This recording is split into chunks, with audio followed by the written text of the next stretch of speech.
Chapter 60, The Black Dragon's Strength. Daddy, why did you fight with your eldest uncle again? When Su Jingshan sat back down, Su Shuyan asked. Nothing, let's eat. Su Jingshan struggled to return his ironic face to normal. Daddy, I'm not a child anymore, you quickly tell me what's going on, the family still needs to get along. Su Shuyan pursued. Family? Humph, I treat him as a family, does he treat me as a family? Su Jingshan laughed coldly, then said, Next week is Elder Wen's 80th birthday. The elder has chartered the Peach Blossom Garden Hotel to host a banquet for all the famous families in Qingzhou. Grandpa Shu Yan asked me to represent the Su family to celebrate Elder Wen's birthday, and Su Jango is running for the name of this representative today. He said he wants to spend $100 million on this delegate spot. Humph, my business isn't as big as his, but I don't lack this amount of money either. Xiao Jing shook her head, how shameless. Su Shuyan's brows were lightly locked. Why is eldest uncle like this? A representative's name, is it really that important? Of course. Su Jingshan said with certainty. The Wen family is a big family that ranks in the top 5 in Qingzhou, and is on par with our Su family. Elder Wen's 80th birthday, who would dare not give face to him? The Martial Arts Association would even have to send someone over to congratulate him. Su Jangwo has always wanted to brush up his presence in such a big scene, so naturally he won't let go of this opportunity. Su Shuyan's red lips skimmed, boring. It's the same as the showbiz tearing up the throne. Su Jingshan shook his head, you don't understand, forget it, eat. Uncle Su. At this time, Ningchen suddenly interjected, that elder Wen you're talking about, isn't his name Wen Yu? Yeah, what's wrong? Su Jingshan asked. Nothing. Ningchen didn't say much. He didn't know much about the forces of the upper class in Qingzhou. He didn't expect old man Wen to have quite a big face. You're not going, so why are you prying blindly? Su Shuyan disliked him again. Who said I'm not going? Ningchen choked back. You're going my ass. Su Shuyan disliked him again. All right, eat. Su Jingshan helplessly interrupted the pair of enemies. It was true that he did not intend to bring Ning Chen to Elder Wen's birthday banquet. Imagine what kind of speculation Ning Chen would attract if he appeared in their Su family's seating area with his status? Shu Yan's boyfriend? His future son-in-law? Although Ning Chen was excellent, Su Jingshan still felt in his bones that with his family background, he was not worthy of his precious daughter.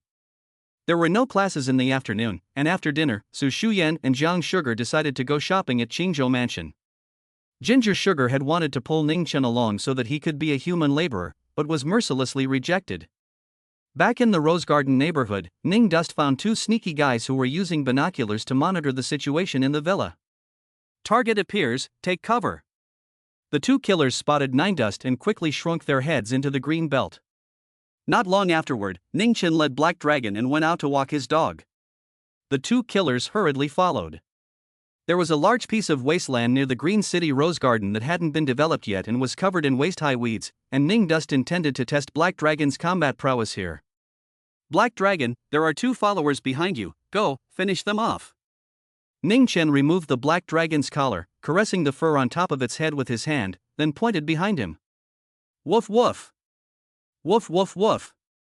The Black Dragon raised its head in response, its ghostly gaze fixed on the 2 killers in the grass. Old smoke. Why do I get the feeling he spotted us? One of them whispered skeptically. Shit, exposed, run. The other twisted his head and ran. These 2 C-rank assassins who had been sent over by the organization to keep an eye on them had never thought in their deaths that a dog would be able to run so fast. The Black Dragon had been fed nearly 100 blood-feeding pills by Ning Chen, and its physical quality was comparable to that of an inner-strength martial artist. On top of the wasteland, as if a black lightning bolt had sped past, the 2 killers were successively pounced upon by the Black Dragon, sealing their throats with its sharp teeth. The 2 killers' bodies convulsed as they looked in horror at Ning Chen, who was slowly walking over. No. Don't. One of the killers struggled, trying to crawl away. The Black Dragon lifted his dog's leg and slapped it against his thigh, ka-ching. With a sound, the thigh bone snapped, and the killer let out a miserable scream. What kind of breed of dog is this? The other killer's brain was filled with shock before he died. Ning Chen didn't even bother to leave a survivor, directly asking Black Dragon to plow an earthen pit and bury these two people on the spot. These kind of people were cannon fodder at first glance, and had little value for torture. He hoped that this assassin organization wouldn't be ungrateful, or else he would probably uproot them one day when he was in a bad mood. After burying the corpse on a daily basis, Ningchen skulked around for a while longer before returning to Rose Garden Villa with Black Dragon. Unexpectedly, there was another person standing furtively in front of the door, looking around the house. "What are you doing?" Nine Dust walked over and bellowed. It's you?" The sneaky fellow recognized Ningchen at a glance, and a smile immediately appeared on his fat-packed face. "Why are you here?" It turned out that he was Su Shuyan's eldest uncle, Su Jango. "I live here, what's your business?" Ningchen held the Black Dragon. "You live here?" Su Jango pointed at the villa and stared at Ningchen in surprise, as if he had discovered something extraordinary. Cohabitation. Son-in-law. For big words popped out of Su Jango's mind. The smile on his face became even more intense. "What do you call yourself?" "Never mind, little brother, I have a deal I want to talk to you about. I don't know if you're interested." "How big a deal?" "Above $10 billion, I can consider taking a look," Ningchen said. 10 billion. Su Jango instantly suspected that Ningchen was sick in the head. He smiled awkwardly. "Young man, don't be overly ambitious. How about you do me a small favor and I'll give you $100,000. You're putting this aside to send off a barker." Ningchen walked up and pushed him away. "Get out of the way." The Black Dragon barked furiously at him as well. "Woof woof woof. 200,000. Su Jango took a few steps back and compared it with his hand. Ningchen pulled out the key and directly opened the villa courtyard door, ignoring him. When he was about to close it, Su Jango suddenly made a death wish and stuck his foot into the doorway. "Your foot." Ningchen's face turned cold. "Don't you force me." Su Jango didn't take his warning to heart and said with a smirk, "Little brother, are you free in the evening? Uncle invites you to Peach Blossom Garden for dinner, and then go to the famous Diamond Clubhouse for a massage. The girls there are so watery, you know, dash." Boom. Before he finished speaking, Ningchen made a strong effort and slammed the courtyard door shut. Only to hear a click. With a sound, Su Jango fractured his left foot and let out a pig-killing scream. Only after he pulled his foot out did Ningchen lead the Black Dragon and slowly walked in. "Little brat, you wait for me. If I don't get you killed, I won't be surnamed Su." Su Jango covered his foot, which had swollen into a pig's hoof, and was in cold sweat from the pain. Ningchen had already brought the Black Dragon into the courtyard and fed it another blood-feeding pill. Chapter 61, Is Your Mom's Body Alright? This kind of pill, in fact, came with a bit of a berserk attribute, and even a white rabbit taking it for a long period of time would be as brave as a jackal, wolf, tiger, or leopard. While it was difficult for ordinary people to harness a beast that had taken the blood-feeding pill, Ningchen had mastered a beast mastery skill, and even if the Black Dragon could kill a patriarch with a single bite in the future, it wouldn't dare disobey him. Su Shuyan and Ginger Sugar didn't come back until 9 o'clock. "Brother Dolly, Shuyan bought you a pair of limited edition AJs, come and try them on." Holding a beautifully packaged shoebox, Jiang Sugar knocked on the door of Ningchen's room. Immediately Su Shuyan's voice came from the living room. "Little Sugar, you're talking nonsense again. It was clearly you who bought it for him, I didn't. It wasn't even you who paid for it." Ginger Sugar spat out her little tongue. "I paid it off together with my hand." Su Shuyan was arrogant. There was no way she would admit that she had bought shoes for Ningchen, even though it was indeed she who had paid for them. Ningchen took the shoebox and took out a pair of gray and blue AJ sneakers. "How much is it? I'll transfer you." Ningchen put them on and tried them on in the living room, unexpectedly finding that they fit well, then looked over towards Su Shuyan. It just so happened that Su Shuyan was sitting on the sofa, crossing her snow-white and long legs, and from Ningchen's perspective, the exquisite and tantalizing curves were unobstructed. Su Shuyan's pretty face turned slightly red, and hurriedly took the cushion to cover her thighs, then fiercely gouged out Ningchen. "What are you looking at?" "I didn't look." Ningchen spread his hands, then pulled out his cell phone. "I just want to transfer the money for the shoes to you." Brother Dolly, Shuyan's pocket money is more than $100,000 a month, so it's not bad for you." Ginger Sugar pulled Ningchen away and said with a coquettish smile. "That's right, bringing us up to King of Glory is better than anything." Su Shuyan also skimmed her red lips. Ning Chen, however, shook his head. I'd rather pay for it, you two are too much of a rookie. I'd have to die of exhaustion to bring you up to King of Glory. Go to hell. A pillow with Su Shuyan's body fragrance smashed over. Early the next morning, Ning Chen wore his new sneakers to class. Just as he arrived at the classroom, he heard the vice class president, Lai Hyunming, bragging. This pair of sneakers of mine, it's a co-branded model of AJ and Slam Dunkers, limited to 500 pairs nationwide. It's no exaggeration to say that in the whole of Qingzhou, there are no more than 5 that have this pair on my feet. Lai Hyunming sat on the front row seat, crossing his legs and revealing a pair of brand new sneakers in red and black colors. The side was surrounded by male students. Fang Xiaofang and Zhang Dachuan were also inside.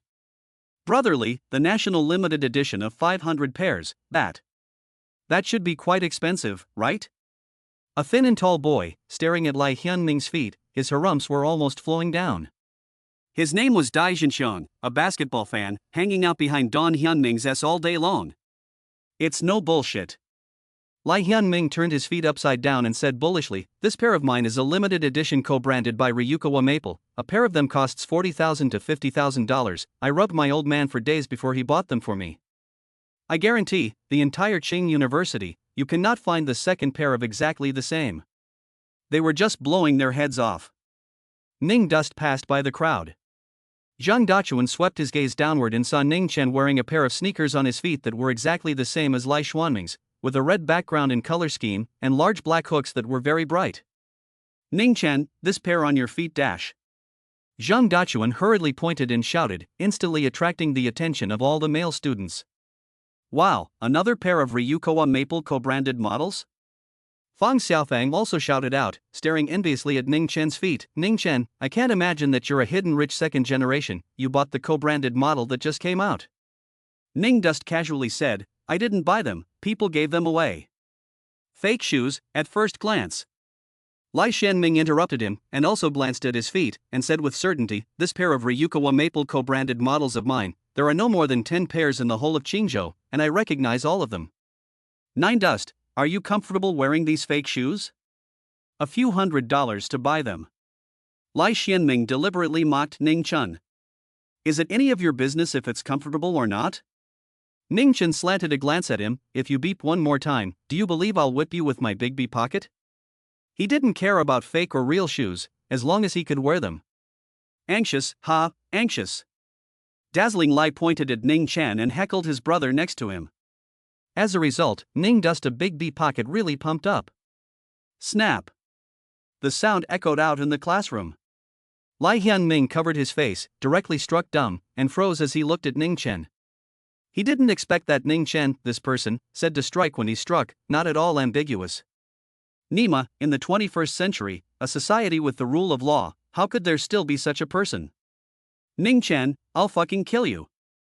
Lai Xianming was a boy in the end. After being beaten, how could he not fight back, swinging his fist towards Ning Chen? Splat. The result was that he received another big bee pocket. I'll fight you. Snap. Ning Dust. You shall not die. Snap. Don't fight, don't fight. Lai Hyunming fell inside the desk chair, books fell all over the place, the left side of his face swelled up high, grinning in pain. It's fine for you to act like a pussy in front of them, act like a pussy in front of me and whip you to death. Ning Chen glared at him again before turning away. People like Lai Hyunming just owed it to themselves, and if they didn't get a good beating, they would definitely get worse in the future. Too violent. The students of Clinical Class 2 saw this scene and their faces turned white with fear. Even the class president, Zhang Xinran, didn't dare to interfere. Not long after, the pathology teacher came to class and realized that the classroom was surprisingly quiet today. Upon asking, he realized that Ning Chen had beaten up Lai Xianming. What's wrong with that? He immediately brought the two people to department head Lu Wei's office. A fight? Lu Wei sat behind his desk, took off his glasses, and surveyed Ning Chen and Lai Xianming with an odd look before saying, Mr. Yu, go back to class first, I'll take care of it here. Okay, Director Lu. Yu Ping, the pathology teacher, turned around and left. Director Lu, he hit me in front of the whole class. Lai Hyunming covered his face and started to cry, Director Lu, you must be my master. All right. Next, Lu Wei played the Taijiquan that all leaders are good at, turning a big deal into a small deal, and in the end, he actually let Ning Duan apologize to Lai Hyunming, pay some money and forget about it. Director Lu, how can you? You do this? Lai Hyunming's eyes widened. A while ago, there was a fight between two males in the Humanities Faculty Academy, and as a result, both of them were almost persuaded to leave. Let's do it this way, Ning Chen, you apologize to Lai Hyunming and then pay $5,000, let's deal with this matter like this. Lu Wei waved his hand with an impatient look. 5,000? Lai Hyunming almost angry mad, his parents both open a company, pour this money. Cam. I'll give you 10,000, even the next time. Ning Chen pulled out his cell phone and prepared to transfer the money. Ning Chen, your mom. Lai Hyunming was about to swear, but Ning Chen ended up putting his hand up again, scaring him into changing his words. Is your mom's health okay? Chapter 62, Encountering the Milk Tea Stand Crisis. Only then did Ning Chen put his hand down. Alright, I still have things to take care of, you guys go out first. Lu Wei pretended to reprimand, students should be at peace with each other, don't fight in the future, do you hear me? Ning Chen let out an "oh" and went out. Lai Xianming was not a fool, he knew that the department head was favoring Ning Chen, so he had to go out first and think of another way. As a result, after Ning Chen went out, he directly put his cell phone into his pocket and walked straight towards the classroom. Ning Chen, wait! Lai Hyunming called out to him. Skin itching again? Ning Chen turned around. Lai Hyunming shrunk his neck, didn't you? You want to transfer me $10,000. I see you want to eat a big bee pocket. Ning Dust raised his hand again, scaring Lai Hyunming twice, get lost. Okay, you're ruthless. Lai Hyunming's mouth was full of teeth, twisting his head to leave, his heart full of aggression and anger. At the same time, Lu Wei made a call to Wen Yu and told him about Ning Chen's beating. Old principal, if he continues like this, he might stir up some big basket, you'd better think of a way to turn this master away.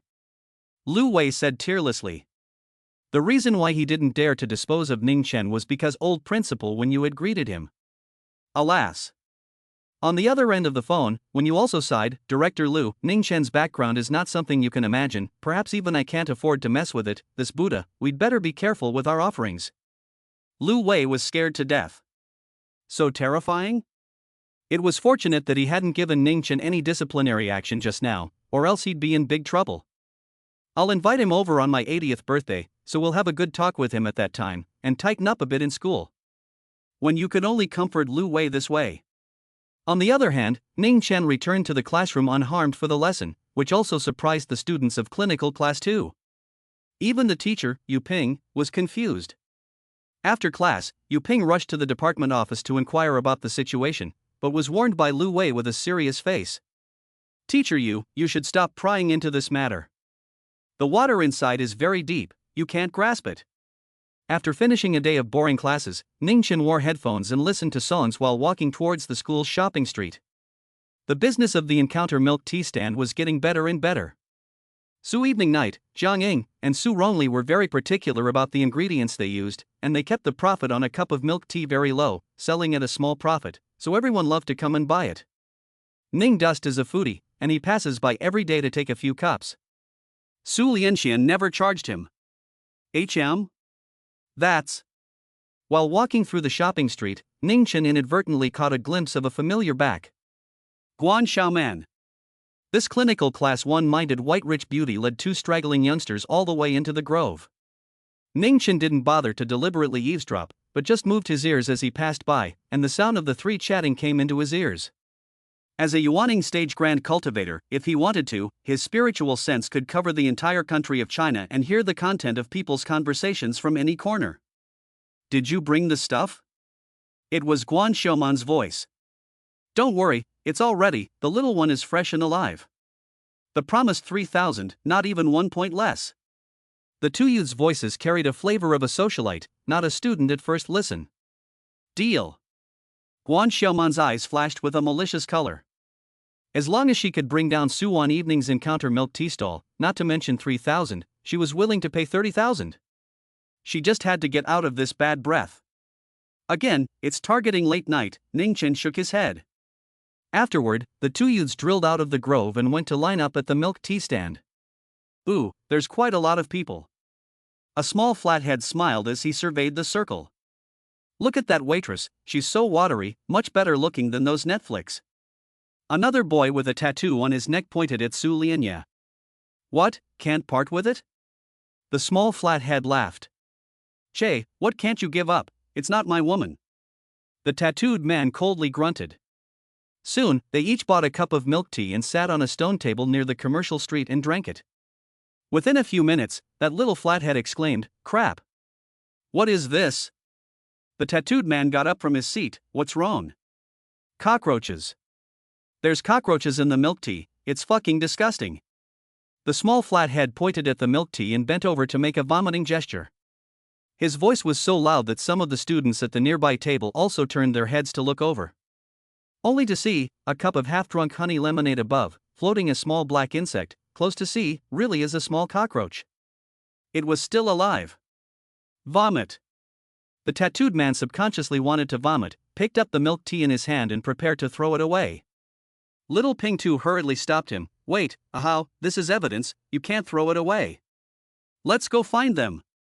Right, go find them. Compensation must be made.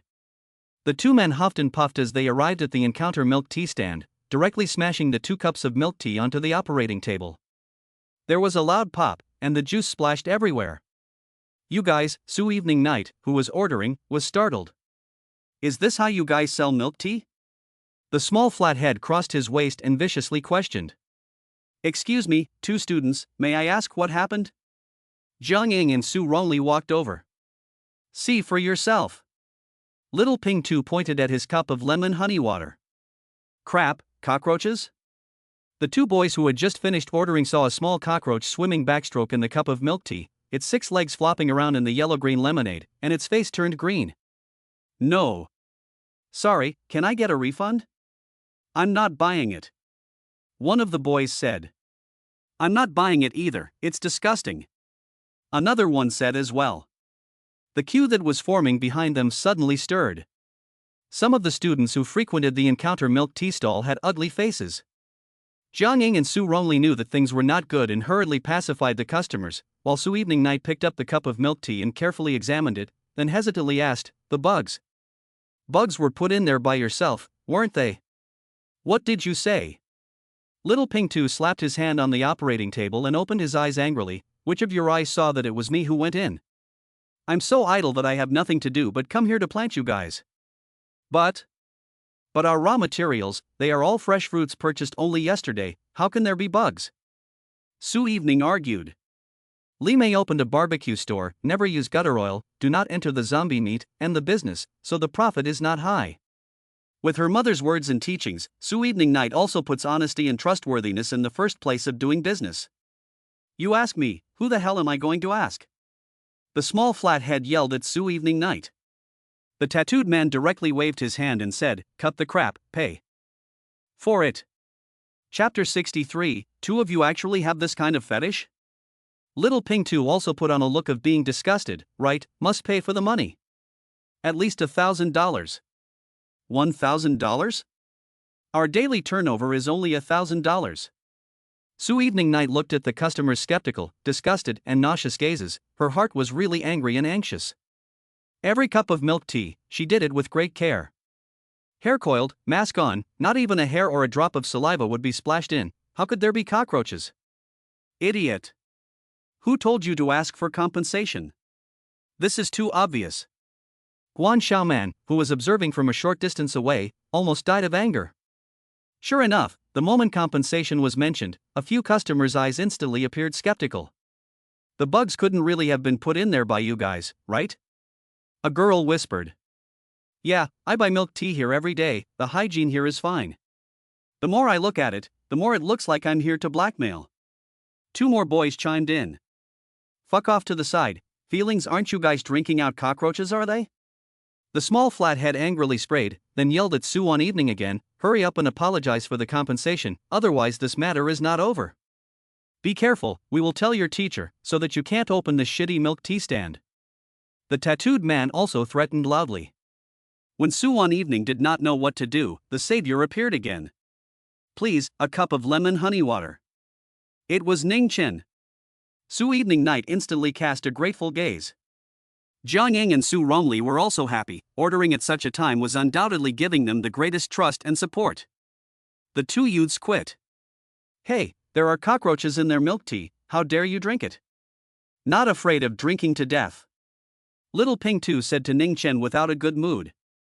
You guys put the cockroaches in yourselves, what's it got to do with them? Ning Chen glanced at him. What did you say? The two youths' faces sank. Ning Chen gave Su Lianxian a look, signaling her to go make the milk tea and leave this place to him. Kid, you'd better make it clear to me, which eye of yours saw that we put the bugs there? Little Ping Tu directly stepped forward and grabbed Ning Chen's collar. The tattooed man also intimidated, if you don't tell us clearly this isn't over. Ha! Ning Chen rarely made a direct move, but smiled playfully, you guys aren't students from our school, right? Who says it isn't? Little Flathead forced himself to be calm. Then which department are you guys from? Nine Dust asked again. That department. They were indeed not students of Qing University, but rather punks that Guan Xiaoman had found from outside the school, and because they looked younger, no one suspected this. Xiaoping Tu hadn't graduated from junior high school and had never studied at a university, so where did he know what department or not, and suddenly his face turned red. The tattooed man hurriedly interjected, what do you care which department we are from, the discussion now is about cockroaches and milk tea, what the hell are you checking on? The small flathead also reacted and continued to grab Ning Chen's collar, right, don't you kid try to change the topic. Alright, then let's talk about this matter. Ning Chen first reached out and pushed Little Ping Tu, then pulled out his cell phone from his pants pocket. How fucking dare you push me? I'll get you killed. Little Ping Tu stood up from the ground, and then saw that Ning Chen clicked on a video that had just been shot. The shooting location was the stone table at the entrance of the commercial street. The main characters were him and the tattooed man. Dozens of pairs of eyes looked over, and Su Lianin stopped making milk tea and stared intently at the cell phone screen. Only to see the small flathead and tattooed man a foot on the stool, the other smoking a cigarette, glancing east and west to see, from time to time pointing to the girls passing by, the corner of the mouth hangs a bad smile, or is half a bit of college students look. About 4 or 5 seconds later, the small flathead from the pocket out of a large mass of paper towels, carefully opened, what will be poured into it? Although not photographed clearly, but fools also know, is the cockroach. These two people, they are here to blackmail money. Swish. At once, dozens of pairs of angry gazes landed on the small flathead and the tattooed man. What happened? Ning Chen, why is it him again? This dog, what the hell is he doing? Guan Xiaoman, who was watching from a short distance away, had an extremely ugly face. She had a premonition that this operation might fail again. Just then, a conflict broke out by the milk tea stand. The two punks, seeing that the matter was lost, tried to grab a cell phone, only to be blocked by a group of boys, exasperating them to the point where they were red in the face. Su Lianxian, Jiang Ying and Su Rongli all sighed in relief, casting grateful glances towards Ning Chen. If it wasn't for Ning Chen this time, the reputation of the Encounter milk tea stall would definitely take a big hit. I can't see that the two of you actually have this fetish for cockroach-flavored lemonade? Ning Chen smiled as he put away his cell phone, then clasped his fists at them to show his admiration. Kid, when the fuck did you film this? Delete the video, or I'll get you killed. The two punks looked fierce. Unexpectedly, Ning Chen suddenly asked, Guan Xiaoman sent you guys, right? How do you know? The little flathead froze and hurriedly covered his mouth. Upon hearing this kind of question, they subconsciously should have asked who Guan Xiaoman was, but as a result, once this half-sentence came out, the students around them who had heard about the feud between Su Evening Night and Guan Xiaoman immediately reacted. Guan Xiaoman again? This woman is really bad. Why does she always have trouble with late night? She's crazy. Jiang Ying and Su Rongli were furious. Su Evening Night was also locked in her eyebrows, lightly biting her cherry lips, despondent and helpless inside. Who is Guan Xiaoman? We don't know each other at all. It was the tattooed man who reacted quickly and hurriedly remedied the situation. But Ning Chen came up with a punch, directly pounding on his stomach, causing him to grovel like a shrimp and kneel on the ground on the spot. Little Ping Tu was dumbfounded at that moment. He didn't expect that a college student would be so fierce, saying that he would strike. Ahow! Nima! Little Flathead cursed and was about to fight back for his brother when Ningchen kicked him directly, sending him flying over 10 meters and falling into the artificial lake with a plop. The students who were nearby onlookers watched in disbelief. Guan Xiaoman was also dumbfounded. Why was this even a fight? I don't know how to swim, help, help! Little Ping Tu, a dry duck, shouted.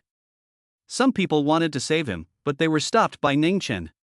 He squatted on the shore, stretched out his hand, picked up Little Flathead, and then grabbed him by the hair in one smooth motion. Say, who told you guys to come here to blackmail the money? Is it Guan Xiaoman from Clinical Class 1? SH. What Guan Xiaoman? I don't recognize her. Little Ping Tu grabbed Ning Chen's hand and cried. She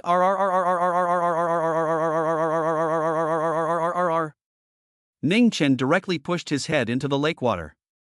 The students on the sidelines looked dumbfounded. A torture bridge in a movie moved into reality? After 4 or 5 seconds, Ning Chen let him float up to catch his breath and asked again, is it Guan Xiaoman? Chapter 64, Finding Su on Evening Trouble Again, Getting You Dead. Yes. It's her. Before Little Ping Tu could finish his sentence, Ning Chen pressed him back into the water. Again. Didn't I say? It's Guan Xiaoman. It's Guan Xiaoman. It's her. Why are you still drowning me? Xiao Ping Tu roared under the lake water as bubbles rose up in a gurgle. Ning Chen, stop it. Fearing that someone might get killed, Su Wanxian rushed over to stop him. Only then did Ning Chen pick up Little Ping Tu and casually throw him onto the lawn. The tattooed man was scared enough when he saw this scene. Picking up a big living person from the lake with one arm, was this kid Hercules? Not a moment later, the little flathead confessed the matter, it was really Guan Xiaoman who did it. So disgusting, this woman. For the sake of that little startup fund, she has been having trouble with Su department flour, so bad. What a lowlife woman. What happened at the Encounter milk tea stand quickly spread throughout the school.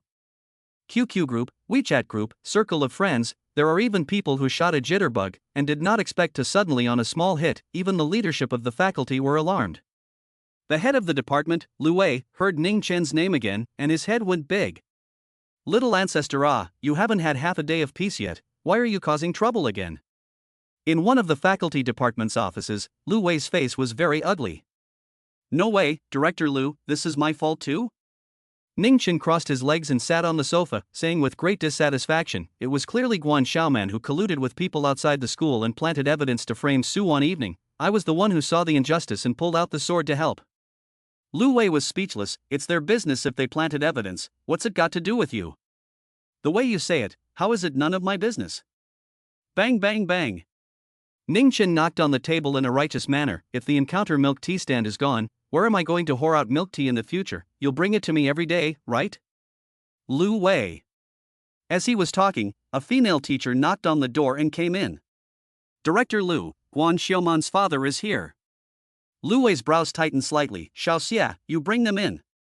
This female teacher was the counselor of Clinical Class 1, named Xie Jing, and after going out, she immediately brought in Guan Xiaoman and a middle-aged man with a Mediterranean hairstyle. The middle-aged man looked like he was doing a lot of business, dressed in all designer labels, and as soon as he came in, he was bullish, his aura was completely different from that of an ordinary parent. Director Lu, what's going on? Xiaoman said she was bullied. The middle-aged man walked in. Guan Xiaoman followed behind, pointing at Ning Chen before shouting aggressively, Dad. It's him, he's the one who bullied me. Mr. Guan, come, drink a glass of water first. Lu Wei personally poured a glass of water over. Guan Xiaoman's old man, named Guan Weiman, didn't take the water, rolled up his sleeves and strided over to Ning Chen. You're the one who bullied Xiaoman? It's me.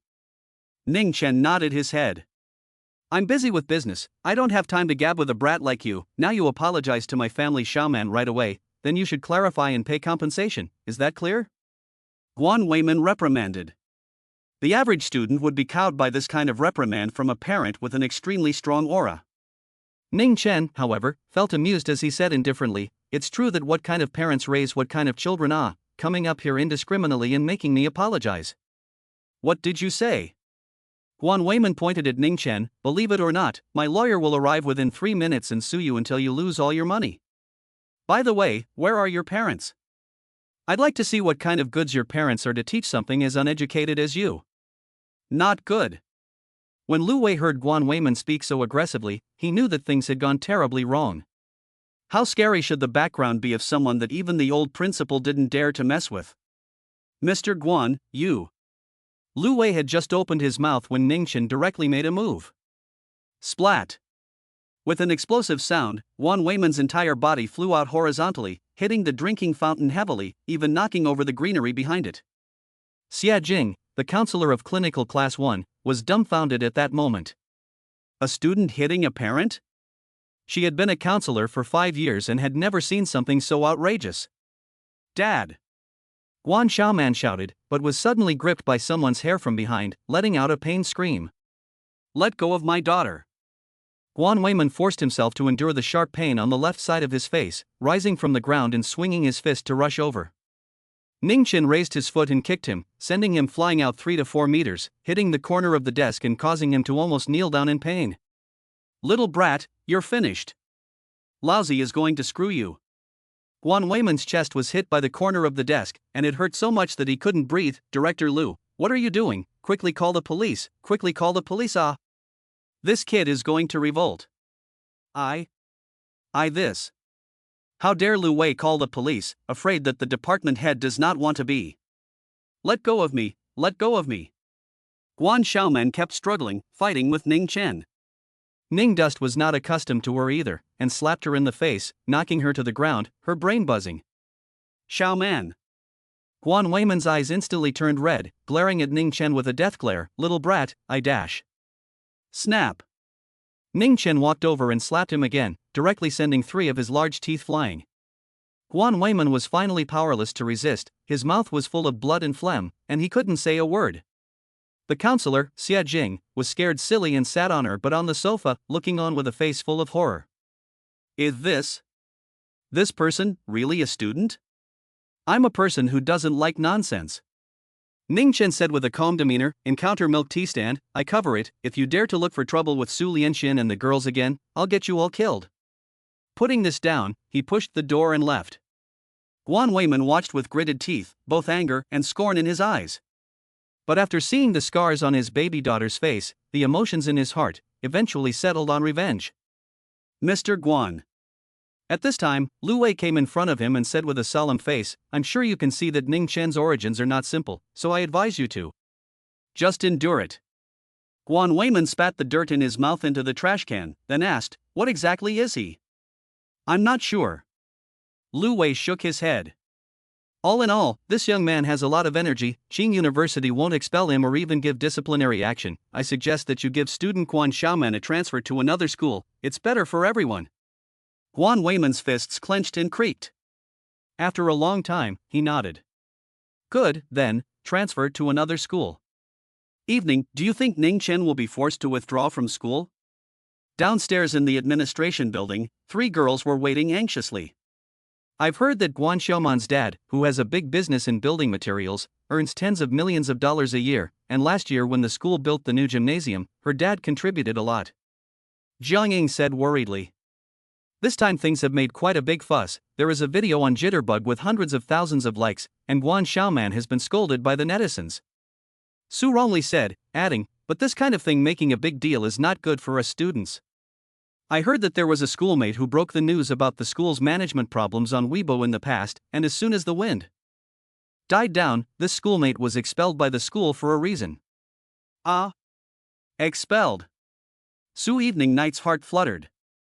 Although she knew that Ning Chen was very capable of fighting, the school shouldn't care about such things, right? If Ning Chen was expelled, then what could be done in the future? Chapter 65, $300,000, by Ning Chen Aleg. As he was talking, Ning Chen's voice suddenly came. What are you 3 doing here? Su Evening Night hurriedly looked up and jogged all the way over. Ning. 9 Dust, how are you doing? What did Director Lu say? Ning Dust was at a loss. What how? Jiang Ying followed. Didn't Guan Xiaoman's dad come to school? Ning Chen, has your dad come yet? As soon as the words fell, several school doctors in white coats rushed into the administration building and quickly helped out 2 injured people from inside. It was none other than the father and daughter pair, Guan Weiman and Guan Xiaoman. Among them, Guan Weiman was overly injured and was still carried out on a stretcher. The eyes of the three girls, Su Evening Night, were wide open, looking at Ning Chen with a horrified look on their faces. Ning Dust. The left side of Guan Xiaoman's face was swollen high, and as she passed by Ning Chen, she almost made was looking at him, and Su Evening Night, with a murderous gaze. Su Evening Night was a bit scared and subconsciously hid behind Ning Chen. Still not convinced? Ning Chen glared at Guan Xiaoman, went up and kicked him, directly kicking Guan Weiman's stretcher over, causing the injured man to roll down the stairs. Ning Chen, you asshole! Guan Xiaoman screamed and rushed to chase after her dad. And this scene was all seen by Lai Hyunming, who was hiding behind the railing on the second floor. It's really like this, ah. This scumbag Ning Chen, relying on his connections in the school, so arrogant. You wait, I'm going to expose you. Let you taste the flavor of cyber violence. After leaving from the administration building, Jiang Yang and Su Ronli left in a sensible manner, creating space for Su Evening Night and Ning Chen for two. Ning Chen, although it's been said many times, I still want to say thank you. Su Evening Night walked by Ning Chen's side, unable to hold back, and cried. She couldn't imagine how far she would have been pushed by Guan Xiaoman today, and last time, if it wasn't for Ning Chen's help. I'm not helping you, I just don't want to not be able to drink free milk tea in the future. Ning Chen remained indifferent, not even looking at the watery department flower beside her. If you're truly grateful to me, develop a few more milk tea flavors, or else I won't help you anymore one day when I'm tired of drinking it. Su Wan Evening first froze, then lowered her head and lightly smiled, gently nodding her head. This boy, really hard mouth ah. The two of them walked along the scenic artificial lake for a while, and when they were almost at the school gate, Su Evening Night suddenly summoned up her courage. Ning Chen. What for? Ning Chen impatiently turned his head. Can you be my girlfriend? Even though she had practiced many times in her mind, when she really said it, Su Lianin still slipped her tongue. She made a big blush and hurriedly changed her mouth. No. No, it's me who will be your. Don't you dream. Ning Chen struck without mercy. Su Evening Night was silent all of a sudden. Do you not want to fall in love? It's fine, I can wait for you to want to fall in love? No, I don't think you're good looking. Nine Dust refused again, this time the reason was even more straightforward. Su Evening Night instantly became a bit skeptical of life. From childhood to adulthood, she was praised for her beauty everywhere she went. This is not polite. From junior high school to college, the boys she rejected, there are 800 without 1,000. For the first time in her life, someone said she was ugly. For some reason, she suddenly thought of the school flower of their Qingzhou University, the girl named Su Shuyan. Ning Chen, do you like Su Shuyan? Su Evening Night asked in a low voice. What? Countless question marks popped up on Ning Chen's head. But in order to let Su Evening Night die, he had to say, yes, I like Su Shuyan's type. I see. Su Evening Night raised her pure and sweet face, forcing out a bright smile. It's fine, we can still be friends. I'll still bring you milk tea every day in the future until you catch up with Su Shuyan. Aha. Inside the hospital, Guan Weiman woke up in a muddle, all over his body. There wasn't a single place that didn't hurt. Ning Chen, if I don't screw you over, I won't be surnamed Guan. Hiss. Enduring the severe pain, he picked up his cell phone from his pillow and dialed a phone number. Hey, Brother Panther. $300,000, help me unload a man's leg. On the other side of the phone. On the rooftop of the famous Diamond Clubhouse, Chen Zibao was practicing kung fu with his bare bladder. Since practicing the ancient body strengthening technique and taking the body tempering scatter, he could feel his strength surging every day. More than 10 times stronger than 3 months ago? When he received Guan Weiman's call, he immediately wanted to laugh. What kind of strength does I have? Still taking small orders like yours? Boss Guan, who messed with you again? I've been busy practicing lately, I don't have time, so give me a name and a picture, and I'll leave it to my junior under my hand to get it. Chen Zibao said indifferently. Alright, Brother Panther. Guan Weiman nodded repeatedly. He had heard that recently, under the leadership of Silver Flower Sister, the Water Moon Gang had taken over half of the underground of the Western District. Brother Pao, this matter is quite outrageous to say the least, and it's also a bit humiliating. Guan Weiman was still a bit embarrassed. A student beat me up. Chen Zibao's brows sank slightly. A student? Guan Weiman, not the average student. The family is estimated to have a little background. In Qingzhou University is really a handful. Even the head of the department do not dare to mess with, otherwise I cannot open 300,000. For some reason, Chen Zibao thought of someone. He continued to ask, what a gripping student, what's his name? Ning Chen. Guan Weiman reported 2 words. Then there was silence on the other side of the phone. Brother Pao? Hello? Brother Panther, where are you? Still there? Guan Weiman took away his cell phone with a confused face and looked at the screen. Strange, there's no problem with the signal either. On the other side, Chen Zibao was so scared that cold sweat came out. His first reaction was to hang up the phone and pull the plug on this idiot Guan Weiman. But on second thought, this seemed to be a good opportunity to get credit. He immediately said to Guan Weiman, "Hey, Boss Guan, the signal is bad on my side. Just now you said that the student's name was Ning Chen, right?" Guan Weiman, yes, it's called Ning Dust, from clinical class 2 of the medical department. Chen Zibao nodded, good, I'll arrange for someone to come over right now, you call the deposit first. Guan Weiman was overjoyed, good leopard. Chen Zibao hung up the phone, immediately put on his clothes and went downstairs, telling Wang Yinhua about the situation. Wang Yinhua then relayed the matter truthfully to Ning Chen. $300,000 for one of my legs? Ning Dust smiled, since he's so ruthless, I won't be polite, call the police. Report. The police? Wang Yinhua thought she had heard wrong. Yes. Buying a murderer and hurting someone is of such a bad nature, of course it should be properly punished.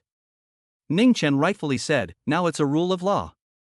Society. Yes. Wang Yinhua cried and laughed. Remember to gather all the evidence and hire the best lawyer, it's best to make him sit through the bottom of the jail. Ning Chen instructed another sentence, hung up the phone, and leisurely walked into the Rose Garden Villa. Chapter 66, Lin Jiaoyang. Yo, isn't this warrior Ning? Ning Chen had just changed into slippers and walked into the living room when a conspiratorial voice came over. Su Shuyan, wearing a fluffy kitty pajamas, was sitting on the sofa, surveying him with an odd look. What a problem. Nine Dust bristled as he walked over to the coffee table and poured himself a glass of water. He didn't have any constraints in this house anymore. Brother Dolly. Shu Yan and I have heard about today's incident, it's too cool for a hero to save a beauty. Ginger Sugar, with a bad smile on her face, jogged all the way over and asked, honestly, are you in love with the medical faculty's department flower, so evening? Ning Chen shook his head, you're overthinking it. Ginger Sugar raised her jade finger and poked him in the nose, Tai, how dare you argue? Last time, Shu Yan and I both saw you and Su one evening go to the cafeteria to eat together. You're in love just because you had a meal together? Ning Chen was speechless, then we've eaten quite a few times, so you're both my girlfriends? Blah blah blah blah. Su Shuyan looked like she had committed some bad luck and hurriedly scolded, Ning Chen. If you dare to talk nonsense again, I'll tell mommy that you're taking advantage of me and Sugar. Rarely take advantage of you guys. Ning Chen bristled and went straight back to his bedroom. Che, always so noble, little Sugar, do you think he's real or just pretending? Su Shuyan glanced at Ning Chen's bedroom door. With her and Sugar's poise, they would draw attention wherever they went, but usually at home, even in their ultra-short pants, Ning Chen wouldn't even bring himself to look at them more than once. Sometimes, Su Shuyan even wondered if Ning Chen was a man or not. I think so. Ginger Sugar smiled cheekily, Brother Dolly is pretending. Inside the bedroom. Ning Chen heard the private conversation between the two women, and a helpless smile hung at the corner of his mouth. In the eyes of him, an old monster who had lived for 2,000 years, no matter whether it was Su Shuyan, Jiang Sugar, or Su Lianyang, they were all just little brats that really couldn't hold any interest. Early Sunday morning. Ning Chen was woken up by a call from Wen Yu. Hey, what's up? He asked with a bit of a wake-up call. Little friend Ning, you're a nobleman who forgets many things, today is my 80th birthday, you promised Chenglan that you'd come over. Wen Yu was not annoyed and said smilingly. Oh. 80th birthday, I see. Ning Chen remembered that there was indeed such a thing, then hung up the phone and continued to sleep. Last night, he brought Su Shuyan and Ginger Sugar, the two pits, to play the game until the latter part of the night. When he got up at noon, he he realized that the house was empty, and both Su Shuyan and Ginger Sugar had disappeared. Normally at this point, these two goods should still be huffing and puffing. Brother Dolly, Shu Yan and I have something to do and we're going out. There's food in the fridge, heat it up yourself. This was the message that Ginger Sugar sent to Ning Chen at around 8 in the morning. When Ning Chen saw it, his heart warmed up. Living here for 4 years seemed pretty good. Afternoon. At the Peach Blossom Garden Hotel, the limousines were like clouds, and the guests were like rain. Today was the 80th birthday of the old master of the Wen family, a powerful family in Qingzhou, and basically all the figures from the entire upper class of Qingzhou had arrived. The Su family was naturally no exception. Su Jingshan brought his beloved wife, Xiao Jing, and his beloved daughter, Su Shuyan, to attend in full splendor and socialize amongst the famous and powerful people of Qingzhou. Ugh, so much delicious food, Brother Dolly would definitely be happy if he was there. Jiang Sugar passed by a table of unattended delicacies, picking up a grape and putting it in her mouth, sighing in her heart. Exquisite desserts, expensive wines, and imported fruits were piled up on the tables like works of art. But most of the guests were busy socializing and climbing the power and wealth. No one would touch these delicacies, at most eating 2 pieces of sushi to pad their stomachs. On the other hand, eating leaves the flavor of food in your mouth. Keeping your breath fresh is also an important social etiquette. Shu Yan, let me introduce you, this is Lin Jiaoyang. Su Jingshan brought Su Shuyan and got to know a high-flying handsome. This high-flying handsome was young, wearing an expensive custom-made suit, standing at around 1.85 meters, with a handsome appearance, practically like a male protagonist who walked out of a novel. Even Su Shuyan felt a hint of amazement when she looked at it. Liking couldn't be talked about, but the good feeling in her heart was there. Hello. Su Shuyan greeted politely. Your Uncle Su's daughter? Sure enough, you're as pretty as the rumors. This high-flying handsome called Lin Jiaoyang directly went to hold Su Shuyan's hand and even tried to kiss the back of her hand. What are you doing? Su Shuyan hurriedly retreated a step back and looked at Lin Jiaoyang vigilantly. Xiao Jing by her side also frowned darkly. Sorry, Ms. Su. Lin Jiaoyang scratched his head in embarrassment. I just came back from the UK, I'm still not very used to the social etiquette of the country, I'm really sorry, it's me who's munificent. It's okay. Su Shuyan shook her head, she naturally had to give steps down after people had said so. Su Jingshan, however, didn't care at all. Instead, he held Lin Jiaoyang in high esteem. Shuyan, you and Lin Jiaoyang add a WeChat, so we can contact each other more in the future. His father and I are high school classmates, you do not look at him young, in fact, already worth billions, and did not rely on the family, are their own from scratch to fight out. Worth billions? Started from nothing? Su Shuyan and Xiao Jing were both shocked. This Lin Jiaoyan was only 24 or 25 years old, how could he be so powerful? Uncle Su is too kind, I'm just lucky, I earned a little money playing with virtual coins, in the future, if the market is bad, I might have to lose money. Lin Jiaoyang said self-deprecatingly, it can't be compared to a practical entrepreneur like Uncle Su, it can't be compared. Haha, young man is so modest. Su Jingshan laughed in a very flattering manner. Xiao Jing, however, remembered a piece of news from some time ago. It said that there was an international student in the UK who founded a virtual coin company, harvested domestic leaks, and rolled away billions of dollars, causing an unknown number of families to lose their homes. Could it be that it was this young man in front of him? Jingshan, come here for a moment. Xiao Jing pulled her husband away. Before Su Jingshan left, he asked Su Shuyan and Lin Jiaoyang to add WeChat, then asked, what's wrong, wife? Jingshan, let me ask you, are you trying to set up Shuyan and this Lin Jiaoyang? Xiao Jing asked. Yes, why? Su Jingshan said rightfully, Jiao Yang is now a piece of meat and potatoes in Qingzhou, many people are staring at the billions of dollars in his hands, and his dad and I know. You're pushing your daughter into the fire pit. Xiao Jing suddenly interrupted him, said angrily, you also invested in virtual coins, I do not believe that you did not pay attention to the coin circle, this kid engaged in insider trading, but also suspected of money laundering, forcing how many people to jump off the building, you do not know? This is normal. Su Jingshan waved his hand without any concern. There are too many uncertainties in virtual coins, and in those years of bear market, the rooftop was not also full of people. Chapter 67, The Wen family invited me here. On the other side, Lin Jiaoyang and Su Shuyan added WeChat and smiled at each other. I heard that Ms. Su is still in college? Lin Jiaoyang casually asked. Qingzhou University. Su Shuyan's sandalwood mouth gently opened. What about you? I studied at a university abroad, so I won't mention the name. Lin Jiaoyang deliberately omitted the pheasant university he studied at, then sighed. It's still good to be in the country. If I'm allowed to choose again, I shouldn't go to the UK. Su Shuyan blinked her big beautiful eyes. Why? Lin Jiaoyan wanted to say in his heart, because Qing University has such a beautiful girl like you. But he knew that this kind of earthy love story was greasy, so he smiled slightly and said, no reason, a foreign country can't even eat a bite of Qingzhou's local Qingdao cuisine if you want to, and eating steak and burgers all day long, you're going to eat vomit. Ha, I didn't expect you to be quite grounded. Su Shuyan was amused, smiling like a flower. Lin Jiaoyang looked distracted and secretly said, I didn't realize that there is such a beautiful local girl in Qingzhou. This trip back to China is really wonderful. No matter what, must take her. Do you want to eat something? Su Shuyan noticed Lin Jiaoyang's strange behavior and casually found a topic. I'll go get it for you. Sure, thanks. Lin Jiaoyang scratched his head awkwardly. Right at the moment Su Shuyan turned around, his eyes uncontrollably glanced towards the girl's butt, and he gulped a little. It just so happened that Su Jingshan and Xiao Jing walked over, and the latter keenly caught the blazing heat underneath this young talent's eyes and frowned slightly. Afterward, Lin Jiaoyang ran into a few friends and greeted Su Shuyan before walking away. Su Shuyan finally got away and came to meet up with Jiang Sugar. Sugar, let me tell you, I just met a super rich guy.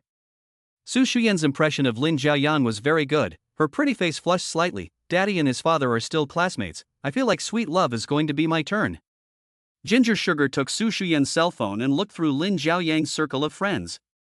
Only visible for 3 days? Jiang Candy frowned darkly. She knew that some scummy guys would set their friend circle to only be visible for 3 days in order to not reveal too much information about themselves when they caught a new girl. It also added a touch of mystery to himself. Shuyan, you've only just met him, don't be in a hurry, you're so pretty you won't worry about finding a boyfriend.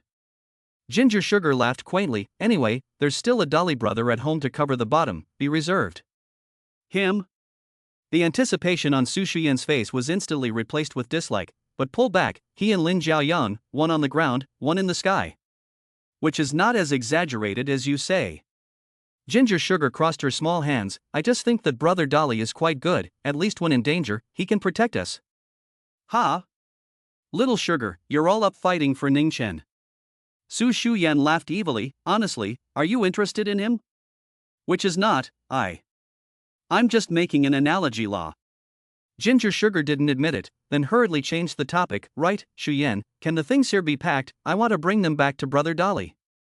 Humph, so concerned about him, and you still say you have no interest in him. Su Shuyan glanced at Ginger Sugar without any good humor. Although Ning Chen had saved their family's lives, she still looked down on the small-town youth in her bones and felt that it was slightly spoiled for her best friend to be paired with Ning Chen. However, if the two of them could really get together, she would definitely still want to give her blessing. And at this moment, Su Shuyan's gaze swept diagonally and suddenly saw a familiar figure in the buffet area. This figure, who was devouring a plate of desserts, was out of place with the socialites and the socializing around him. Ning Chen? Su Shuyan's petite body was stunned, and she dully patted Ginger Sugar's shoulder. Little Sugar, am I mistaken? Why did Ning Chen run here? What? Ginger Sugar turned around to take a look. Her pretty face immediately lifted up a flash of surprise. It's really Brother Daly. Brother Dolly. This side. She shook her hand excitedly, drawing quite a bit of attention. This made Su Shuyan feel a hint of embarrassment. Su Jingshan and Xiao Jing also cast astonished gazes, clearly surprised as to why Ning Chen had appeared on such an occasion. Little Sugar.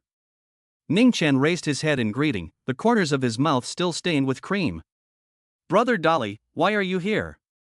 Ginger Sugar bounced over to Ning Chen, like a cute little white rabbit. The Wen family invited me here. Ning Chen told the truth. Bragging. Su Shuyan walked over, arms wrapped around her, and swept a somewhat disgusted glance at Ning Chen. How could the Wen family invite you? Why wouldn't they invite me?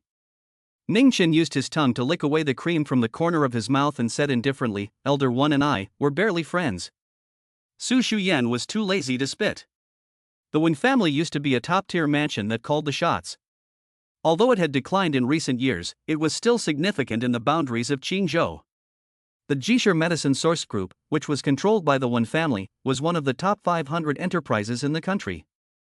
Ning dust a brat from the county, how can and when old man is a friend, this reluctance, also too reluctant point it. Goose goose goose. Ginger Sugar was amused and also felt that Ning Chen was bragging. However, she didn't know why, but as soon as she saw Ning Chen, she felt a sense of security. Ms. Su, is this your friend? Suddenly, Lin Jiaoyang's voice came from behind. Ah, Mr. Lin? Friend, no. No, he's the son of my mommy's best friend. Su Shuyan didn't expect Lin Jiaoyang to suddenly appear and said a bit incoherently. Oh. Lin Jiaoyang nodded and extended his hand towards Ning Chen. Hello, I'm Lin Jiaoyang.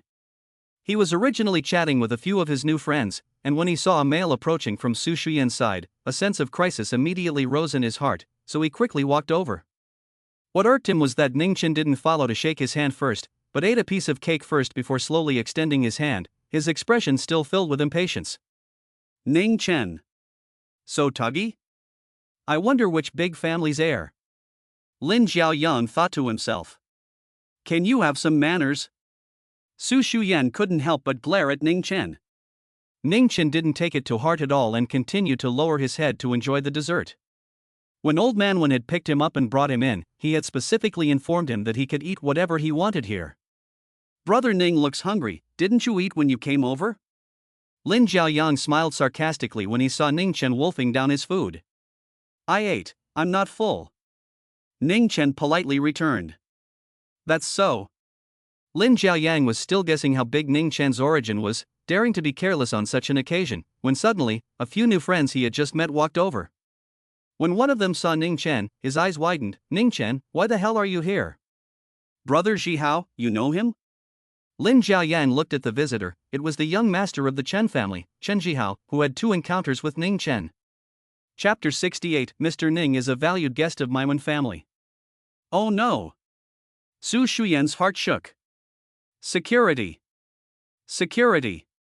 Chen Zhihao directly greeted the security guards not far away, then pointed at Ning Chen. There's a hick here who slipped in to mingle, you guys hurry up and kick him out. A few unknown security guards, glancing at each other, quickly walked over. Country bumpkin? Lin Jiaoyang looked at Su Shuyan in puzzlement. Su Shuyan also felt a bit humiliated, first glaring at Ning Chen before saying, Chen Zhihao, what are you doing? What do you do, Elder Wen's birthday banquet? Is it something that this kind of little yakuza can just casually come in? Chen Zhihao snorted coldly. So there's not much of a background, ah. Lin Jiaoyang reacted. His heart was as disgusting as if he had eaten a fly. The pair of oily leather shoes on his feet immediately moved several steps to the side. Soon, the security guards rushed over and surrounded Ning Chen, who was still gorging himself. Sir, may I ask if you have an invitation? A security guard asked with a frown. No. Ning Chen shook his head. Then may I ask how you got in? The security guard asked again. Sneaking in, how else could I have gotten in? Chen Zhihao sneered. Old Man Wen brought me in. Ning Chen replied. The security guard was speechless. Representatives from the Su family, Chen family, Lin family, and several other big families had come in, and Old Man Wen hadn't shown up, so this little brat wasn't even playing around with his bragging. Throw it out. The security chief barked out an order, and 2 security guards each put a hand on Ning Chen's shoulder. The corner of Chen Zhihao's mouth hooked into a smug smile. Stop. But right at this moment, Su Jingshan and Xiao Jing rushed over. Xiao Jing was furious and directly made a move to push the 2 security guards away. What are you doing? He's my godson. Ha? This. The head of security knew Xiao Jing and hurriedly apologized. I'm sorry, Mr. Xiao, we didn't know. Dusty, when did you come over? Why didn't you tell me? Xiao Jing's expression had a hint of embarrassment. That, Auntie didn't mean to not bring you over. It's fine, Auntie Xiao. Ning Chen smiled, not caring. Alright, Xiao Dust, since you're here as well, stay, eat, and don't wander around. Su Jingshan frowned darkly and instructed. The words just fell. Pop. The sound of a pop spread throughout the hotel hall. Hundreds of guests wearing straight suits and evening gowns turned their heads. Chen Zhihao was like a rag doll, being thrown out more than 10 meters away, clattering and knocking over several tables in a row. The food placed on the tables all showered on him, dousing him into a soupy chicken. There were also 2 blood-stained teeth on the ground. Lin Zhaoyang and Su Shuyan, among others, all looked dumbfounded. No one had expected that Ning Chen would dare to hit someone on such an occasion. Su Jingshan stormed out after a brief hesitation. Ning Chen, what are you doing? Hitting someone. Ning Chen slowly drew back his palm. You. Su Jingshan was so angry that he rolled his eyes, and his body was actually a bit unsteady on its feet. Daddy! Su Shuyan knew that her dad had a bad heart and hurriedly went up to support him, then cursed, Ning Chen, are you a psychopath? Ning Chen ignored her. As he was considering whether to stay and eat or leave, Chen Jihao's father, a middle-aged tycoon with a big belly, was told, Old Chen, your son has been beaten up, go and take a look. What? Chen Jibiao was shocked and rushed over. His precious son, Chen Jihao, was lying on the ground like a dead dog, with blood dripping from his nose, mouth and ears in unison. 2 of his incisors had fallen out, and his consciousness was unclear. What's the situation? A rich male who was picking up a girl looked towards Chen Jibiao in surprise. Young Qin, it seems like Chen Jibiao of the Chen family has been beaten up. A gaudily dressed celebrity was surprised to dare to make a move on such an occasion. Ha! Xinfen saw Ning Chen's face and realized that the man was 7 times similar to the portrait. Could it be him? Xinfen got excited and hurriedly took out his cell phone, snapping a picture and sending it to the Yi family's eldest son who was far away in Binhai. And at this time, Chen Jibiao finished the emergency call and swung his fist to punch Ning Chen. Little brat, dare to hit my Chen Jibiao's son, I'll damn you to death dash. Stop. A clear voice suddenly came from the crowd. Only left for 5 minutes and this guy is causing trouble, no wonder grandpa asked me to keep an eye on him. When Qinglan swept a glance at Chen Jihao lying on the ground and secretly sighed helplessly. Miss one. Chen Jibiao gritted his teeth and pointed at Ning Chen, this. Little brat, indiscriminately beating my son, this matter, the Wen family must give me an explanation. Angry voices echoed in the hall on the first floor. Everyone thought that Ning Chen was going to be out of luck. Unexpectedly, when Qinglan swept a glance at Ning Chen before saying, an explanation? What explanation? Mr. Ning is a valued guest of my Wen family. Silence. The surrounding area was deathly silent. The guests all thought they had heard wrong. An honored guest of the Wen clan? Just this kid? What? What? Chen Jibiao froze, staring blankly at Ning Chen, then at Wen Qinglan. Miss Wen, You're not mistaken, this kid. When Qinglan had a solemn face, Chendong, please pay attention to your address. Chen Jibiao swallowed his saliva. No wonder this young man dared to beat people without fear. It turns out that he has a big background. It dawned on the hearts of the guests. Only Su Jingshan's family hovered in confusion. Shu Yan, I didn't hear it wrong. Ginger Sugar asked woodenly, Miss Wen said that Brother Dolly is an honored guest of the Wen family? I'm not sure, what's going on here? Su Shuyan suddenly felt like she didn't recognize Ning Chen as a person. Then, when she associated it with the words he had just said, it was like a slap in her face. Dusty, what the hell is going on? Xiao Jing's inquiring voice came. Su Shuyan couldn't wait to stick her ear over and listen, she was too curious about Ning Dust's relationship with the Wen family. It's nothing, I know a little bit of medicine, and I've cured old man Wen, so he invited me to dinner when he had nothing to do, and he became a friend after a while. Ning Chen was full of nonsense. I see. Xiao Jing nodded indistinctly. The last time there was a poisonous mushroom incident at the Intercontinental Hotel, Ning Chen had revealed that he knew medical skills. But what the Su family didn't expect was for him to become friends with Elder One, which was outrageous. Cough cough, Xiao Dust, even so you can't just hit anyone, today is the old master's 80th birthday. Su Jingshan's tone eased up a lot. Oh. Ning Chen pulled out his ears. Su Jingshan couldn't help but feel a little embarrassed when he saw this attitude, so he had to keep quiet. Brother Dolly, you're so powerful. Ginger Sugar looked at Ning Chen adoringly, with little stars in her eyes. Ning Chen smiled dotingly and reached out to touch her little head. Su Shuyan looked at this scene and wondered why she was a bit heartbroken and sad. Chapter 69, He's Not a Good Thing. Mr. Ning. At this moment, when Qinglan's respectful voice came, the dinner party is about to start, we've reserved a VIP seat for you, this way please. Ning Chen gave a hum. When he passed by Su Shuyan, he suddenly spoke, for the sake of Aunt Xiao's face, a word of advice. Su Shuyan froze. What? Stay away from that Lin Jiaoyang, he's no good. Leaving these words behind, Ning Chen left in large strides. Su Jingshan and Xiao Jing glanced at each other, neither of them understanding the meaning of Ning Chen's words. Inexplicable. Su Shuyan was both puzzled and annoyed. So he's the only one who's good, a perverted and violent maniac who knows how to solve problems by force. After walking away, when Xinglan couldn't help but twist her head and ask, Lin Jiaoyang, that's Lin Quan's son, right? Ning Chen nodded, probably.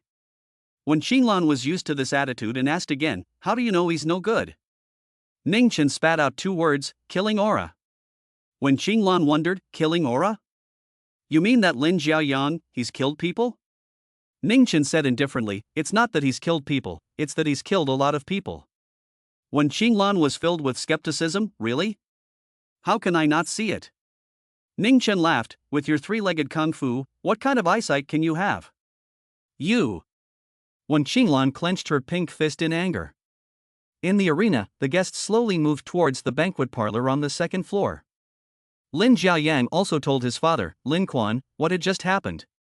Oh. There is still such a young talent in Qingzhou, interesting. Lin Quan was an old man in his 50s, but well-maintained, looking to be in his early 40s, wearing a straight suit and thin-framed eyeglasses, looking well-mannered. Not far behind the Lin family father and son, Qin Fun's cell phone rang. It was the Yi family's great young man who called. Hello, young Yi. Qin Fun pressed the answer button, and in the next second, his eardrums were almost roared through. It's him. Qin Fun, it's him. Where are you now? I'll fly over immediately. Yi Kula's voice was filled with excitement. The Peach Blossom Garden Hotel in Qingzhou. As soon as Qin Fun's words fell, Cool Sun Ya roared again. Peach Blossom Garden Hotel, good. You keep an eye on him, I'll come over now. Duh. The phone hung up and Qin Fun was a bit confused. Who the hell was that person?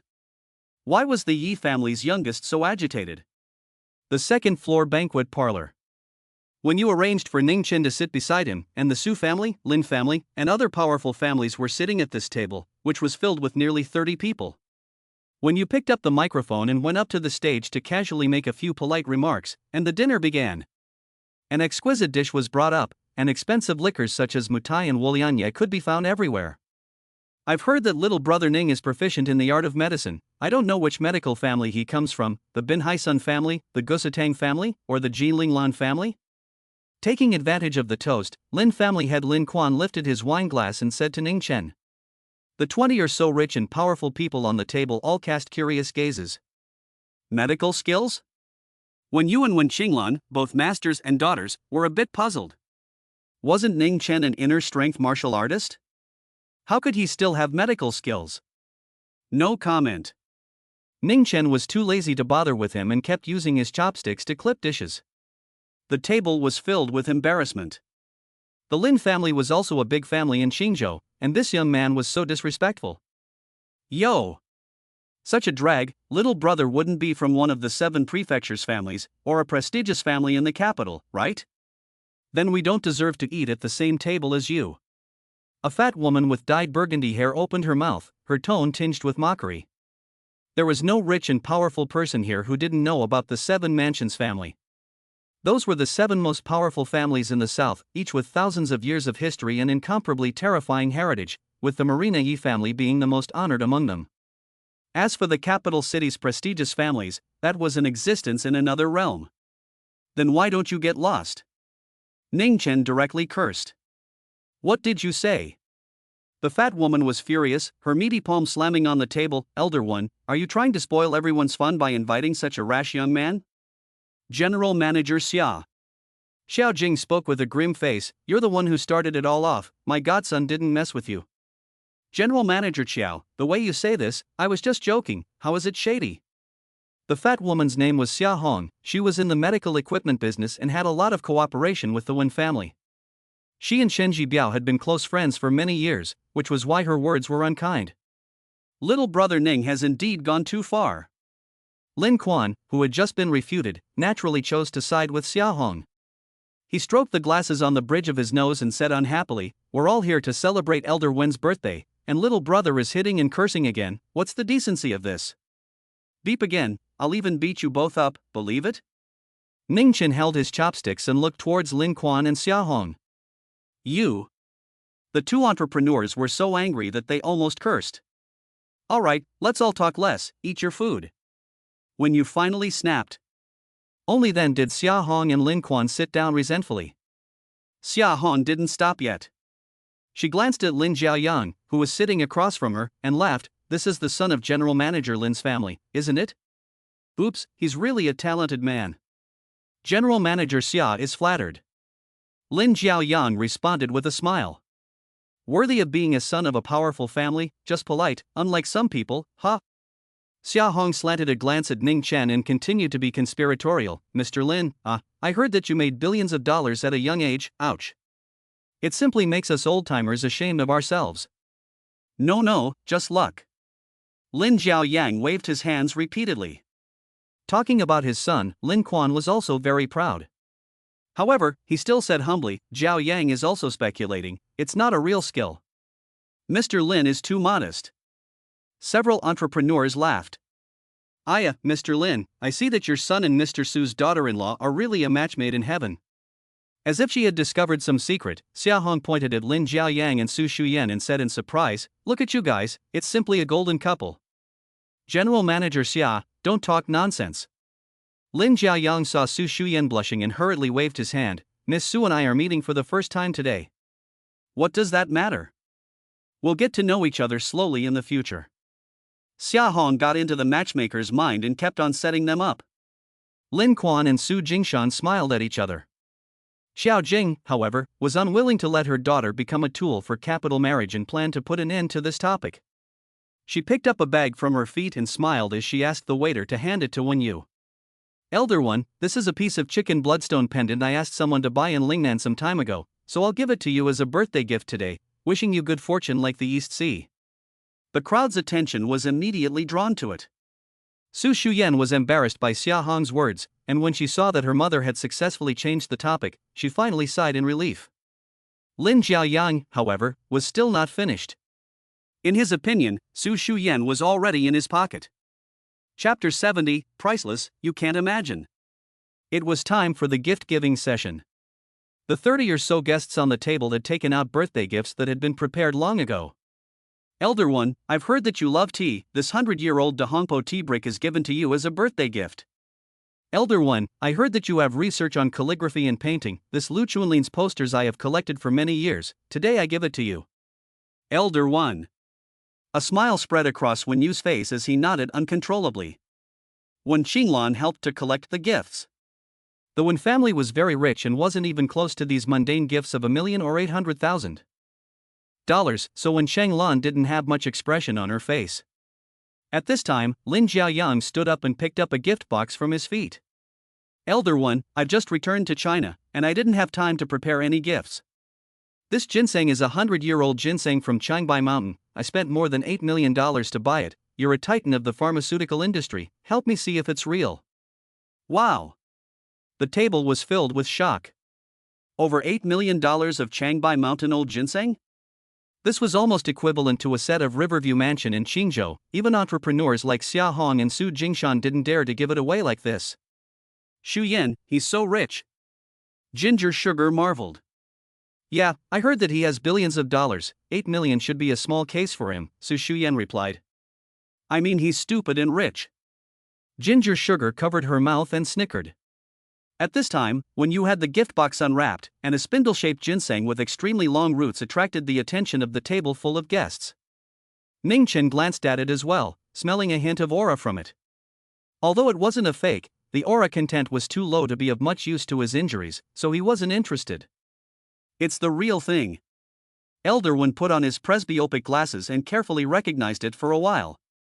Only then did he raise his head and look at Lin Jiaoyang. "Mr. Lin has a good heart, but this ginseng is too valuable, I can't take it for nothing. How about this, Qinglan, you turn around and transfer the money to Mr. Lin." Before Wen Shanglan could nod her head, Lin Jiaoyan was boldly refusing. "Elder One, there's really no need, it's just a small token." Truth be told, I'm going back to China this time. I'm preparing to enter the pharmaceutical industry, and I'll still need Elder One to give me more support at that time. When Yu was still hesitating, Lin Quan said with a hint of emotion. Elder One, in fact, I mentioned Mr. One to Zhao Yang. He heard that the 100-year-old ginseng was good for that disease, so he paid for it regardless of the cost. In short, this is all the late generation's intention. You old man, just accept it. Hearing the word General Wen, the expressions of the guests at the table were all a bit strange. A trace of sadness also swept through Wen Xinglan's beautiful eyes as she lowered her head deeply. All right. Zhao Yang has a heart. When you finally stopped refusing and accepted the expensive birthday gift. As for Ning Chen, he had also learned some of the Wen family's situation from Su Shuyan and Zhang Sugar's chat. Sugar, don't you know about this? Elder Wen's son, Wen Hua, had a car accident 4 years ago and became a vegetable. The stock price of Jishur Pharmaceutical Source has plummeted, and the Wen family is also getting worse by the year. Su Shuyan was also full of emotions when she talked about this matter. So that's how it is. It dawned on Ning Chen that no wonder he hadn't heard old man Wen talk about his son even once after knowing him for so long. Just then, Xia Han's annoying voice rang out. Hey, brat surnamed Ning, what kind of birthday gift did you bring to old man Wen? At those words, the crowd looked at Ning Chen in unison. Wouldn't have come empty-handed. Xia Hong pretended to be surprised and scared. Again, you're a junior, and others, Mr. Lin, sent a 100-year ginseng worth $8 million, so it's not quite appropriate for you to come empty-handed, is it? The scene was awkward for a while. Su Jingshan and Xiao Jing both had no light on their faces. Lin Zhaoyang smiled and didn't say anything as he sat down. All right, General Manager Xia. When Yu's face sank, I was the one who told little friend Ning not to prepare anything. It's fine if he comes. Egu, Wen Lao, what kind of person is this kid to you in the end? Nah, you were so protective of him. Xia Hong said irritably. Who said I didn't prepare a birthday gift? At this time, Ning Chen finally ate almost enough, wiped his mouth with a paper towel, and said indifferently. The gazes of the crowd quickly focused over. Lin Zhaoyang also sized up Ning Chen with interest. He wanted to see what kind of gift this kid could come up with. Could it be more expensive than his? As Ning Chen spoke, he pulled out a crumpled piece of white paper from his pocket, spread it out, and casually handed it to Wen Yu. The crowd was filled with question marks. What the hell? A piece of paper that can also be used as a birthday gift? Could it be that the winning numbers of the next lottery are written on it? Wen Yu took the crumpled white paper, quickly glanced at it twice, and asked in disbelief, Genshin Xingjing pill? What is this? A prescription. Ning Chen's tone carried a hint of reprimand. Aren't you in medicine? You don't even know this. It's really a prescription for medicine. Wen Yu smiled bitterly. Xia Hong's mocking voice immediately came, laughing, fooling people with a prescription. You know shit. Ning Chen sneered, the value of this prescription of mine is many times higher than his broken ginseng. At these words, the corners of Lin Zhaoyang's mouth twitched twice, and he wanted to curse on the spot. However, his good upbringing still allowed him to maintain a polite smile. Brother Ning, you're not pretending too much, are you? It's just a prescription. Even if it's a lost ancient prescription, how much can it be worth? Ning Chen said with certainty, priceless, you can't imagine. Lin Zhaoyang, huh? What a braggart. The guests, including Su Jingshan, were speechless. What a priceless treasure, you're willing to give it away. However, Wen Yu knew that Ning Chen most likely had a patriarchal master. That was why he decided to find someone tomorrow to make this gentian essence pill and try it out. This prescription from the lesser southern heavenly realm had been improved by Ning Chen, and although the medicinal effects had been weakened by most, the herbs could be found all over the planet. If Wen Yu had the vision, he could make hundreds of billions of dollars in the future with this medicine. This was also a test for the Wen family by Ning Chen. Facing the mockery of the guests, Ning Chen didn't bother to respond. Lin Zhaoyang also began to look at Ning Chen as a clown, and even suspected that Wen Yu was senile enough to invite such a clown to the birthday banquet, disturbing everyone's pleasure. And at this time, outside the Peach Blossom Garden Hotel, night fell. Several vans stopped. A dozen or so thugs, holding steel rods, sat in the vans ready to go. Brother Chen, when are we going to do it? A bald guy flicked his cigarette butt out the window.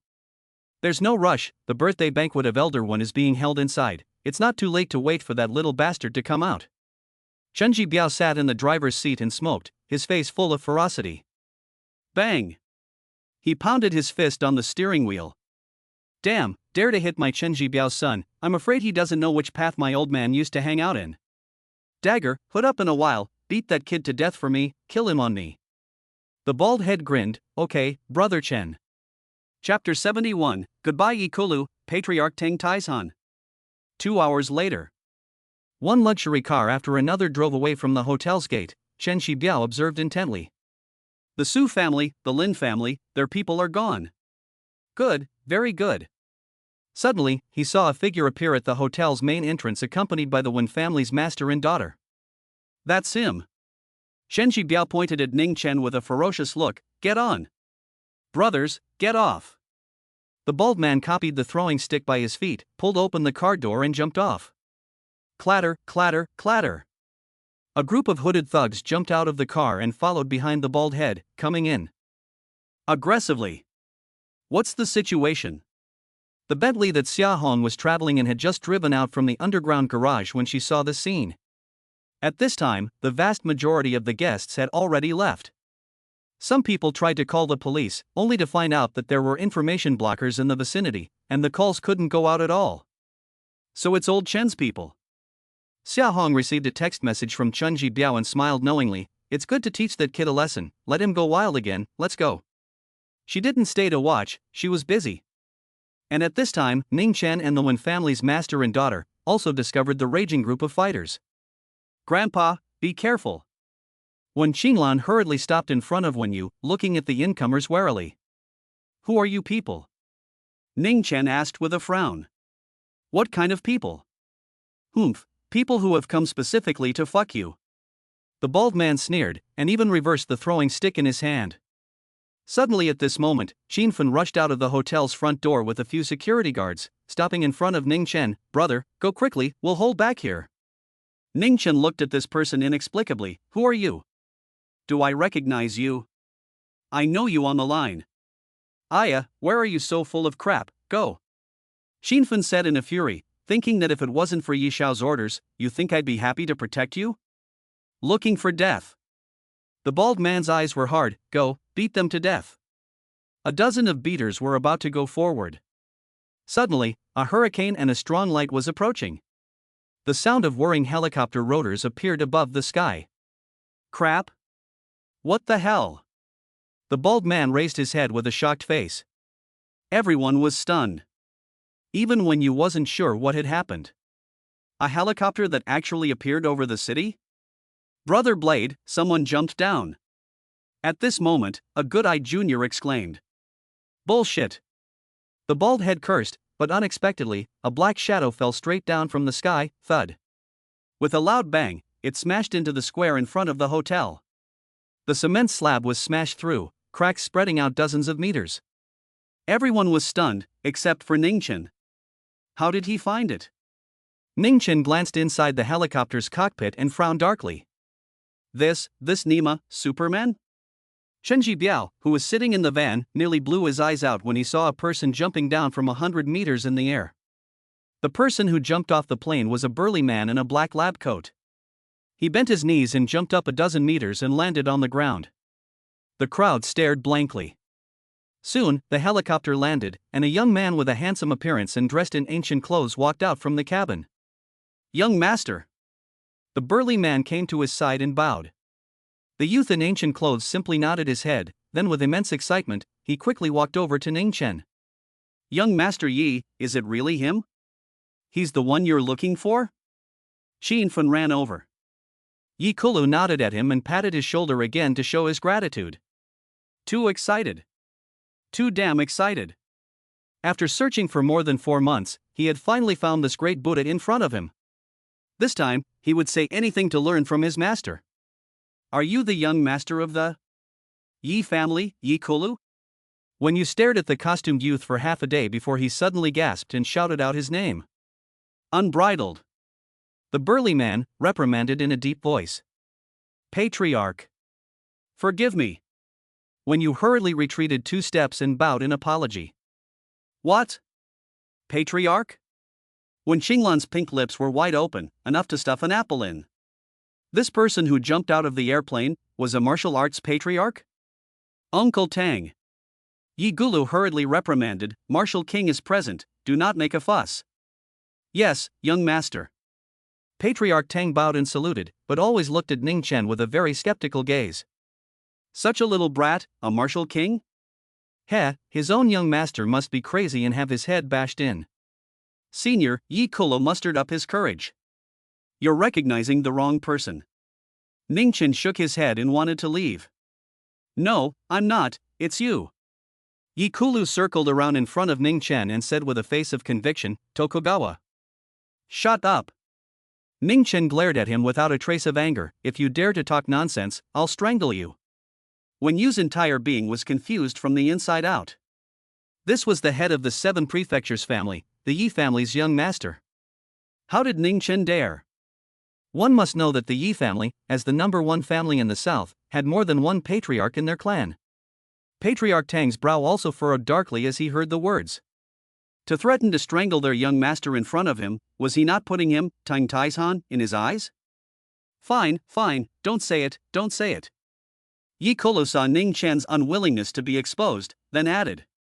Senior, there are too many people here, let's find a quiet place to talk. By the way, what do these people do? Yi Gulu signaled with his eyes for Bald Knife and the other thugs. Ning Chen said indifferently, just a few ungrateful ants. Yi Gulu had long since seen that this group of people were coming from a bad place, and his face darkened violently. You guys have a lot of guts, Uncle Tang, clean them up. Yes, young master. Tang Taishan led the order, and swept a glance towards the bald dagger and the others. Holy shit! These social thugs, where could they withstand the sight of a patriarch? One by one, they were scared shitless, their souls were in danger, and they fled towards the outside of the square on their hands and knees. But in the next second, Tang Taishan waved his sleeve robe, and a mist-white air force visible to the naked eye swept towards the group of fighters. Ah! The dozen or so beaters all seemed to be hit by a high-speed car and were viciously thrown away. Some hung onto trees, some fell into car windows, and some knocked over the stone lions at the entrance of the hotel, making a mess. The van that Chen Jibiao sat in, the windshield was crashed through by a man, right in front of him, scared him so much that he screamed and scurried from the driver's seat to the back seat. None of the fighters could still stand up, basically all seriously injured near death. This is true Qi. Patriarch. It's really a Zhongsher. When Xinglan was even trembling in her breath. She had heard her grandfather say that when martial arts were practiced to the extreme, true Qi could be refined from the internal energy, which was an extremely terrifying power that could kill the enemy 1,000 paces away. This man in the black coat, with a simple wave of his hand, almost killed a dozen or so fighters. Chapter 72, The District's Qi Refining Stage, How Dare You Speak Out? Young Master. Tang Taishan turned around and gave a nod towards Yi Gulu, signaling that the solution was finished. Yi Gulu simply gave a simple then looked at Wen Yu and Wen Xinglan again and politely said, It's getting late, aren't you two leaving? What Young Yi said. Wen Yu could see what was going on, and after giving a deep salute, he left with his granddaughter, Wen Shenglan. The head was not even brought back. Xinfen, go back to the hotel first, I'll go over to find you later. Yi Gulu supported Xinfen away again. The security guards were also driven away. What do you want to say? Ning Chen was a little dissatisfied. Senior, why don't we talk somewhere else? Yi Gulu was polite. Let's talk here. Ning Dust said. Good. Yi Gulu was full of anticipation and a little nervous. Senior, it's the same thing as last time, I want to worship you as my master. Don't dream about it. Ning Chen didn't wait for him to finish his sentence before sternly refusing, I never accept disciples. Senior. Yi Gulu was anxious, as long as you're willing to accept, no matter what the conditions are, I can agree. Really? Ning Chen cast a sidelong glance at him. 1,000 times true. Yi Gulu nodded firmly. He had already decided that no matter how high a price Ning Chen offered, even if it meant asking for half of their Yi family's assets, he would convince his father to accept it. It was only because the man in front of him was a legendary martial king. He had seen him kill the sword Saint Tokugawa Ichiro with his own eyes, and there was absolutely no mistaking it. Alright then, I want spirit medicines, lots and lots of them. Ning Chen spoke. Spirit medicine? Good, Uncle Tang, go back to the clan immediately, Yi Kula twisted his head to command. Before Tang Taishan could speak, Ning Chen added, wait. The spirit medicine I want is not an ordinary spirit medicine, but a high-level spirit medicine. At the very least, it has to be of the 1,000-year ginseng variety. Tang Tieshan's face changed greatly. What? 1,000-year ginseng, Your Excellency's appetite is too big. 1,000-year ginseng is just the base, what I really need is far more. Ning Chen added. Tang Tieshan's face stiffened as he glanced at his young master. Yi Kula's face was also a bit embarrassed, clearly unable to fulfill Ning Chen's request. How precious was a ginseng that had truly grown for over 1,000 years? Even their Yi family, mobilizing all their resources, could only collect a handful of them, not to mention the rest. Can't get it? Then I'm leaving. Ning Chen pulled his leg out and left. Yi Kula's fists clenched tightly, unwillingness written all over his face. Grandpa, what are they talking about? Not far away, in the middle of a peach forest, the master and daughter of the Wen clan hadn't gone far, but were peeking. Can't hear. When Yu shook his head. Grandpa, what kind of person is Ning Chen? Why does the Yi family's young master treat him with such respect? When Xinglan really got more and more scared the more he thought about it, when he had followed Duan Shui Lu to find trouble with him. Perhaps. Really answered Xia Hong's words. When Yu's gaze was complicated, he's from the capital's prestigious family. Grandpa, Ning Chen seems to be leaving. At this moment, when Xinglan reached out and pointed. The grandfather and daughter then saw that Tang Taishan let out a bellowing cry the moment Ning Chen turned around. Stop. Something wrong? Ning Chen frowned, glancing at this patriarch in a black lab coat. Uncle Tang. Yi Kula could see that Tang Taishan was going to speak for him. Tang Taishan waved his hand, signaling Yi Kula to stay out of the way. He stared at Ning Chen with a furtive gaze and said, I heard from my young master that Your Excellency is a legendary martial king realm at a young age? I wonder if it's true or not. What martial king and martial god? You've read too many metaphysical novels. Ning Chen wasn't at all clear about the division of ancient martial realms on Earth. I guess so. There aren't many martial king realms in the entire country of China. Tang Taishan grunted coldly. I also heard from my young master that the sword saint of the Cherry Blossom Kingdom, Tokugawa Ichiro, died at the hands of Your Excellency? Don't recognize it. Ning Chen shook his head. Yi Kula knew that Ning Chen wouldn't admit it, and couldn't help but smile bitterly. As a matter of fact, the entire Yi family thought that he was brain damaged and hallucinating. It's getting dark, I'm going home, bye. Ning Chen got tired of it and prepared to leave. Wait. Tang Taishan once again made a fool of himself and said slowly, my young master wishes for Your Excellency to stay and explain some misunderstandings away. Would Your Excellency be so kind as to show your face? Ning Chen's tone was ice cold. What if I don't show my face? Tang Taishan grinned. That's not up to Your Excellency. With that, he put his hand on Ning Chen's shoulder. Ning Chen's figure stagnated, and he sighed slightly. I hate it when people touch me without my consent. I'll give you 3 seconds to take it away, or else you'll suffer the consequences. Uncle Tang, forget it. Yi Kula persuaded again. It's fine, young master. Tang Taishan waved his hand confidently and said, I want to see what kind of consequences he can make me pay. The sudden scream scared Yi Kulu. What did he see? Tang Tieshan's entire right arm, inexplicably exploded. The arm bones were broken into 6 pieces, piercing out the skin and flesh, and bloody in front of his eyes. A stream of milky white qi emanated from Ning Chen's body. Refining qi into gang, Grandmaster, you're a Grandmaster. When Tang Taishan saw the milky white true qi enveloping Ning Chen's body, he practically howled as if he had seen a ghost. Patriarchs, refining true qi, carried artillery in their bodies and killed their enemies 1,000 paces away. And true qi could be further refined to produce astral energy. This power was even more terrifying, and was said to be able to carry a missile bombardment. A patriarch who refined his astral qi was known as a great patriarch, and was several times stronger than an ordinary patriarch. These thoughts flashed through Tang Tieshan's mind as a showy fist continued to zoom in front of his eyes, finally smashing into his chest at a speed he couldn't react to. Boom! Tang Taishan directly disappeared in place. No one knew where he had gone. Hey! When Xinglan, who was secretly watching the battle, rubbed his eyes and asked Wen Yu, Grandpa, that black coat patriarch, where is he? Don't know. When you couldn't see it either. You killed Uncle Tang? Yi Kulu was close, but he knew what Ning Chen had done. He stared wide-eyed and trembled as he took a few steps back. Killing didn't kill, just gave a little lesson. Ning Chen blandly crossed his arms, a mere chi refining stage, and you dare to mouth off in front of me, you really don't know what you're doing. Chi refining stage? Yi Kulu was puzzled. But hearing that Uncle Tang was still alive, he was slightly relieved.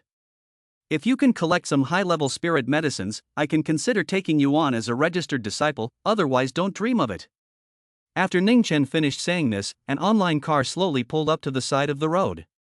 It turned out that the reason why he had been beeping with Yi Kulu for so long was because he was waiting for a car. Pulling open the door and sitting in, the car quickly drove away from the Peach Blossom Garden Hotel. Subsequently, Yi Kulu also found Tang Taishan, who was dressed in tatters and seriously injured and spitting blood, at a construction site a few kilometers away from the hotel's gate. Young master, I have eyes and I didn't recognize Tang Taishan. This person is a grandmaster comparable to old ancestor. After Tang Taishan finished his last sentence, he actually fainted on the spot due to the severity of his injuries. Uncle Tang, you hold on. Chapter 73, A Martial King Reading Freshman Year? Back at the Rose Garden Villa. Su Shuyan was sitting in the living room playing with her cell phone, seemingly sending a message to someone, a sweet smile surfacing on her face from time to time. When she saw that Ning Chen had returned, she immediately slammed her face up. Ning Chen also ignored her and went straight back to the bedroom, ready to play some games and go to sleep. Ginger Sugar suddenly sent a message. Ginger Sugar, Brother Dolly, Shuyan seems to like that Lin Jiaoyang, she's been chatting with him since she came back, and even ignored me. Ning Chen, oh, then I'll take you to play King of Kings. Ginger Sugar, Brother Dolly. Shuyan is going to be abducted, you still have the heart to play games. Followed by an angry face. Ning Chen, she's being abducted, it's none of my business. Ginger, Aunt Xiao has been trying to set you up with Shuyan. ND, do you want to play the game? If not, I'll play it myself, followed by a rolling eyes emoji. Gingerbread, Brother Dolly, be serious, I always feel that Lin Jiaoyang is not a good person. Ningduan, congratulations, you got it right, that guy really isn't a good guy. Ginger Sugar, I feel like he's a scumbag. Ning Dust. Ning Chen thought that Zhang Candy also saw the murderous aura on Lin Jiaoyang, but she didn't realize that she only cared about whether he was a scumbag or not. As for whether Su Shuyan would be killed or scum in the future, it was none of his business, and he had already greeted him anyway. Just after opening the game, a phone call from Wang Yinhua called again, telling him that Guan Weiman had come to the famous Diamond Club with a bag of cash to buy a murderer and was now arrested. According to the projections of the lawyer they hired, attempted intentional homicide, at least sentenced to 8 years. The fact is, if you're a small person like Guan Weiman, you're not going to bother with him at all, and you're going to hang up after a couple of sentences. As a result, when you called in again, carefully asking him if he was free next week, and wanted to invite him for a meal. Ugh, why are these people so annoying? Ning Chen simply turned off his phone and slept with his head covered. Early in the morning. Binhai Baiyun Mountain, inside the Yi family's ancestral home. Tang Taishan was lying on the hospital bed, his face pale and dying. How is the situation? The head of the Yi family rushed over and asked to a hemp-clothed old man. The hemp-clothed old man shook his head, the left arm is wasted, all 5 organs are cracked, but the good thing is that the heart vein is not broken, he can still live. How dare you beat old Tang like this? The Yi family head was furious and said to Yi Kulu, who was guarding the bedside, Kulu, who exactly is that person? Why did you do this to your Uncle Tang? I told you a long time ago, he is that Martial King Sr. who killed Tokugawa Ichiro and saved me, but unfortunately no one believed me. Yi Kulu sighed heavily, Uncle Tang also doesn't believe me, provoking Sr. 3 times, as a result, alas. Martial King. Our entire China, the great country, the explicit martial arts king is only 4 in total, Jiangnana or not, this young martial arts king in the end were to come out? The Yi family head was very depressed. If it wasn't for Tang Taishan lying here with serious injuries right now, he simply didn't believe that a young man in his 20s or 30s would be able to cultivate to the legendary martial king realm. Dad, I've decided. At this moment, Yi Kulu got up and firmly uttered a sentence, I'm going to study at Qingzhou University. What? The Yi family head froze and looked at his son, not understanding what this was about. Yi Kulu explained, Xinfeng just found out for me that senior is a freshman at Qingzhou University. I want to be classmates with him and slowly deepen my feelings. Maybe in the future he'll accept me as a disciple once he's happy. Martial King? Freshman year? The Yi family head wondered if his ears were out of order. Dad, there's no time to lose, let's arrange for someone to help me with the enrollment procedures now. The more Yi Kulu thought about it, the more excited he became. If he were to receive guidance from a martial king, how many years of hard work could he save? An uneventful weekend passed just like that. Aside from Lin Jiaoyang asking Su Shuyan out for dinner, and Jiang Candy complaining about why Ningchen didn't stop him, no more interludes occurred. On Monday morning, Ningchen hugged a few large bags of potato chips and leisurely went to class. After the morning session ended, Counselor Wang Chuan took advantage of the fact that everyone hadn't left and let a transfer student in. Everyone, this is Yi Kulu who transferred from Binhai University. Everyone applaud in welcome. As soon as Wang Chuan finished speaking, an uproar started in the classroom. Yi Kulu, wow, what a cool name. The person is also very handsome, and his body is great. Really handsome, school grass level. A group of girls started to spring. Even Zhang Xinran, the class president who was a rich white girl from a good family, couldn't move her eyes a bit. This Higulu was simply her ideal type. When Ningchen heard this name, he frowned. Looking up, Nima, it was really that Yi clan kid. He had changed into a school uniform, with glasses and short-shaved hair. The whole thing was a big sunny boy. No one would know that he was the young master of the #1 family in the south. Seeing Ningchen's black face, Yi Kulu also revealed a pleasing smile and smiled sardonically. After Wang Chuan left, many girls gathered around to ask for WeChat, and after Yi Kulu dismissed them with a few words, he quickly caught up with Ningchen. Senior, what a coincidence, you're also attending Qing University. Yi Kulu playfully followed behind. What the hell do you want? Ningchen was impatient. Didn't want to do anything, I just came to read a book, senior mustn't misunderstand. Yi Kulu said in a serious manner. Ningchen shook his head and walked away quickly. For the next day, wherever he went, Yi Kulu went. The Yi family's youngest master was transformed into a follower. Even peeing had to be neighborly. At night, Ningchen went to the Encounter milk tea stand to get milk tea as usual.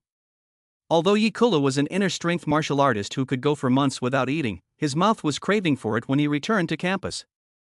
Hello, I'd like a cup of mango pearl milk tea. Yi Kulu said to the female clerk who ordered, and added in his heart, it is said that Qing University is full of beautiful women. It seems to be true, even a little girl selling milk tea is so pretty.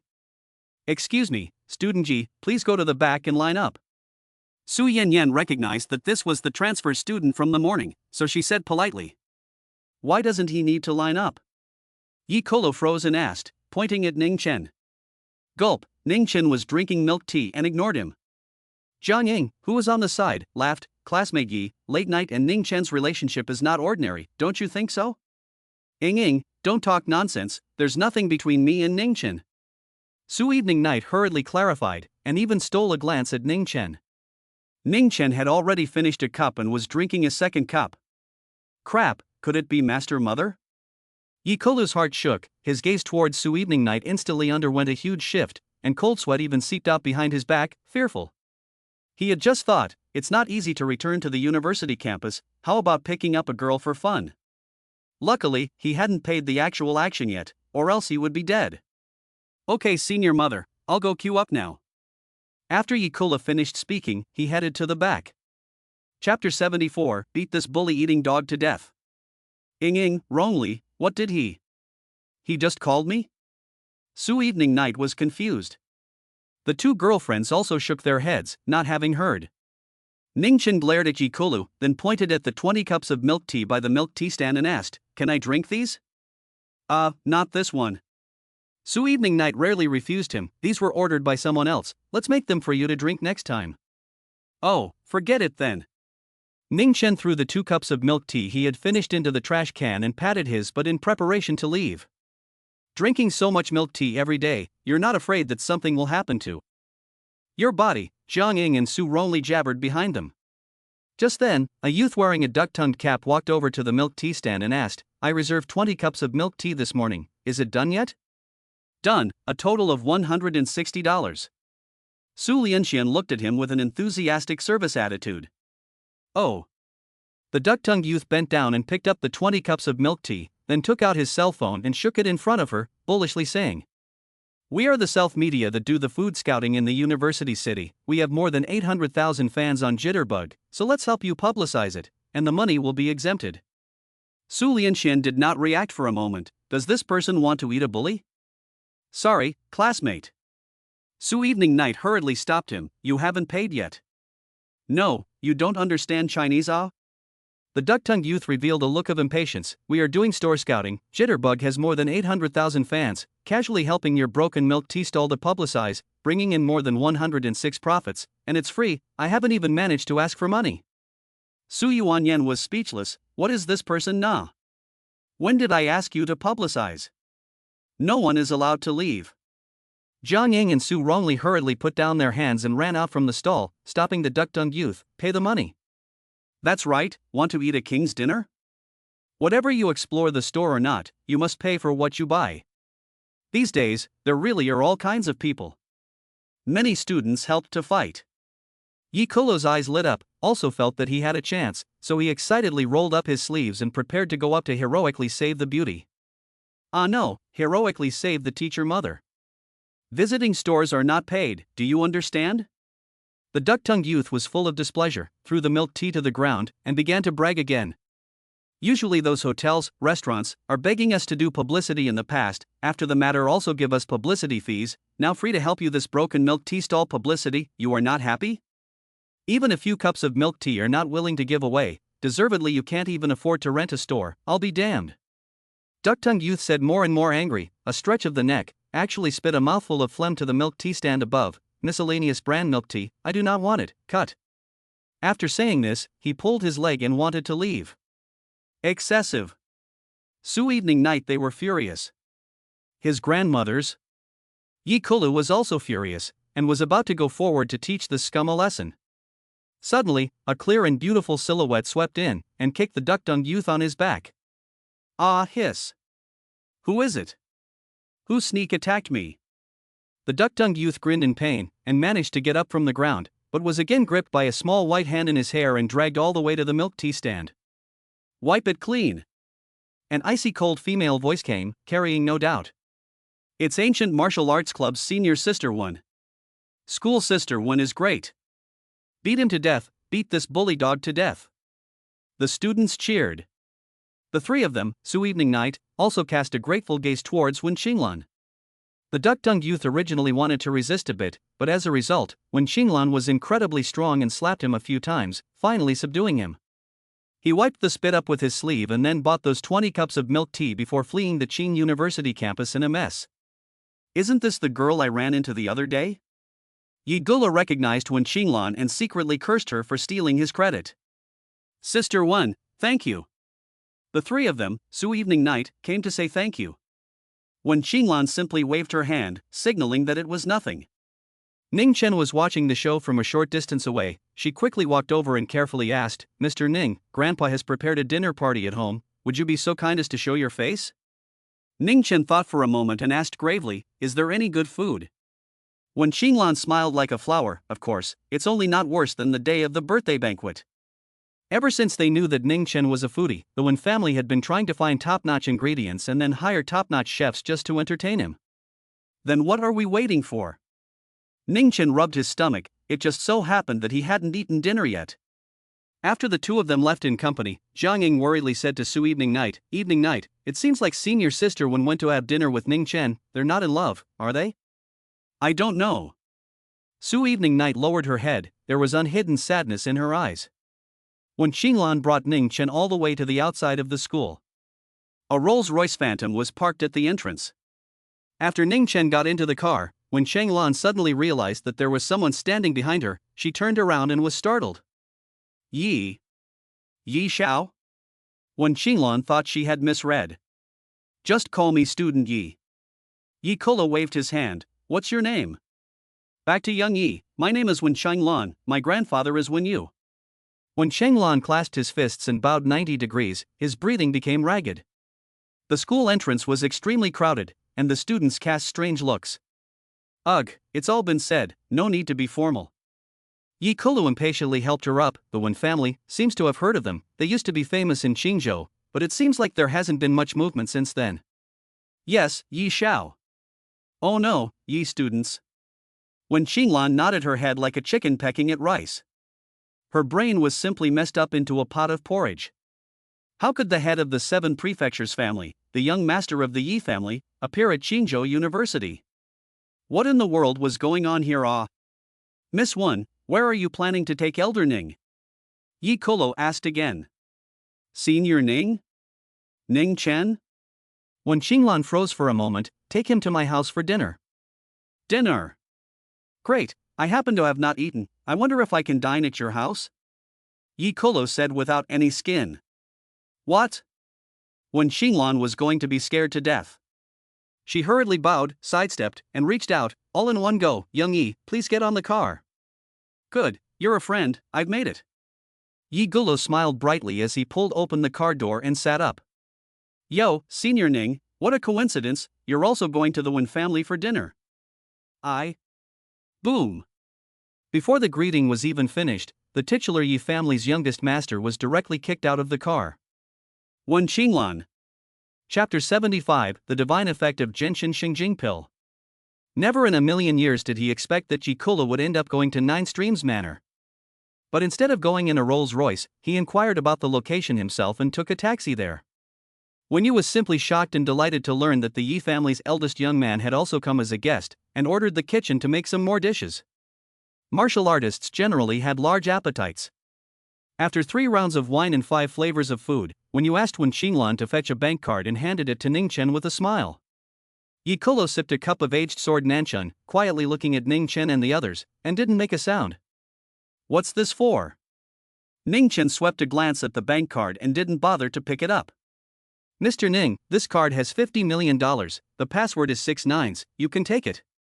When you pushed the card over with both hands, and his tone was much more respectful than before, even bringing the word you with him. Ning Chen did not move. When you continued, the Genshin Essence Pill, I found someone to make it that night. The medicinal effect is really amazing. I only took it for 3 days, and it had a miraculous effect. Speaking of miraculous effects, Wen Yu's old face slightly reddened, but he did not go into details, only saying, such a divine medicine formula, the Wen family doesn't dare to keep it all to themselves. In addition to this $50 million, in the future, no matter how many sales of the Genshin Essence Pill there will be a 50% dividend paid to Mr. Ning's account. Only then did Ning Chen take the bank card and put it away in his sleeve. Quite honest, I thought you guys would quietly swallow this prescription. When Yu hurriedly shook his head, I dare not. Ning Chen nodded. Let's first see if the Genshin Essence Regeneration Pill sells well. If it does, I still have a few more prescriptions here, so I can give them to you together. Really? Wen Yu was overjoyed, rising on his crutches on the spot. Ning Chen, however, didn't have much of an expression.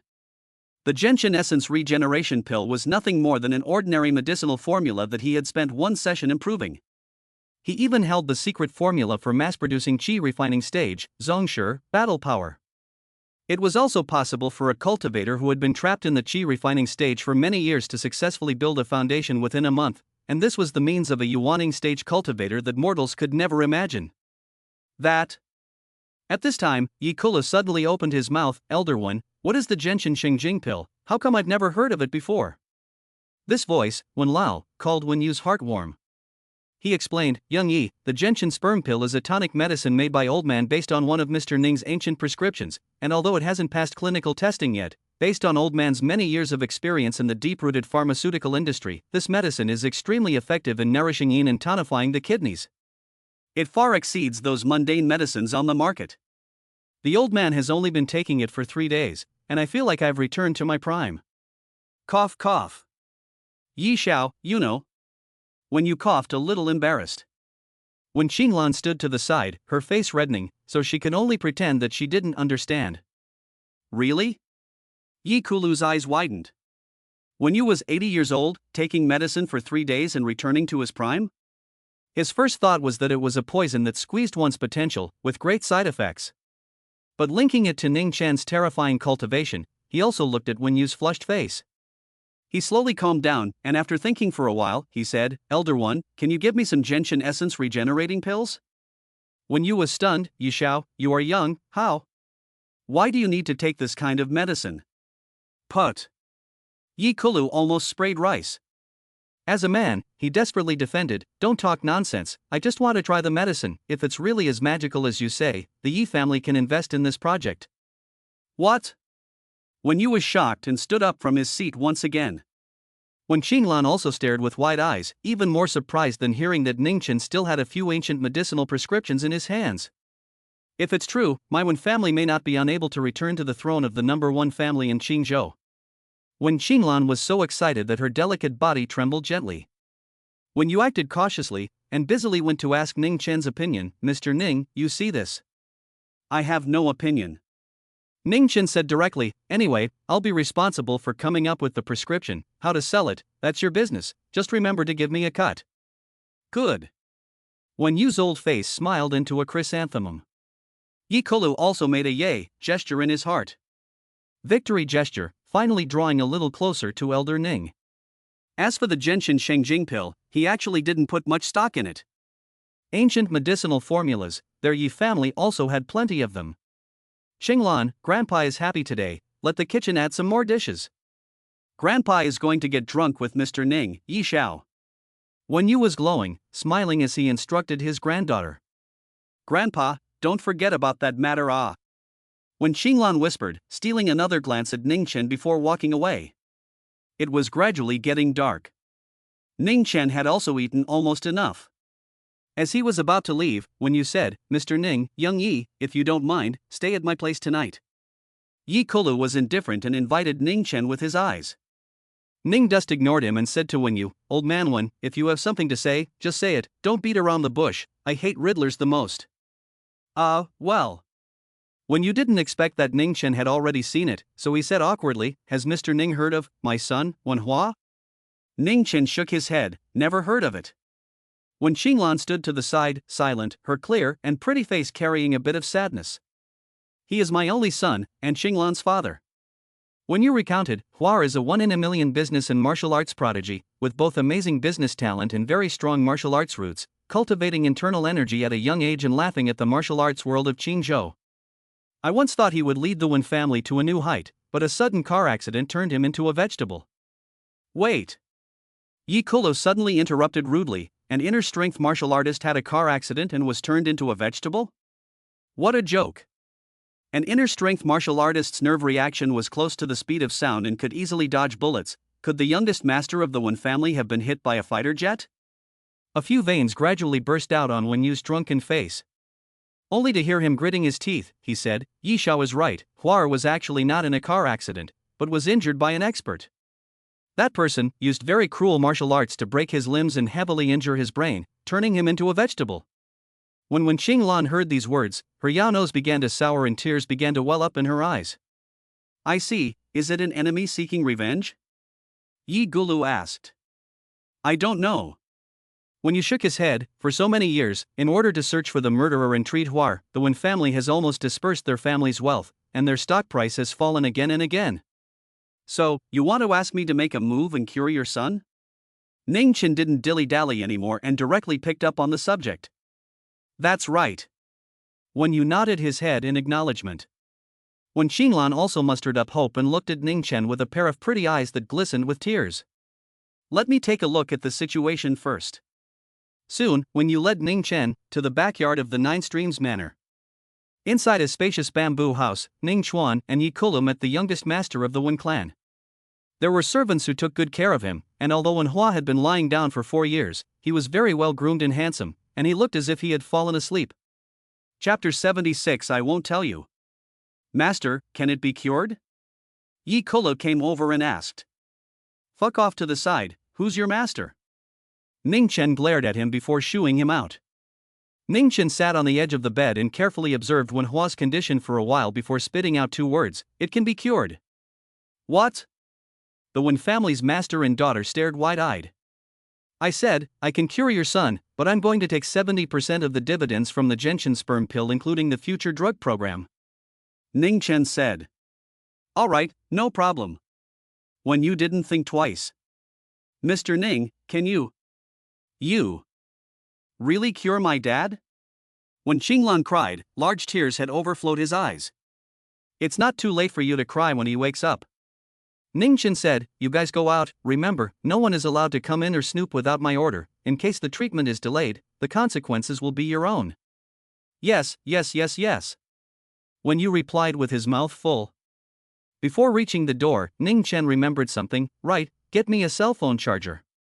Not long after, the door of the bamboo house was unlocked from the inside. When you had sent more than 20 bodyguards to watch over it, and he himself was personally keeping an eye on it, and he had even gotten a large group of private doctors and nurses to be ready for emergencies at any time. Elder Wen, with all due respect, the person inside is simply a charlatan, you must not fall for it. A male doctor in a white lab coat said angrily, in all the years I've been practicing neurology, I've never seen any vegetative patient that can be cured just by saying they're cured. That's right, Elder Wen, I'm 100% sure you've been cheated. Another rehabilitation and physiotherapy expert pushed the glasses on the bridge of his nose. You'd better open the door, let me see the medical license of the person inside, we're doing this for the sake of Mr. Wen's safety. No need. When you trusted Nine Dust, you guys just stay honestly. The group of experts looked at each other in disbelief. Elder Wen is treating a dead horse as a living horse. A female expert, who advocated for affinity therapy, sighed. After all, Wen Lao was over 80 years old, and his son couldn't be cured in any way, so one could imagine how anxious he was in his heart. At this time, a charlatan appeared, holding a certain folk remedy and bragging about it, but also stepped on them, these experts. Wen Lao was deceived and understandable. Waiting to hit your faces, you guys. Ye Gulu hugged his arms and sat on the stone table in the backyard, laughing at this group of rice bucket experts who were exchanging words. At this moment, inside the bamboo house. Double kill. Triple kill. Ning Chen was lying on the large, soft bed, holding his cell phone and playing a game, which was still connected to the charging cable. Patient Wen Hua was thrown on the sofa by him. If Wen Yu and Wen Qinglan walked in and saw the scene, they would probably die of anger on the spot. At noon the next day, Ning Chen stretched and got up from his bed. After yawning several times in a row, he carried Wen Hua back to the bed. Then, he opened Wen Hua's shirt and poked both fingers into his chest. Put. With a sound, the fingers pierced between the flesh and bones, and blood flowed out. A second later, Ning Chen pulled out his fingers, and there was actually a chirping insect between them. What is this? Wen Yu was called in by Ning Chen and looked at the table in shock. The strange bug was covered by a glass, very hideous and terrifying, banging around. It's a Miaojiang parasite. Before Ning Chen could say anything, Yi Kula was the first to speak. Master, how did this thing appear here? Who the hell is your master? Ning Chen glared at him again, and said without a good reason, I caught it in Wen Hua's body, and I'm exhausted after catching it all night. Unsurprisingly, he could wake up at any time in the next day, thanks to your careful care over the years. When these words came out, the surroundings were shocked. Wen Yu's old eyes went round, rushing up to hold Ning Chen's hand tightly. Really? Really? Mr. Ning, Hua he can wake up in a day? Ning Chen pulled his hand out, pretty much. Wen Qinglan instantly burst into tears. That's great, Dad. At this time, a few medical experts in white coats couldn't stand to watch. Young man, treating people casually without a license to practice medicine, this is against the law, you know? There was a male doctor who opened his mouth and reprimanded, Elder One is more than 80 years old, it's okay for you to cheat him, but you're still too early to cheat us. Who are you?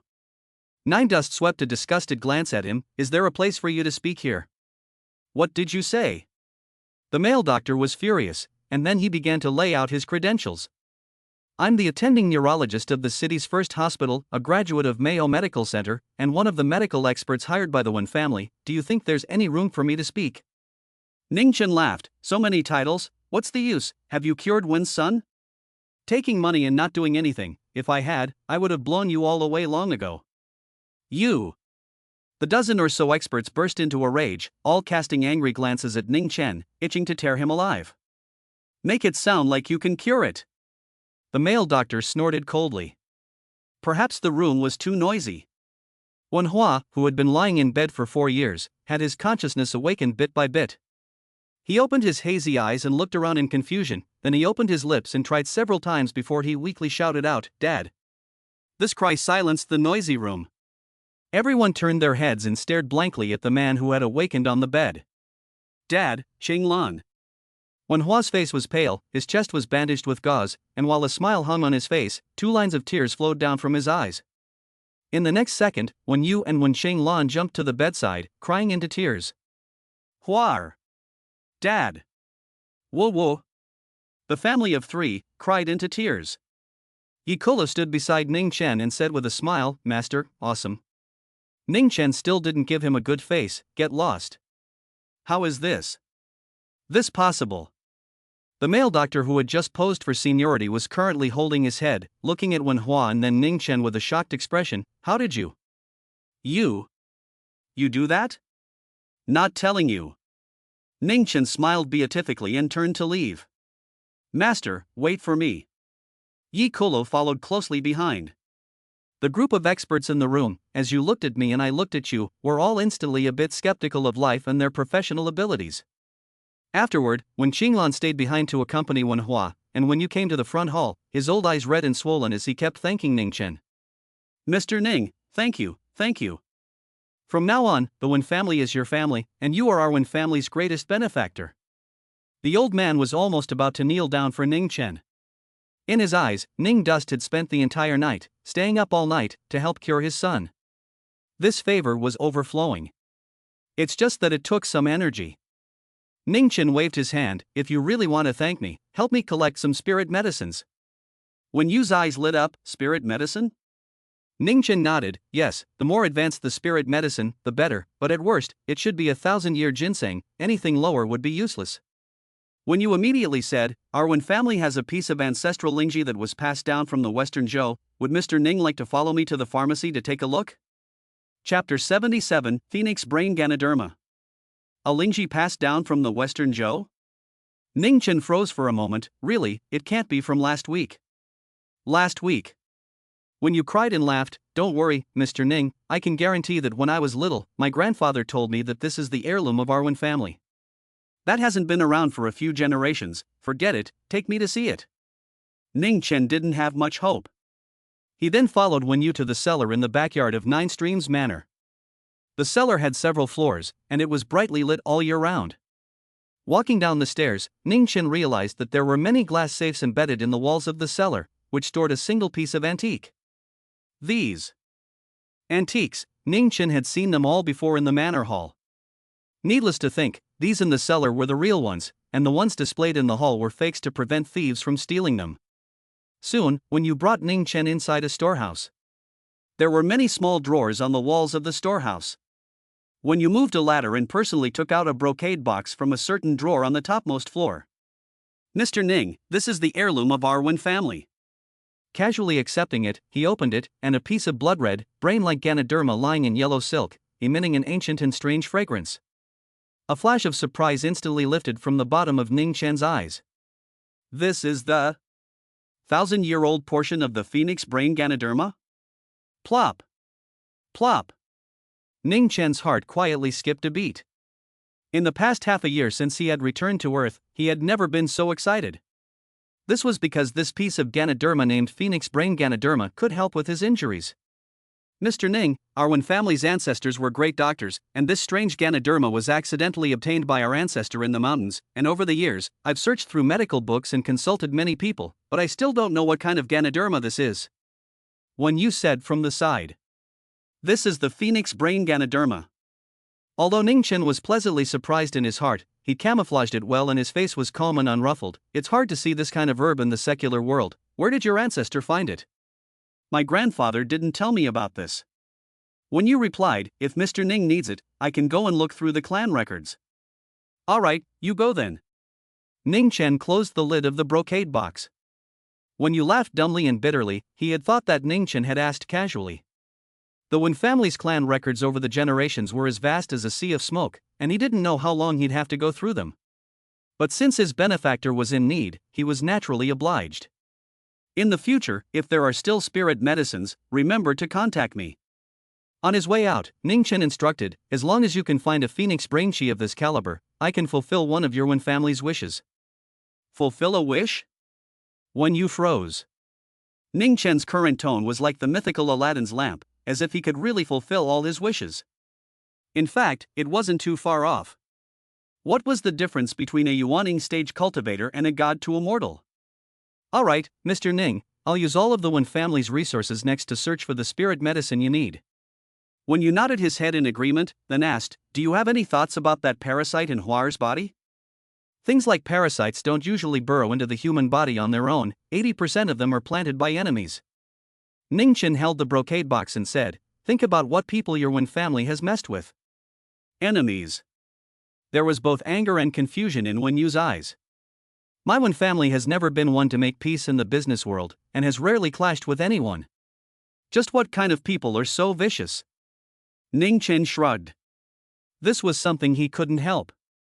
Afterwards, Wen Yu sent a card to send him back, and also said that when Wen Hua recuperated, their family would come to the door to thank him. Ning Chen didn't care about this. After returning home, he first stuffed the brocade box containing the phoenix brain cheese under his bed. After thinking about it, he felt unsafe again. So, he dug a 20-meter deep pit in the courtyard and buried the brocade box in it, with the black dragon staring straight ahead, wondering what his master was doing. After burying it, he sat on the swing and thought about life. Earth's aura is so barren, it's reasonable to say that it's impossible to breed a spiritual medicine like phoenix brain chi. Could it be that the ancient Earth had an abundant aura? Ning Chen recalled a possibility. In the history of the state of China, there were many incredible legends recorded. Pang Zhu lived for over 800 years. Zheng Sanfeng feathered his way to immortality. Xiang Yu had the power of having a roof over his head, that is, he grabbed his hair and lifted himself up. Zheng Fei's roar at Changban Slope scared to death Zhao's general Xiahou Jie. These seem absurd today, but if the ancient times were really full of aura, it may not be impossible to breed these legends. Even so, to refine the complementary god Dan, there are still 7 kinds of spirit medicine needed. I don't know when I can get it all together, Ning Chen lamented. In the evening, Su Shuyan and Jiang Sugar came back and didn't notice anything strange in the courtyard. Because of what happened last time, Su Shuyan still ignored Ning Chen. Ning Chen was also happy to be free, and went to class as usual the next day. When he walked into the classroom, Yi Kula was carrying a bag of Xiaolong Bao, smilingly coming up, Master. If you call me master again, I'll beat you to the point where you can't take care of yourself, believe it? Ning Dust threatened. Old. Boss, have you eaten breakfast? I specially bought the crab meat Xiaolong for you. Yi Kula handed over the plastic bag with a bit of fear. Although Nine Dust had eaten in the cafeteria, he didn't mind having another meal. He reached out and took it, sat down in the back seat and ate. Yi Kula quietly sighed in relief, feeling that he was one step closer to worshipping his master. There was a physical education class in the afternoon. The students of clinical class 2 walked towards the stadium in groups. Evening, have you heard? Guan Xiaoman's father is in jail. Zhang Ying's surprised voice came. What? Su Wanwan froze in place. Guan Xiaoman's dad, wasn't he a very successful businessman? Even the school's new gymnasium was built with his financial support. How did he suddenly go to jail? Really, look, it's all over the forums. Zhang Ying handed her cell phone to Su Evening Night. Su Evening Night took a look. On the campus forum of Qing University, there were indeed many people discussing Guan Xiaoman's father Guan Weiman. Even a verdict was dug up by someone, and it clearly read, Guan Weiman was sentenced to 9 years in prison for attempted intentional homicide. Crap, intentional murder? Nyo Pai. Father and daughter are both ruthless characters. No wonder Guan Xiaoman is so vicious, framing our medical department's flower 3 times, so there's a murderer father. Garbage father and daughter, hurry up and go to hell, a vomiting emoji. The comments screamed side to side. Although Su Evening Night's heart was also out of a mouthful of bad anger, she always felt that things were not quite right, so she turned her head to look at Ning Chen. Ning Chen was walking with Fang Xiaofang, Zheng Gachuan, and the new transfer student Yi Lulo, chatting one way or the other. This matter, it won't have anything to do with him. Su Evening Night's brows knitted darkly. Hiss, the thought of having to take physical education classes in a gymnasium built with murderer funding makes me a little scared. Zhang Ying put her cell phone away and shivered. Su Evening Night revealed a bitter smile and walked with her 2 girlfriends towards the gym gate, suddenly bumping into 2 very pretty girls. Chapter 78, Can't play basketball, but abuse you like fun. One of them, taller than 1 meter 7, had a head of enviable champagne-colored long wavy hair. Her features were so delicate that she couldn't pick out any faults, extraordinarily bright and charming. The other was slightly shorter, but playful and cute, with an even hotter body that was extremely inconsistent with her looks. It's her, Su Shuyan. Su Evening Night's footsteps slightly stalled, her eyes fixed on that bright girl. When Su Shuyan saw her, she smiled faintly as a greeting. Shuyan, look, it's Brother Dolly. Brother Dolly. Ginger Sugar, who was beside her, waved her hand excitedly after seeing Ning Chen. Su Shuyan immediately complained, Little Sugar, why are you so excited every time you see him? Can you be more reserved? Oh. Ginger Sugar went in one ear and out the other, bouncing to Ning Chen's side. Brother Dolly, you guys are having this class in the gym as well? Yeah, basketball class. Ning Chen couldn't help but touch Ginger Sugar's little head, immediately attracting an envious gaze. In particular, the vice class president was Lai Hyun Ming, whose eyes were so jealous that they were on fire. Little Sugar, let's go. Su Shuyan walked over and took Ginger Sugar away, and deliberately threw Ning Chen a blank stare. Master. Oh no, boss, can't see that you're so powerful, hee hee hee hee. Yi Kulu's lewd laughter came from the side. From my many years of experience in picking up girls and putting them in their place, these two girls are both superb, a 7 and an 8. Ning Chen kicked him away. Get lost. After class started, quite a few students gathered in the gymnasium. In addition to the two classes that Ning Chen and Su Shuyan were in, there were also many students who didn't have classes and specifically ran over to see the school beauty Su Shuyan, both sophomores and juniors. How annoying. Su Shuyan's eyebrows were lightly wrinkled, and she was a bit uncomfortable standing in the line. In the audience, almost all of the boys were looking at her and commenting on her, occasionally letting out a lewd laugh. Maybe this is the trouble with beautiful women. Oh, I want this kind of trouble too. The school flower really is the center of attention wherever she goes. The girls in the same class discussed with each other. Afterwards, baskets of basketballs were carried over by the gym class representative. The physical education teacher let the students practice shooting baskets and then disappeared without a trace. Shuyan, look, Brother Dolly is wearing the sneakers you bought today, yeah. Ginger Sugar pointed at the court where clinical class 2 was. Ning Chen was holding a basketball, shooting it in a bored manner, and on his feet, he was really wearing Ryukawa Maple co-branded AJ sneakers. Humph, this violent maniac, I should have known not to buy them for him. Su Shuyan said unhappily. She still couldn't forgive what Ning Chen did at Elder Wen's birthday banquet. But even though this guy was violent, he was quite capable, and actually managed to make Elder Wen defend him so much. On the other side, Ikula noticed the sneakers on Ning Chen's feet and laughed. Boss, I didn't realize that you like to wear sneakers as well. I thought that a big guy like you usually wore cloth shoes, hee hee. Ning Chen casually said, someone else gave them to me, I didn't buy them. At this time, Lai Xianming, this thing that didn't know how to die, while dribbling the ball very flirtatiously, looked at Ning Chen's feet very contemptuously, and said, fake shoes also have the nerve to wear them out. Fake shoes? Yi Kolo froze for a moment when he heard Lai Xuanming's voice. He took a closer look at the shoes on Ning Chen's feet and said to Lai Xianming with certainty, what are you talking nonsense about, old? Cough, the shoes on Mr. Ning Chen's feet are definitely authentic. Bullshit, authentic. Lai Hyunming stopped dribbling the ball and pointed bullishly at his own feet. I'm the genuine article, his pair is 100% fake. You're talking nonsense. Ginger Candy's voice suddenly came. This niece didn't know when she ran to Ning Chen's class and said to Lai Xianming, Brother Dolly's pair of sneakers, bought at Qingzhou Mansion, cost more than 80,000, how could they be fake? I think yours are the fake ones. On Lai Hyunming's feet, he was wearing sneakers of the same model as Ning Chen. A trace of undetectable panic flashed in Lai Hyunming's eyes, and he looked at Ginger Sugar and said, who is Brother Dolly? Brother Dolly is Ning Chen, we are good friends. Ginger Sugar stood beside Ning Chen, instantly attracting a wave of envy. The corner of Lai Hyunming's mouth twitched twice, not to mention how jealous he was. You don't believe me, do you? Wait.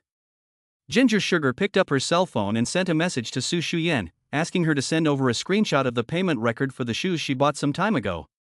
Here, see? Qingzhou Mansion counter Nike counter, 84999. It's hard to believe that Qingzhou Mansion counter will sell fake goods? Ginger Sugar held up his cell phone and looked at Lai Hyunming triumphantly. This. Lai Hyun-ming's face stiffened. He didn't expect that what Ning Chen was wearing on his feet were real shoes. Grandma.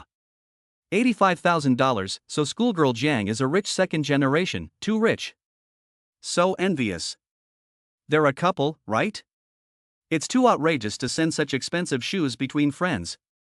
The students of clinical class 2, looking at the payment records on their cell phones, one by one, their eyes turned purple with envy. Hey, where's yours? Ginger Sugar took her cell phone back and glanced at Lai Hyun-ming. What? What mine? Lai Hyun-ming panicked. Your payment record, show it to me. Ginger Sugar crossed her small hands. If you can't take it out, you're wearing fake shoes. I accidentally deleted it last time. Lai Hyun-ming's old face was red. Oh, deleted? Ginger Sugar sneered, nothing to play with deleting payment records? I really accidentally deleted it. Lai Hyun-ming still tried to weasel out, but his reddened cheeks had already betrayed him. At once, a gaze of contempt was cast. Lai Hyun-ming was so ashamed and annoyed that he could not wait to dig a hole in the ground and drill into it. Daring to bully my family's brother Dolly, you don't even weigh yourself. Ginger Sugar put her hand on Ning Chen's shoulder, but because she wasn't tall enough, she had to stand on her tiptoes. At this time, Lai Hyun-ming had another plan that failed. He looked at Ning Chen with a sour, contemptuous look. What's the use of wearing expensive sneakers and not knowing how to play basketball?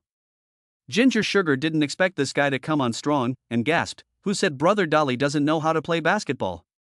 Ning Chen smiled bitterly, this, little sugar.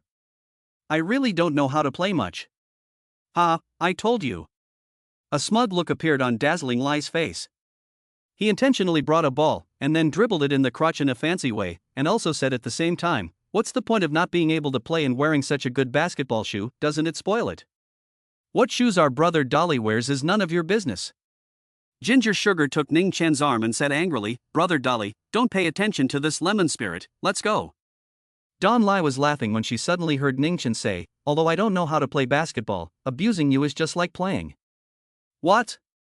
Dazzling Lai pointed at himself, are you talking to me? Otherwise. Ning Chen's face was flushed with laughter. Abusing me like it's a game? Cowardly.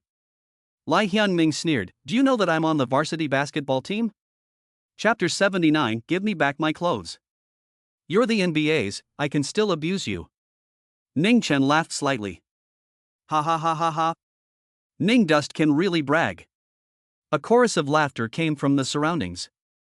Dazzling Lai couldn't help but thinking that my old man had finally found a chance to take revenge, so he said, fine, since you're such a bully, do you dare to fight me for a few? Put. Yi Kolo couldn't hold back any longer and spewed out in laughter. A college student challenging a martial king? Nima laughed him to death. People could tear down the gymnasium with a wave of their hands. It's fine to fight, but we need to add some stakes, otherwise it's no fun. Ning Chen said with a smirk. This kid, so confident, is he strong? Don Lai hesitated for a second. But when he saw that the number of onlookers was increasing, and even the school flower Su Shuyen came over, he felt a rush of hot blood straight to the sky. Marred, the challenge was initiated by him, how could he back down? Okay, what's the bet? Lai Hyun-ming slapped his chest. The loser, run naked. Ning Chen laughed. Yi Kolo tried to stifle his laughter. This was too ruthless of the boss. Planning to directly make this kid lose his right to choose a spouse for 4 years in college. Bet. Lai Hyun-ming also got on his head and boldly answered the battle. He didn't believe it. Ning Chen was great at sprinting, great at throwing the shot put, great at doing push-ups, and great at playing basketball? How can a person be so all-round? What if you're the hero of an urban novel? How many balls? Lai Hyun-ming took the ball passed by his friend and asked while dribbling. As you wish. Ning Chen was indifferent. Let's play 5 then, you first and me first? Lai Hyun-ming asked again. You go first, just don't deny it if you lose later. Ning Chen said generously. But you memorize that yourself first. Lai Hyun-ming snorted and held the ball to the 3-point line. Looking at the defending Ning Chen in front of him, he laughed in his heart and decided to smash his head first and tease him a bit. As a result, he had just thrown the ball out to smash Ning Chen's forehead when the latter raised his hand in a smooth manner, picked up the ball, and then naturally walked outside the three-point line. Lai Hyunming was dumbfounded. Nima. Reacting so quickly. Put. Yi Kolo didn't hold back and spewed laughter once again. Sugar, what is Ning Chen doing? At this time, Su Shuyan also walked over, looking curiously at Ning Chen, who was surrounded by a group of people. Shuyan, you're here, Brother Dolly is fighting his classmates one-on-one. Jiang Sugar told the story. Su Shuyan heard that the loser would have to run around naked, and immediately watched with great interest. In her heart she couldn't wait for Ning Chen to lose, so she could see this guy make a fool of himself. Mud. At this time, Lai Xianming turned into the defense side, his face ugly. What he didn't expect was that Ning Chen's first ball actually shot in place. As soon as the ball came off, it flew straight towards the basket, and even though the shooting posture wasn't quite standard, it didn't affect the goal in the slightest. Ch. The crisp sound of the net came, setting off a chorus of shouts. Good shot. So accurate. Lai Hyunming's face became even more ugly. In the next 4 shots, he was simply being teased by Ning Chen in various ways. Back hit, through the hips, 3 points. And finally even a dunk. Boom. In everyone's shocked gazes, the rim exploded into a white flurry of glass slag that poured down. Crap. He dunked the rim. Bullshit. The entire indoor gym boiled over. In the audience, the boys who had originally come to see the schoolgirls stood up one by one, shock and envy written in their eyes. Lai Hyunming was also completely dumbfounded. A ball that didn't go in, he sat on his butt on the ground as if his whole body's strength had been drained. Wow, Brother Dolly is so handsome. Ginger Sugar directly let out a scream, her eyes filled with adoring little stars. This guy. Su Shuyan was also surprised, looking at Ning Chen with unblinking eyes. Fang Xiaofang, Zhang Dachuan, Zhang Xinran, as well as Su Lianyang, Jiang Ying, and the other students of Clinical Class 2 were all dumbstruck. Only Yi Kolo was very calm, as if he had expected this scene to occur. Fulfill your promise, classmate Lai. Ning Chen walked over with a smile on his face as he held a basketball. What? What? Lai Hyunming climbed up from the ground, his face black as charcoal. Don't play dumb, lose and run naked. Ning Dust said. Hey, it's just a joke, are you taking it seriously? Lai Hyunming hadn't even thought about it. Running around naked in broad daylight, was he even going to read this book? But Ning Chen wasn't going to spoil him.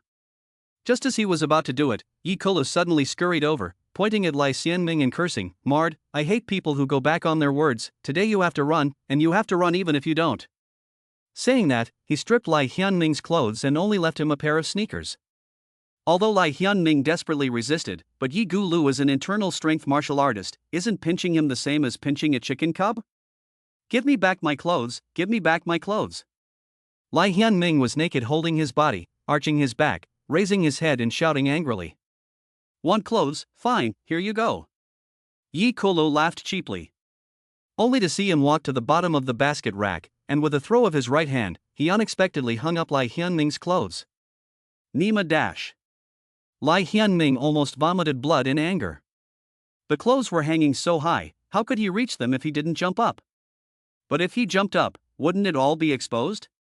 The worst thing was that there were glass slags spread out below. Ning Chen, Yi Kulu, I'm not finished with you. Lai Xianming was so angry that his eyes turned red, his tears flashed, and before long, he was actually shedding tears. Cried in anger. Boss, how did I perform? Yi Kolo came over with a smile. Not too bad. Ning Chen was still expressionless, but his attitude wasn't as fierce anymore.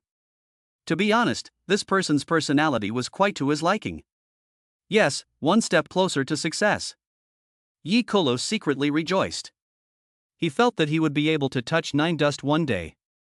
Afterwards, 2 physical education teachers rushed over, looking at the shattered rim, the clothes hanging on it, and a naked boy who was hugging his head and crying. The 2 teachers were initially angry and wanted to twist Ning Chen and Yi Kolo to the teaching office. Yi Kolo just smiled and made a phone call. Soon enough, someone stepped in to settle the matter. Wow, Brother Dolly, this friend of yours is awesome. He's not a relative of the principal, is he? Ginger Sugar stood beside Ning Chen and asked curiously. Maybe. Ning Chen played dumb. Destroying everything wherever he goes, a violent maniac indeed. Su Shuyan walked over and glared at Ning Chen, then took Ginger Sugar on her arm. Sugar, let's go. See you later, brother Dolly. Ginger Sugar waved her hand. Aha. Ning Chen waved his hand as well. Chapter 41, Sword Saint, Ichiro Tokugawa. What's your mom's waste of words? If Brother Dust tells you to pay up, if you don't, I'll beat you to death. Ma Koan raised his foot and wanted to kick again. Chen Jihao had no choice but to honestly admit his fate and transfer the 150,000 yuan meal money to Ning Chen. Ning Dust collected the money, and then strangely stretched out his hand, touched his face, and finally turned to leave. Chen Jihao, however, had a mischievous face and immediately dialed the police. Hey! Police uncle, I was robbed and beaten up. You guys come quickly. Soon, several police officers arrived panting. Seeing Chen Jihao standing there intact, the leading police officer was surprised and asked, You are Chen Jihao? Chen Jihao nodded, It's me. The police officer wondered, Didn't you say you were beaten up? Chen Jihao pointed at his face, Yes, can't you see?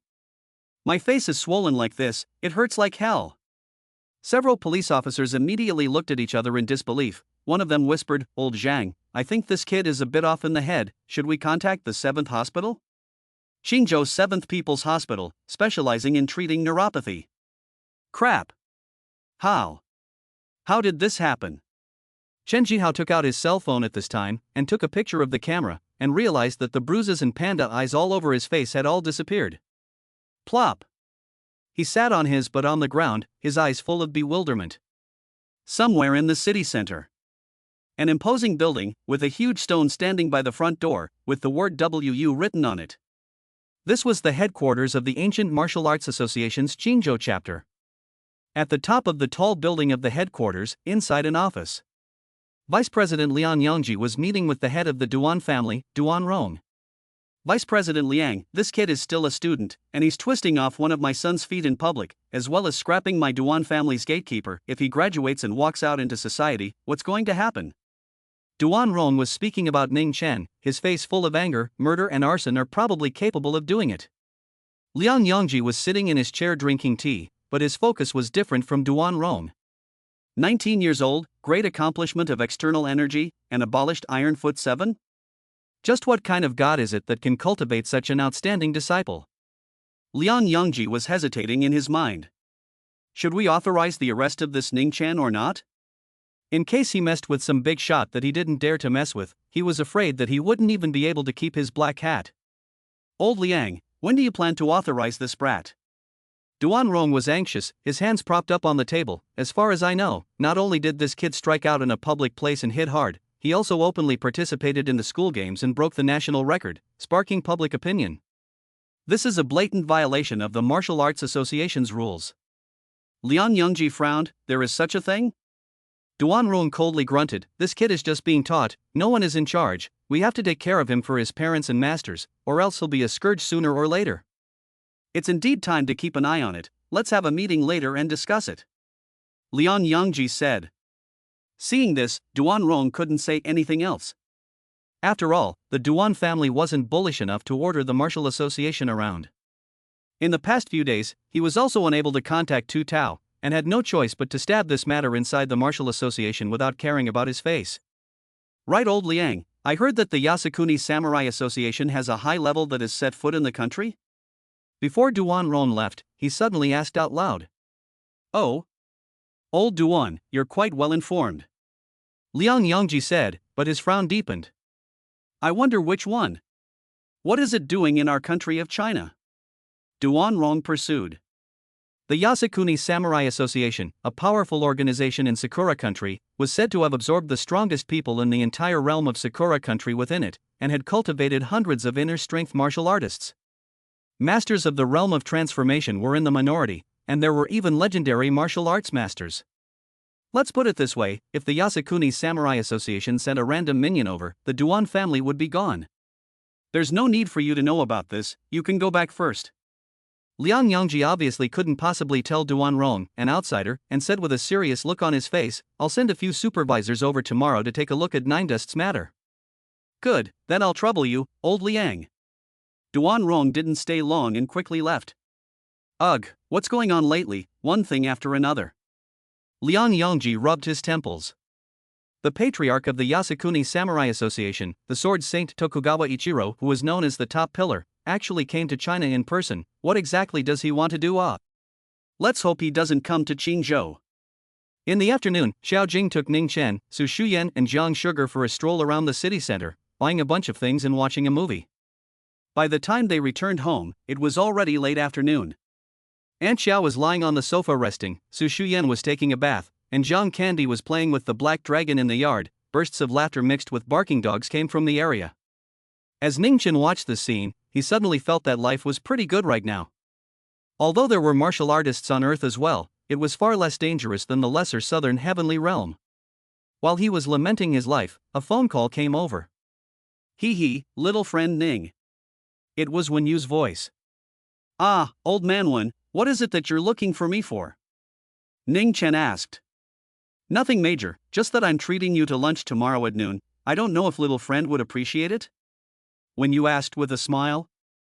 Is there something delicious? No good food, I'm too lazy to run. Ning Chen said. Then what would little friend like to eat? I'll have the butler prepare it. Wen Yu asked with a bitter smile. You see to the arrangements, I'll take whatever comes from the mountains and seas. Ning Chen said. Good, then tomorrow at 9 Streams Manor, 11 o'clock at noon, I'll wait for little friend to come. When you hung up the phone, Ginger Sugar finished teasing the black dragon and ran in dripping with sweat. Brother Dolly, who are you talking to on the phone? Nine Dust tucked his cell phone into his pocket. Nothing, an old man wants to buy me dinner. Ginger Sugar was puzzled and asked, Old man? Invite you to dinner? Ning Chen casually said, I'm a miracle doctor, so he asked me to cure him. Ginger Sugar nodded half-heartedly. The next day, after 9 o'clock, Ning Chen first used his cell phone to check the location of this 9 Streams Manor, and found that it was quite far away, so he took a taxi over there. He was getting lazier and lazier now. But just before he left, a white license plate car drove into the rose garden. Team Hua. It's him, he's Ning Chen. Driving the car was a young man in a black and yellow uniform, pointing at Ning Chen who had gotten into the cab. On the co-pilot was another young man, also wearing a black and yellow uniform, who took out a photo and compared it. Team Hua, it's indeed him. Follow him. In the back seat, there was a lanky man sitting, with his arms wrapped around him, resting his eyes. Yes. 1 hour later. The cab circled around the beautiful Shizi Lake and stopped in front of a private manor at the foot of Jade Emperor Mountain. Chapter 42 Martial Arts Association, Whoa! This is the 9 Streams Manor, one of the top 10 mansions in Qingzhou. I heard it's worth several $100 million, TSK. The cab master revealed a face full of envy. Ning Chen, however, was unimpressed, strolling towards the gate. It was nothing more than a small secular manor, and there was absolutely no comparison to the mountain gate of their pure Yang Wuji palace. There was already a middle-aged female housekeeper waiting outside the gate. Learning that Ning Chen was the guest that the master had invited to the banquet today, the housekeeper couldn't help but feel surprised. The 9 Streams Manor covered a huge area, and after walking through the long central avenue, they entered a large 6-story residence, which was decorated with a combination of east and west and was full of creativity, and it looked like it came from the hands of a well-known designer. You're here. When Qinglan walked out from the living room and looked Ning Chen up and down, thinking to herself, he just came here empty-handed? He didn't bring anything with him? Even a little bit of politeness would be nice. Aha. Ning Chen looked at this schoolmate and just nodded, not even taking a proper look at her. Where's old man Wen? When Qinglan's heart suppressed her displeasure, twisting her head and walking towards the second floor, Humph, follow me. Ning Chen followed, leaving behind the dumbfounded housekeeper and some servants. Did I hear you right? That young man just called the old master? Old man Wen? At this moment, a security guard suddenly ran in. Butler son, someone else is here. It's still the Martial Arts Association's supervisor squad. What? The housekeeper surnamed Sun was secretly taken aback. Master even invited the Martial Arts Association's supervisory squad today? Why didn't you tell me? The security guard said, no, housekeeper Sun, the supervisory team leader surnamed Hua said that he came to look for someone named Ning Chen. Butler Sun looked slightly shocked. Ning Chen? Second floor. A Chinese restaurant.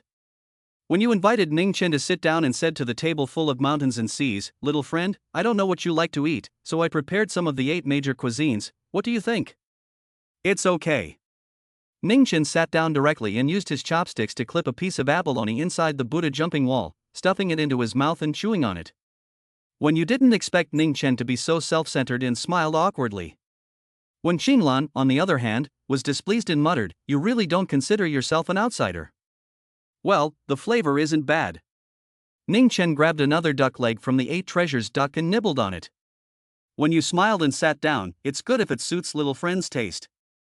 Humph, Grandpa used his connections overnight to bring in a dozen chefs from various hotels in Qingzhou, and spend hundreds of thousands of dollars. Can something made not be delicious? When Qinglan snorted coldly.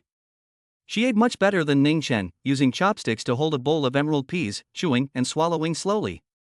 But Ning Chen didn't seem to take Wen Yu's dedication to heart and just kept burying her head in her food and drink, which could piss her off enough.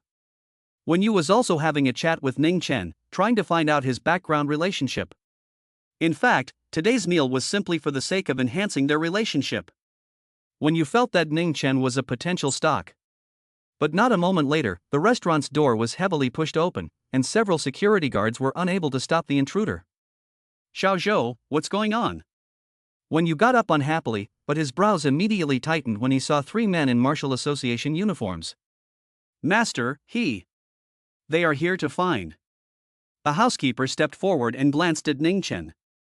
When you probably saw what was going on, leaving behind Ning Dust, who was still feasting, and stepping forward, "Are you Huao?" Elder One, courteous. The lanky man named Huao clasped both fists, a majestic and powerful aura emanating from his body, scaring Wen Qinglan to death. "Peak external strength?" Elder One frowned. The martial association had really developed better and better over the years. A small supervisory captain actually had the cultivation of peak external strength. "Elder One, he is Ning Chen, right?" After Huao finished his salute, he pointed at Ning Chen, who was still eating and drinking on the table, and said, "I've been ordered to bring him back for investigation." "No way." When you firmly shook his head, "Ning Chen is my guest and my student, I can't let you take him away casually."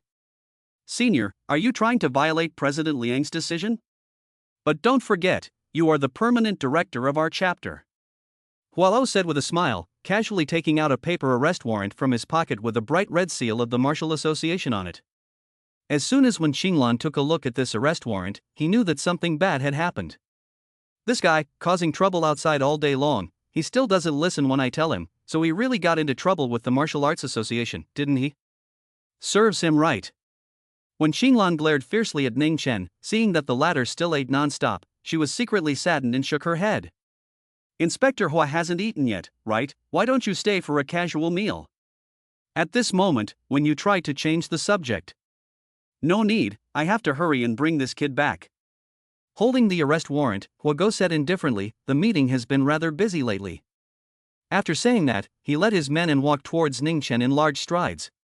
When Yu and Wen Qinglan glanced at each other, the latter could see the anxiety in his grandfather's eyes, but the arrest warrant had come down, so what could they do? Stop the Martial Association from arresting someone? Are you kidding me? This could go horribly wrong. Are you done eating? Huago stood beside Ning Chen, and was in no hurry to make a move. Ning Chen swept a glance at him and didn't give a damn. Rabbit brat. A young supervisor, seeing how arrogant Ning Chen was all set to make a direct move. Huao stopped him and directly flashed the arrest warrant, saying, "Ning Dust, born in 03, ancestry from Dongyang County, 19 years old, currently enrolled in the Department of Clinical Medicine in the freshman year of Qingzhou University." After finishing Ning Chen's basic information, Huao extended that arrest warrant over again. "I'm the Ancient Martial Arts Association's Qingzhou chapter, supervisory team leader of Supervisory Team 2, Huao, and I'm now arresting you for interrogation according to the law." As soon as the words left his mouth, Ning Chen finally stopped eating, straightened his back, and wiped his mouth after receiving that arrest warrant. "You!" Huago's eyes widened. The 2 Martial Association supervisors behind him, and the Wen family's master and daughter were stunned. His-la! His-la! His-la! After wiping his mouth, Ning Chen casually tore off the arrest warrant again and flashed it in Huao's face. "To me, this is a piece of scrap paper." When Qinglan's mouth opened wide without any image. Is this person crazy? Even the marshal association arrest warrant dared to tear it. How dare you? Huago became enraged and slapped his hand on the dining table. Only to hear ka-ching. With a loud bang, the entire mahogany dining table explodes from the center. The dishes on the table crackled and fell all over the place, the soup splattered everywhere, and the scene was a mess. Ning Chen's face darkened on the spot. I've been in the supervisory team for 5 years, and I've never run into a martial artist as arrogant as you. Huago hadn't yet realized the seriousness of the matter and yelled, Xiao Wu, Shaoli, take him down. Chapter 43, A Violent Beating. Yes. 2 supervisors, one on the left and one on the right, walked towards Nine Dust. One of them, with caution and gravity on his face, because they knew that Ning Chen was an external force great achievement, much stronger than them. In a real fight, they would definitely be no match. The other one was very bold, and his hand directly slapped on Ning Chen's shoulder in a grappling gesture. Hey, come with us. In his opinion, no martial artist dared to take a shot at the Ancient Martial Association's supervisory team members, as this was a great disrespect and would be an added offense. However, Ning Chen only lightly shook his shoulders. An invisible force was transmitted out. This supervisor suddenly screamed as his palm seemed to have been stabbed by countless steel needles, and when he violently lifted it up, his palm was already bloody. You! The inspector's eyes widened. You dare to injure me? Do you know what kind of offense this is? Idiot! Nine Dust raised his hand and was about to slap him. How dare you? Huago was enraged, reaching out to grab Ning Chen's wrist, trying to stop his atrocity. Crazy, really crazy. When Qinglan was terrified. How could she not have expected that Ning Chen would not only dare to tear up the Martial Association's arrest warrant, but also beat up the Martial Association's supervisor? His life was almost ruined. Slap. A loud and clear slapping sound resounded through the restaurant. A black shadow flew out horizontally on the spot, crashing through the sofa coffee table and ruthlessly hitting the wall. Dare to violently resist arrest, you seek death. Huago was completely enraged. He knew that the young man in front of him had the strength of an outer strength grand completion, so he didn't dare to be careless, and immediately made use of his family's mastery. A move of the upward step top elbow from the 8 extreme fist viciously struck Ning Chen's chest. Boom! A muffled sound came. The more cautious supervisor immediately showed a happy face. Team Hua had practiced the 8 extremes fist for more than 30 years, and was as brave as a tiger, so if he was hit with a top elbow, not to mention a person, even a tiger would be seriously injured. Seeing this, Wen Yu was also clenched inwardly, as if he could feel the excruciating pain in Ning Chen's body. But the truth was not quite what they thought. Ning Chen looked at Huago with a look that was almost like looking at a retard. What are you doing? Huago's eyes gradually widened. You're fine? You? Without waiting for him to speak, Ning Chen lifted his foot and kicked him directly, sending him flying out, shattering the second-floor window and falling into the flower bed on the first floor. Damn, the people who bother me the most about interrupting my meal. Ning Chen looked at the mountain of food that was no longer edible all over the ground and sighed quietly.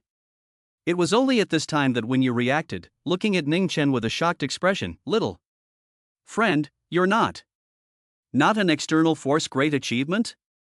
He's a peak external force, and he might even be an internal force expert. When Qinglan also stared at her beautiful eyes, tightly covering her small cherry mouth, her brain shocked beyond words. A 19-year-old inner strength, was this possible? Don't get lost yet. At this moment, Ning Chen bellowed at the young supervisor who stood frozen in place. You want to be hospitalized? The young supervisor gulped and didn't dare to speak harshly, fleeing in a mess with his companion on his back. Young friend, you're too impulsive. When you walked over, he first waved his hand and told the servants to clean up the mess, then said to Ning Chen with a grave expression, originally, the Martial Association only wanted to investigate you, but now that you've hit someone with your hands, the nature of it is completely different. The next time they come, it won't be the supervisory team, but the riot squad. You have to prepare your mind. The people in the riot squad are all ruthless characters, and the one leading them is bound to be an inner strength expert. Ning Chen turned his head as if he hadn't heard, and asked the housekeeper, I'm not full yet, can you make me something more to eat? Stunned, the housekeeper turned her head to look at Wen Yu. Seeing the latter nod, she then quickly walked towards the kitchen and went to prepare the food. Actually not afraid at all? Could it be that he is also an inner strength expert, or has an inner strength expert as his backer? When Yu was testing Ning Chen with his words just now, and seeing that he took it as a whisper, he couldn't help but mutter in his heart. By the way, that master of his, Lord Yaoguang, couldn't he be a transformation realm master, or even a grandmaster? His heart secretly shook. If that was the case, then Ning Chen indeed had nothing to fear. The fact that he had dared to take a shot at the supervisors could also be explained. What kind of terrifying existence was a martial Dao patriarch? With 3 to 5 million people in a city, at most one would come out, and the ancient martial association would have to do their best to pull him in. Not a moment later, the housekeeper came back and told Wen Yu that the kitchen did not have enough ingredients. Who would have thought that something like this would happen when the family invited guests to dinner? Without food, Ning Chen was too lazy to stay, and left after chatting with Wen Yu for a few moments. The matter of Ning Dust violently beating up the Martial Arts Association's supervisory team soon spread throughout the circle, causing an uproar. When Liang Yongji heard the news, he was furious and immediately brought his secretary in. Xiao Hu informed the riot squad to arrest this student immediately. How dare you resist arrest by force? I don't care who's behind him, he has to pay the price. Otherwise, where is the majesty of the Martial Association? As soon as the words fell, a call came to the landline. Liang Yongji angrily picked it up, and after saying a few words, his face suddenly turned pale, and he even sat on his butt on the floor with the microphone still in his hand. President Liang, what's wrong with you? The secretary rushed over. Came to Qingzhou. Came to Qingzhou. Came to Qingzhou. Liang Yongji repeated this sentence, his face was unusually ugly. Damn, really damn, that person, how come he came to Qingzhou? What the hell does he want? President Liang, who are you talking about? The secretary was puzzled. The vice president of the Qingzhou Martial Arts Association chapter, what kind of person could scare him like this? The sword saint of Cherry Blossom Country, Ichiro Tokugawa. Liang Yongji squeezed these words out from between his teeth. After leaving the Nine Streams villa, Ning Chen wandered home. Passing by the food market, he stopped by and bought a few pounds of ribs. And also went next door to the Chinese medicine store to grab some Chinese herbs, preparing to make a medicinal meal in the evening. Over the past 2,000 years of living in the little southern heavenly realm, in addition to Taoism, martial arts, formations, and medicine, he had also learned the art of cooking. But he was too lazy and rarely cooked himself. After returning home, he was reading a novel while stewing ribs when he suddenly remembered a problem. Forgot to buy scallions. Sigh, ever since the damage to my yuanshen, this brain of mine is getting worse and worse at memorizing. Ning Chen rubbed his temples. Little sugar, watch the fire for me while I go out and buy 2 large onions. Before going out, he spoke to Jiang Sugar, who was lying on the sofa and was double rowing with Su Shuyan to play King's Honor. Alright, brother Dolly. Farmer's Market. Ning Chen wandered over to a vegetable stall. Boss, how do you sell scallions? $6 a caddy. The boss was a very kind fat man. Take 2. Ning Chen picked up one and took a look at it. Alright. The boss casually picked 2 sticks and was about to bag them for him. Wait. I don't want it. Ning dust to the side of the vegetable stall a look, found that there are Shandong's large onions, more than a meter long, look at it with strength. Hey, this young man, say you don't want it. The fat boss was very unhappy and put the green onions back. Chapter 44, Tokugawa Ichiro and Yi Kulu. Ning Chen came to the stall that possessed Shandong onions, and was about to ask how much it cost per caddy. Suddenly, the boss behind the stall rolled his eyes and fainted on the spot. Question mark. A question mark popped up on Ning Chen's head. The nearby stall owners and customers then fell to the ground in unison and fainted, making for a very bizarre scene. Put. Poof. Poof. The sound of falling to the ground came continuously. If it was an ordinary person, they would have been scared half to death, but who was Ning Chen? He immediately found the murderer. There was a large hole in the roof of the market. On the load-bearing steel beams below, there were 2 people standing. An old man, thin, wearing a kimono and holding a katana.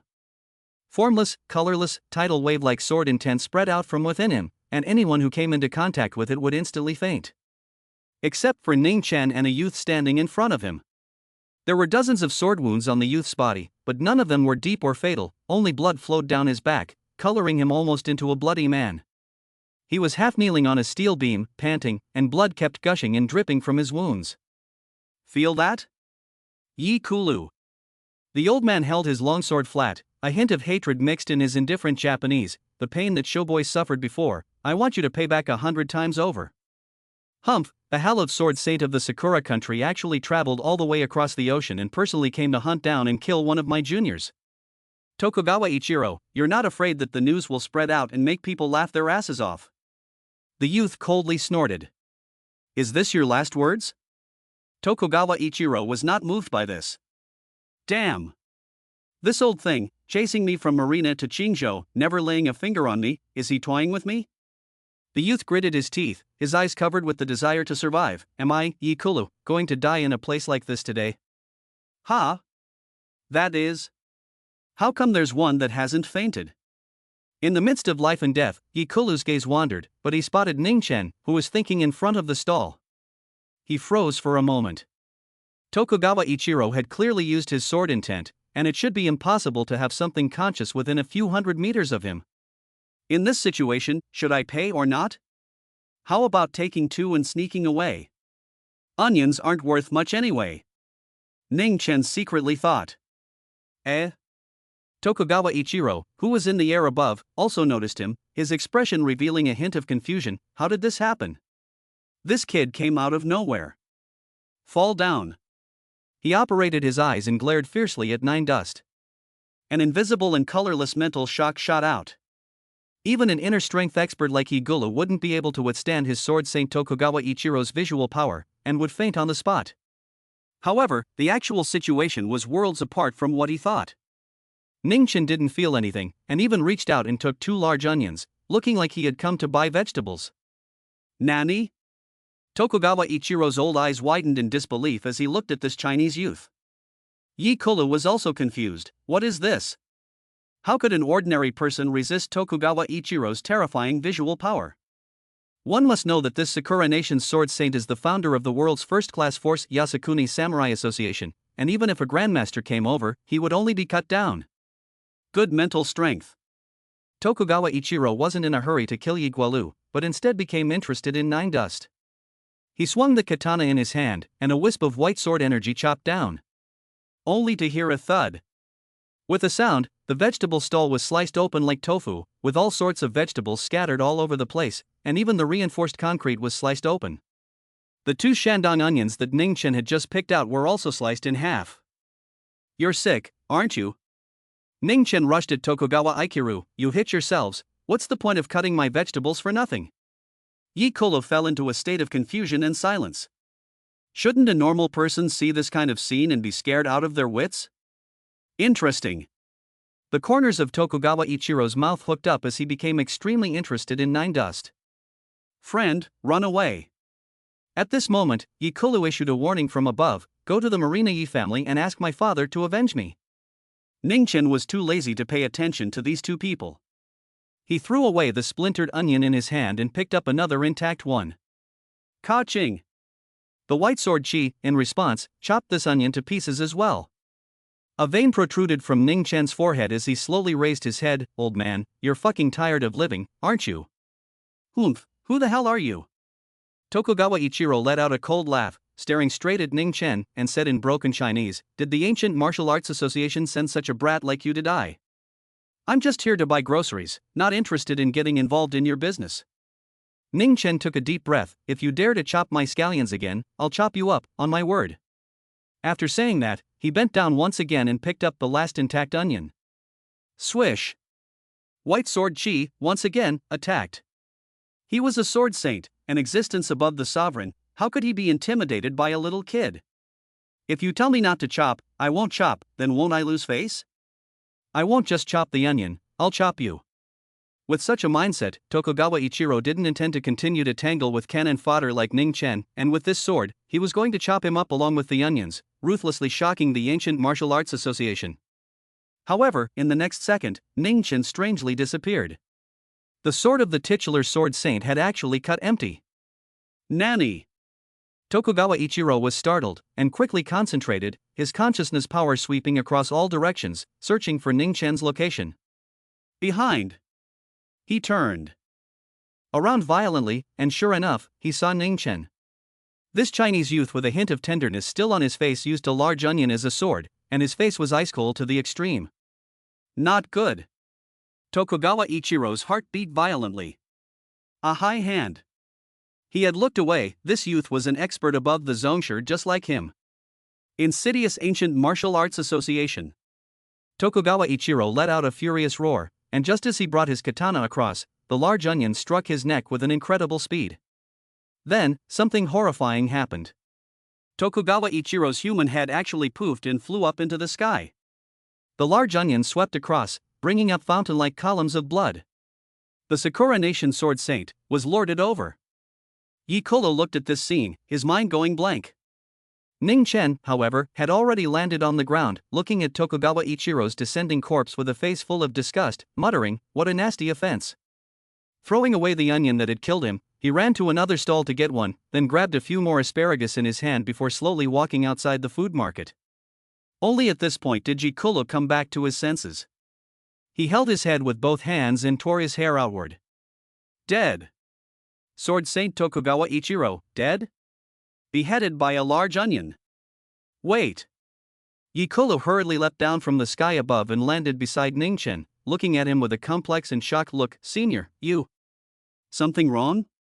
Ning Chen swept a glance at him. Plop. Yi Kolo directly knelt on the ground and cupped his fists. "Please accept me as your disciple, senior." Chapter 45, The Ancient Martial World Shakes. I don't accept disciples. Ning Chen twisted his head and walked away. "Please, senior, do accept me." Yi Kolo circled around in front of Ning Chen again and said with incomparable sincerity, "Get out of the way." Impatience permeated Ning Chen's face as he deliberately said, "If you were a sister, I could still consider it, but forget about a male." "Senior." Yi Kolo gritted his teeth, "I can dress as a female too." Ning Chen. Yi Kolo clenched his teeth again, "If I really can't, I. Before he finished his latter words, he felt someone press on the back of his neck and he fainted. Before he passed out, he only saw a person carrying a plastic bag, striding out of the food market. I can't imagine that there are still foundation establishment cultivators on Earth. That's quite surprising. On the way home, Nine Dust made a point of bypassing the surveillance. That's right. The old man from the Cherry Blossom Kingdom who had been playing with a sword just now was a small foundation establishment stage cultivator. Although it contained a bit of moisture, it had indeed built a foundation, and its strength far exceeded that of ordinary cultivators. However, in front of him, a yawning stage-old monster, it was still not enough to look at. Far from it, he didn't even need to use his aura, he could be killed in seconds with his true chi. I hope I don't get involved in this. Ning Chen silently prayed. He just wanted to muddle along quietly. When he got home, he sliced a large onion and threw it into the cooking pot, slowly waiting for the ribs to cook. Su Shuyan and Jiang Sugar are playing King of Glory in the living room. They seem to be particularly obsessed with this game lately. And at this time, the ancient martial arts world is experiencing the earthquake of the century. Yasukuni Samurai Association ancestor-level existence, the Sword Saint Tokugawa Ichiro, died. He was beheaded with a sword in the south of China. When many people heard the news, their first thought was that it was a lie. Ichiro Tokugawa was above the level of a grandmaster, and his swordplay was exceptional.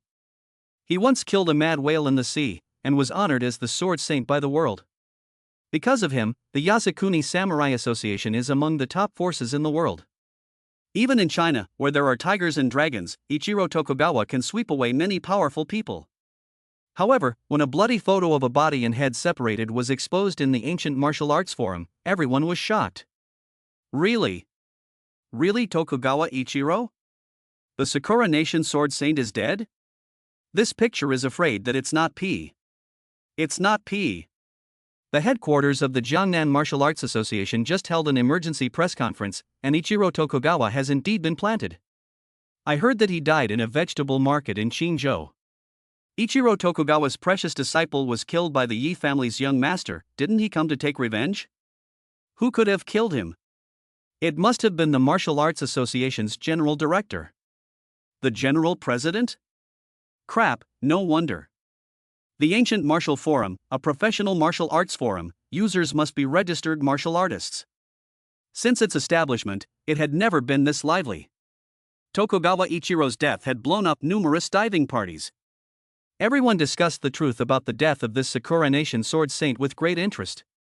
Because Nine Dust personally cooked, the nanny didn't come over to cook in the evening. It smells too good. It's so delicious. Ginger Sugar ate the steaming hot ribs in the bowl, her tongue almost biting off. Brother Dolly, how in the world did you make these ribs? They look quite bland, but why do they taste so flavorful? Eat more if you like it, there's more in the pot. Ningchen smiled, a faint hint of doting in his eyes. A medicinal meal made from 32 flavors of Chinese medicine, could that taste any worse? It was also that he was rather lazy, or else he would be high and low to make a Chinese food god. Little Sugar, you're a bit more reserved, make it look like you've never eaten ribs before. Compared to Jiang Sugar's wolfing down, Su Shuyan embodied a good education, chewing and swallowing slowly. She actually also felt that this rib stew was very tasty. The meat wasn't firewood at all, it also had a faint medicinal flavor, especially the soup, which was fresh and fragrant, but she just didn't say anything about it. By the way, Brother Dolly, do you play king? Ginger Sugar finished a big bowl and went to the kitchen to serve another bowl, then coldly asked Ningchen. Don't really play, why? Ningchen replied casually. He was addicted to Dota in middle school and League of Legends in high school, and he really didn't play much of King's Honor, but it was really getting hot in recent years. Why don't you download one and play together? Shu Yan and I are both at the Star U segment and can take you. Ginger Sugar said with a smile. Su Shuyan frowned, and was about to say that Ningchen didn't know how to play, so why pull in to pit them, but once she thought of the shortness of eating people's mouths, she didn't say anything more. Ningchen had nothing to do, so he downloaded a King of Glory on his cell phone, and then started an afternoon of 3 rows with Su Shuyan and Jiang Sugar. At first, Ningchen really didn't know how to play, and he pitted the two girls for several games in a row. But how agile was the mind of a Yuaning stage cultivator? After 3 or 5 games, he easily caught on to the game. By the evening, his segment had been raised from bronze to diamond, and had in turn taken the two girls to score. Brother Dolly, you lied to me. After Ninedust took a 5-kill, Ginger Sugar angrily threw away her phone and waved her small fists. You're obviously so powerful, why did you say you've never played before? I really haven't played. A bitter smile spread across the corners of Ningchen's mouth, but this game is really simple. Just pretend. Su Shuyan were willing to believe his bullshit. It was true that King's Honor wasn't too difficult to get started, but how could anyone become so good in an afternoon, even taking 5 kills? To know, she had played more than 2,000 games and hadn't even gotten a single 5-kill. Forget it if you guys don't believe me. Ninedust shrugged and asked again, still coming?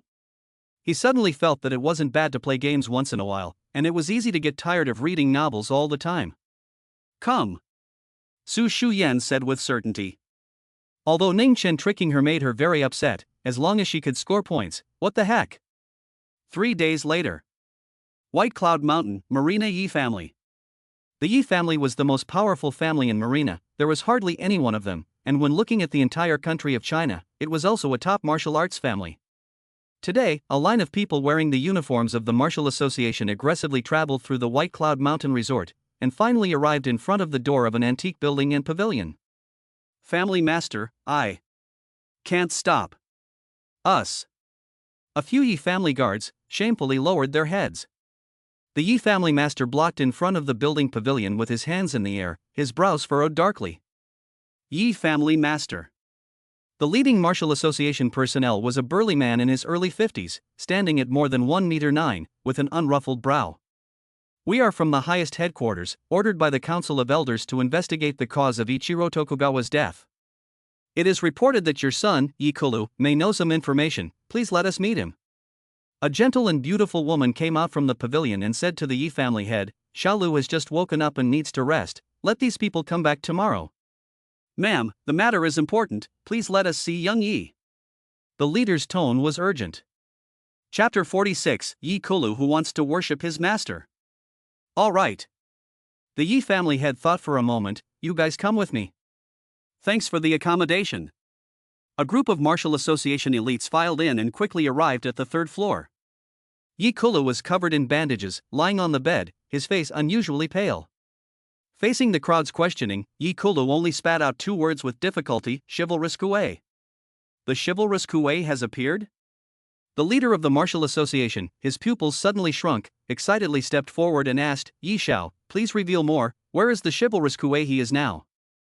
Don't know.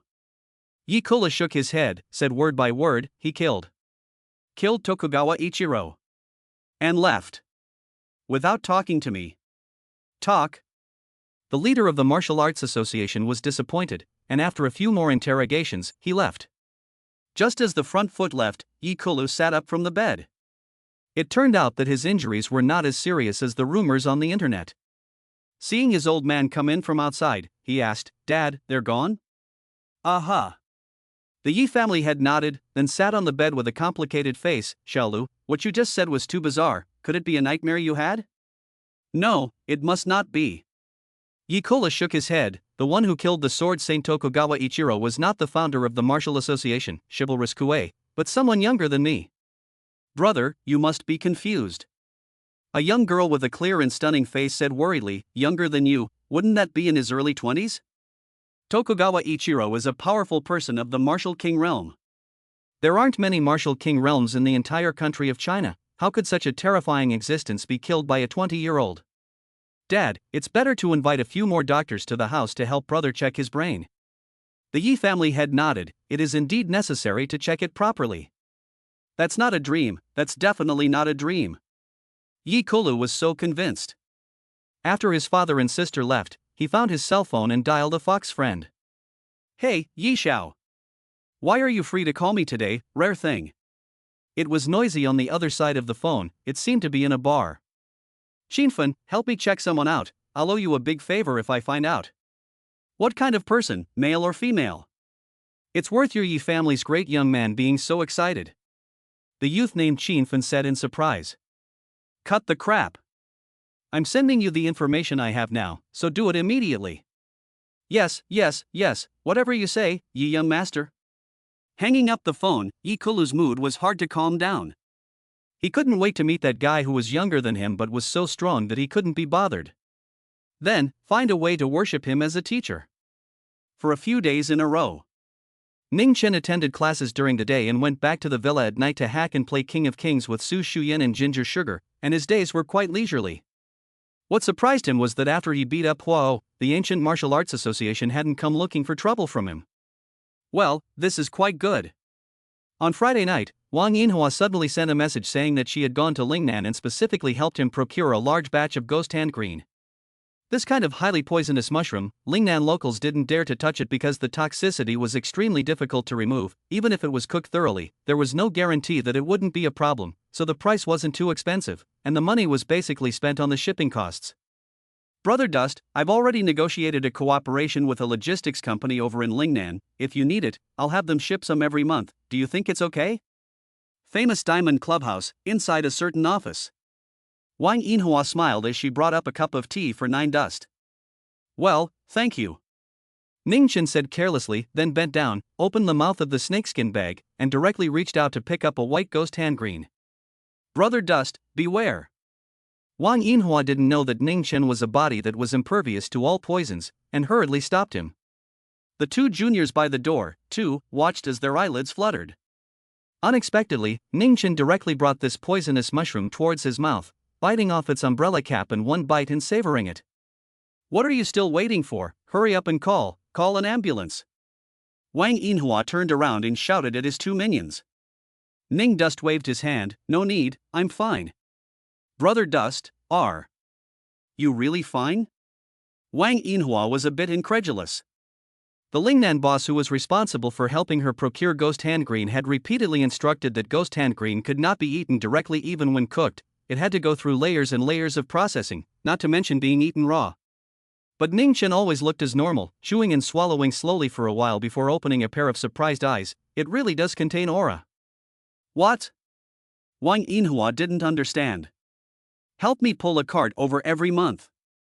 Nine Dust picked up the snakeskin bag on the ground and left directly after dropping these words. Wang Yinhua was a bit confused.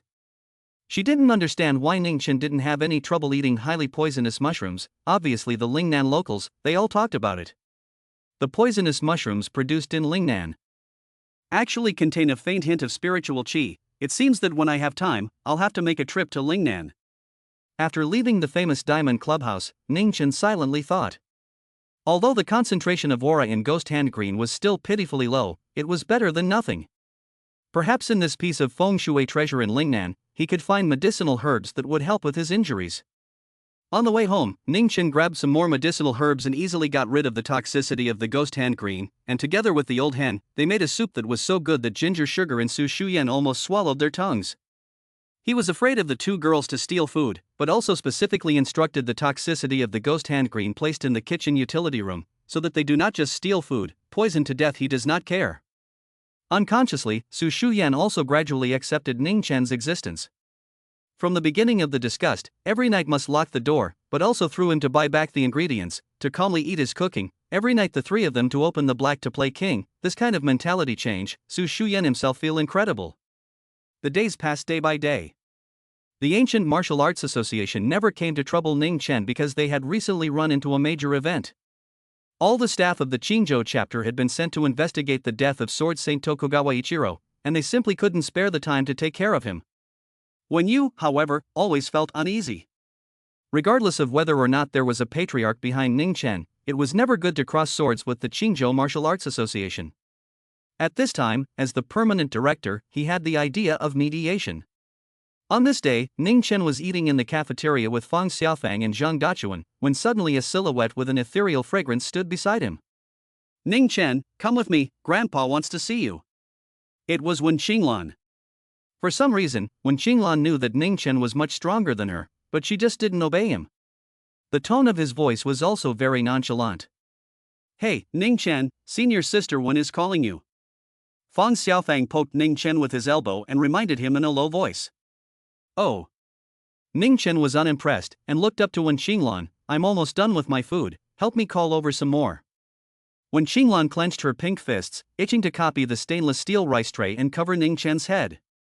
But this kind of thing, she could only think about it. Ningchen was a genius at the peak of the external strength. Even Huao, the supervisor of the Martial Arts Association, had defeated her, and could pinch her to death with a single finger.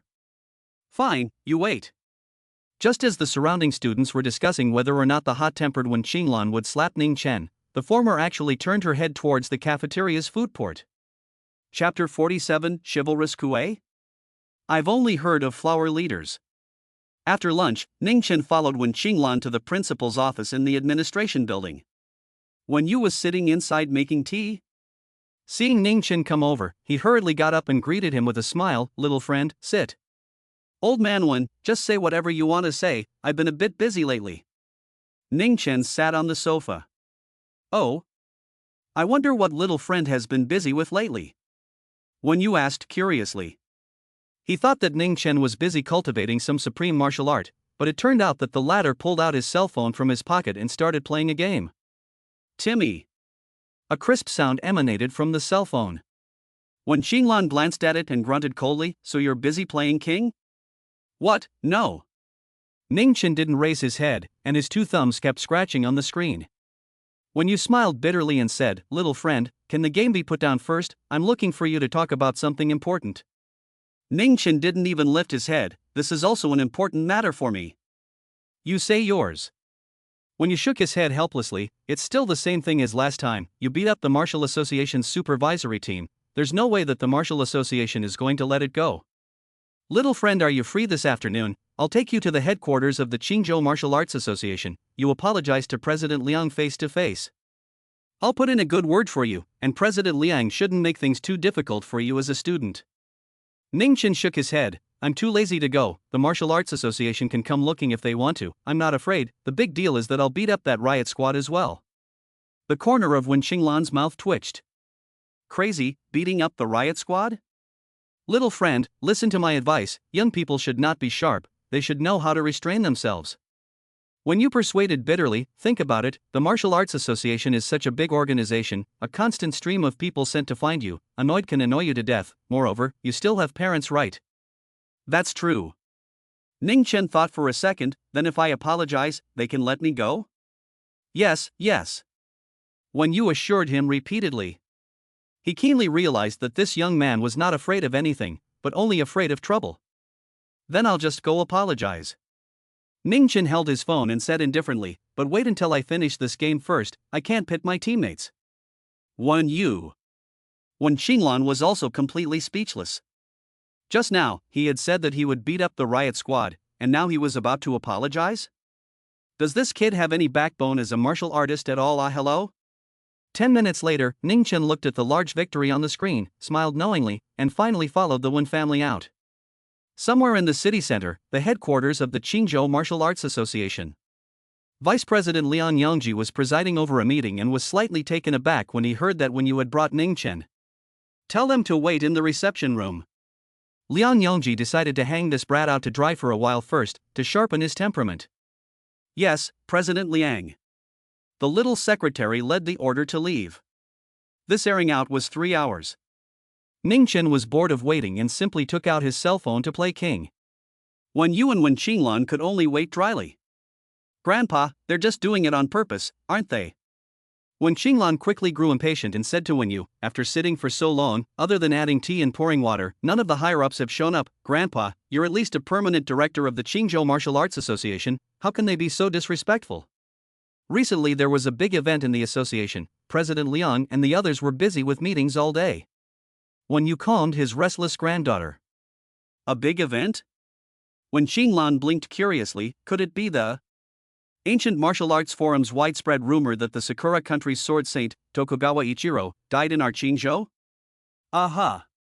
When Yu nodded his head, this matter had already been rumored in the domestic martial arts circle and was not a secret. He swept a glance at Ning Chen, who was playing Kingmaker next to him, and revealed.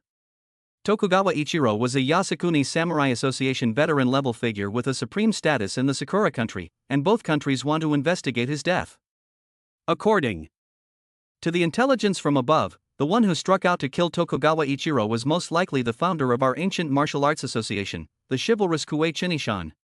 When Qinglan heard the name Chenishan, she was so frightened that she directly screamed out, "What? Chivalrous Kuei, Chenishan?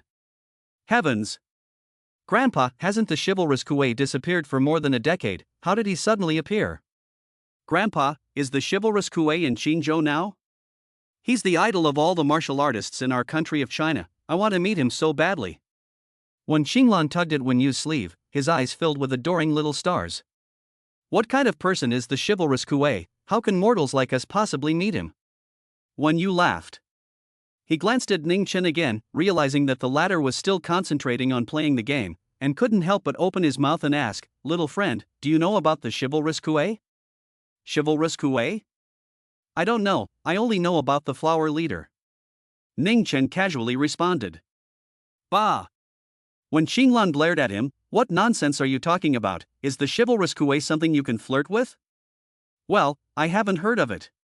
Ning Chen didn't raise his head the entire time.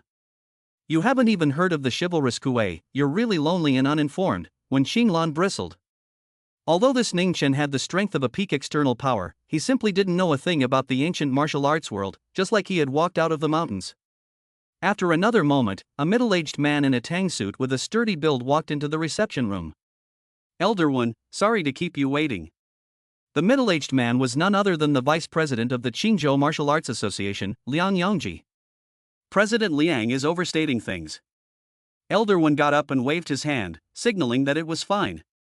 He immediately sidled over and introduced Liang Yangji. President Liang, this is Ning Chen, he came here today specifically to apologize for his mistake. Oh? Liang Yangji didn't know beforehand, and with a flash of light in his eyes, he stared at Ning Chen, who was playing a game on the sofa. Little friend. When you hurriedly reached out and pushed Ning Chen. Only then did Ning Chen fondly slip his cell phone back into his pocket, glancing up and down at Liang Yangji, his brows slightly furrowed. Body hardening first level?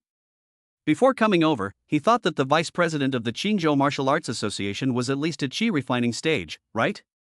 It turned out to be so trashy. Although he couldn't look at it 100 times in his heart, he still took the initiative to greet him for the sake of his next peaceful life. President Liang, hello. Who, when you breathed a sigh of relief? Nine dust, right, Huao was injured by you. Liang Yangji headed to the sofa and sat down, picking up his teacup and sipping it. Who is your master? Know what crime it is to attack the supervisors, huh? How dare you? He violently smashed the teacup on the coffee table, making a bang. A loud bang. This action caused the personal secretary and Wen Qinglan beside him to jump. Ning Chen, on the other hand, couldn't help but laugh. A mole cricket that was not even at the qi refining stage was pretending to be a bully in front of him, an old monster at the yuaniying stage. Why did he want to laugh so much? Chapter 48, You guys are nothing but farts in my eyes. President Liang, be at ease, be at ease. When you hurriedly stepped forward to pacify him, and in the process, he slipped a bank card into Liang Yangji's pocket. President Liang, Ning Chen's master is a reclusive master, just came out from a small place, don't know the rules of our martial arts association, I hope you'll bear with me. Be more forgiving. This red-hot act of bribery was seen by several people present. When Qinglan's face was unhappy, thinking that this kid made a mistake, why should they have to spend money for their Wen family to fix it? Grandpa was also really something. Ahem. Liang Yangji didn't move to accept the card, and his face eased up a bit. Elder one, sit down, don't stand. Seeing this scene, Ning Chen probably knew that the Ancient Martial Arts Association, as an organization, was corrupt beyond recognition. And at this time, when you had already told Liang Yangji about his general situation. So a child trained by a hidden master, no wonder at such a young age, he is cultivated to the peak of external strength. We haven't had such a genius in Jiangnan for some years. Liang Yangji nodded. After collecting the money, his attitude was obviously much more relaxed, and his gaze toward Ning Chen even brought a hint of a smile. However, one size does not fit all, and when you make a mistake, you must pay the price. Liang Yangji's face becomes serious again. How about this, Ning Chen? Tomorrow, ask your parents to come over and apologize to Captain Hua, and pay some medical bills. For Elder Wen's sake, the case file won't be kept for you, but I hope there won't be a next time. Ning Chen listened in his ears and laughed in his heart. What for the sake of Elder Wen's face, it was clearly for the sake of money. Don't worry, President Liang, Ning Chen has fully realized his mistake, there definitely won't be a next time. When you smiled and assured. Next to him, Wen Qinglan had just let out a sigh of relief. The door to the reception room was violently pushed open, and a furious face barged in. President Liang, this matter can't be left at that. This kid violently resisted arrest and openly assaulted the supervisory team, he must be locked up. Let him sit in jail. The intruder was none other than the captain of the supervision team, Huao. His body was wrapped in bandages and a plaster cast, and his face was pale through and through. Wen Yu's face instantly pulled down. Wasn't Huao in the hospital? How could he appear here? Soon, he saw that Huao was followed by an acquaintance who was looking at him and Ning Chen with a sneer. Duan family head, Duan Rong. Wen Yu's brows sank. Huao? When did you get out of the hospital, why didn't you tell me? Liang Yangji's face didn't look too good either as he got up and walked over. Seeing Duan Rong, he understood what had happened and glared at him indignantly. He, President Liang, the nature of this incident is very bad and must not be put to rest. Duan Rong, however, stepped forward and also secretly slipped Liang Yangji a card, smilingly saying, when Lord Chivalry Kue founded the Wushu Association, it aimed to implement martial law. After all, without rules, there is no circle, and there is no prosperous ancient martial arts world today, don't you think so? This. Liang Yangji had a difficult face, but still silently accepted the card. President Liang, I think we should give young people a chance, who hasn't made mistakes when they were young. When you walked forward and said in a deep voice, Duan Rong, your Duan family keeps so many disciples, you haven't committed many sins on a regular basis, according to the martial law, shouldn't you also go in and squat for a few years? Elder one, even though our two families are very close, I can sue you for slander all the same. Duan Rong smirked. Alright, stop arguing. For the sake of Ichiro Tokugawa's matter, Liang Yangji had held meetings for several days in a row, and his head was getting big. How about this, Nine Dust, you apologize to Captain Hua right now, compensate him for 3 million in medical expenses, and write a guarantee. Huo suddenly interrupted, gritting his teeth, Chairman Liang, Huo, am not bad with this amount of money, according to the rules, he must be detained for 3 months before he can do so. Ning Chen's face was getting more and more unpleasant. When Qinglan looked anxious and poked Ning Chen with her elbow, whispering, hey. Say something instead, don't just stand there. Ning Chen was woodenly silent, quietly sizing up these few mole crickets. Captain Hua, young people are prone to impulsiveness. In fact, after that day, Ning Chen also regretted it. When you hurriedly pacified, he's still young, if he leaves a record, how can he mix in our circle in the future? Humph, not leaving a record is fine. Hua suddenly sneered, then compensate 10 million, then kneel on the ground, kowtow to me and apologize. What? At these words, everyone in the reception room is shocked. Kneeling and kowtowing? This was definitely no less than the humiliation of killing a god to a martial artist. Wen Qinglan was furious. This Hua was too vicious, actually trying to strike at Ning Chen's heart for martial arts, but it was also Ning Chen's fault for not listening to the old man's words.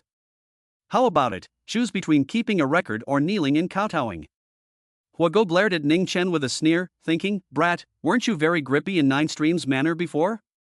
Have the guts to be grippy again. Young man, you have to think clearly. Duan Rong said to Ning Chen, being detained by the Martial Arts Association is a very serious matter, it means that your reputation stinks, I suggest that you should just concede today, or else your future will be. Are you guys fucking finished? Ning Chen really couldn't take it anymore, an impatient look piled up on his face. You really think you're an onion, don't you? You. Duan Rong's expression was stunned. This kid still dared to be so arrogant at the Martial Association headquarters? Very well. Huago's face sank. Little brat, I gave you a chance, but it's a shame you didn't seize it. President Liang, you've heard it too, this kid is so arrogant, if he's not sent in, he'll definitely poke a huge basket in the future when he steps out into society. Liang Yangji was also upset with Ning Chen's arrogant attitude, and was about to speak when Ning Chen suddenly raised his leg and kicked Hua in the chest. Boom! Huago's entire body flew out, spitting a mouthful of blood violently in the air. Pfft. Wen Qinglan? Duan Rong? Everyone was dumbfounded. No one had expected that Ning Chen would dare to make a move at the headquarters, in front of Vice President Liang Yangji. Oh my god! Wen Qinglan's jade hand tightly covered her fragrant lips as she looked at Ning Chen in shock. It's over. Wen Yu closed his eyes in some despair, knowing that today's efforts were all for naught. Huago crashed through the door of the reception room and slid out more than 20 meters down the cold corridor, drawing a large number of shocked gazes along the way. Ning! Dust! How dare you! Inside the reception room, Liang Yangji stormed out, do you know what this place is? You dare to make a move in the Qingzhou Martial Arts Association, do you know what kind of consequences there will be? Ha! You guys are nothing in my eyes. Ning Chen sneered, then shifted his gaze to Duan Rong. You? What do you want? Duan Rong swallowed his saliva and took a few steps back. Two Duan clan disciples stepped forward and attempted to block Ning Chen, but after being glared at by the latter, their legs went weak, their heads sweating, and they unconsciously stepped aside. I don't know if I've ever messed with you, but if you mess with me today, then I'll mess with you. As he spoke, Ning Chen's figure disappeared into thin air. With a flash in front of his eyes, Duan Rong felt the back of his collar being picked up, and his entire body was uncontrollably thrown high into the air, and then slammed hard onto the floor. Moreover, it was still the face on the ground kind. Chapter 49, Dodging Bullets, Inner Strength Martial Artist? Boom! After a shocking sound, Duan Rong, the head of the Duan family, one of the few bigwigs in the entire Qingzhou city, had his nose broken on the spot. A large amount of blood splashed out from his face. Ah! Ah ah! Ow ow ow! Duan Rong's mournful screams resounded through the reception room. He was also an external force martial artist, he didn't pass out that easily, and at this moment, he was covering his face, rolling around on the ground, screaming in pain non-stop. Everyone looked dumbfounded. Especially Liang Yangji's personal female secretary, who had always thought that Ning Chen was just an internet-addicted teenager who was addicted to gaming, and did not expect him to suddenly reveal his brutal and ruthless side. Quickly call the riot squad, quickly call the riot squad over. Liang Yangji copied the landline and yelled at the microphone. Damn! When Yu's face was ugly, things were out of his control. He had also far underestimated Ning Chen's guts. When Xinglan's beautiful eyes were wide, as if it was the first day she had recognized Ning Chen as a person. Come after me again and I'll kill you. Ning Chen squatted beside the broken Duan Rong and spoke indifferently.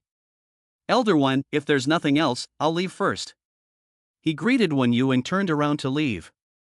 Unexpectedly, a team of armed guards rushed in from the corridor. "President, are you all right?"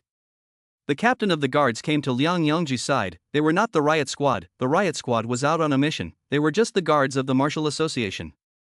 Although they were ordinary people, they had guns in their hands. Their deterrent power was not inferior to the riot squad at all. "Arrest him for me." Liang Yongji pointed at Ning Chen and stormed, "If you dare to resist, shoot him on the spot." "Go!" The chief of the guards, a burly man in his 40s, waved his hand, and a dozen or so gun-wielding guards gathered towards Ning Chen. "Little friend, don't resist." When you loudly reminded. "Be honest." A guard stepped forward and put his hand on Ning Chen's shoulder. Ning Chen lightly shook his shoulder, and this guard was immediately knocked out by a wave of invisible qi. "Shoot." The guard captain didn't hesitate and directly ordered. "Ah." When Qinglan was terrified and hurriedly pulled Wen Yu back. Da-day. Inside the reception room, intensive gunfire rang out. 12 assault rifles spat out tons of fire. Just when the crowd thought that Ning Chen would be shot into a sieve, something incredible happened. Ning Chen transformed into a black shadow and weaved his way through the rain of bullets. After a barrage of bullets, before the 12 guards could even change their magazines, they flew out one after the other, snapping and shattering windows and falling from the 3rd floor. The assault rifles were also all twisted into twists and thrown casually on the ground. "Jesus, what is this?" That guard captain looked dumbfounded, his eyes glazed over. "Dodging bullets, inner strength, you are an inner strength martial artist." Liang Yangji stared at Ning Chen like he had seen a ghost. "President Liang, hurry up." The captain of the guard raised his assault rifle and directly pulled the trigger. In the next instant, the gun in his hand disappeared in boom.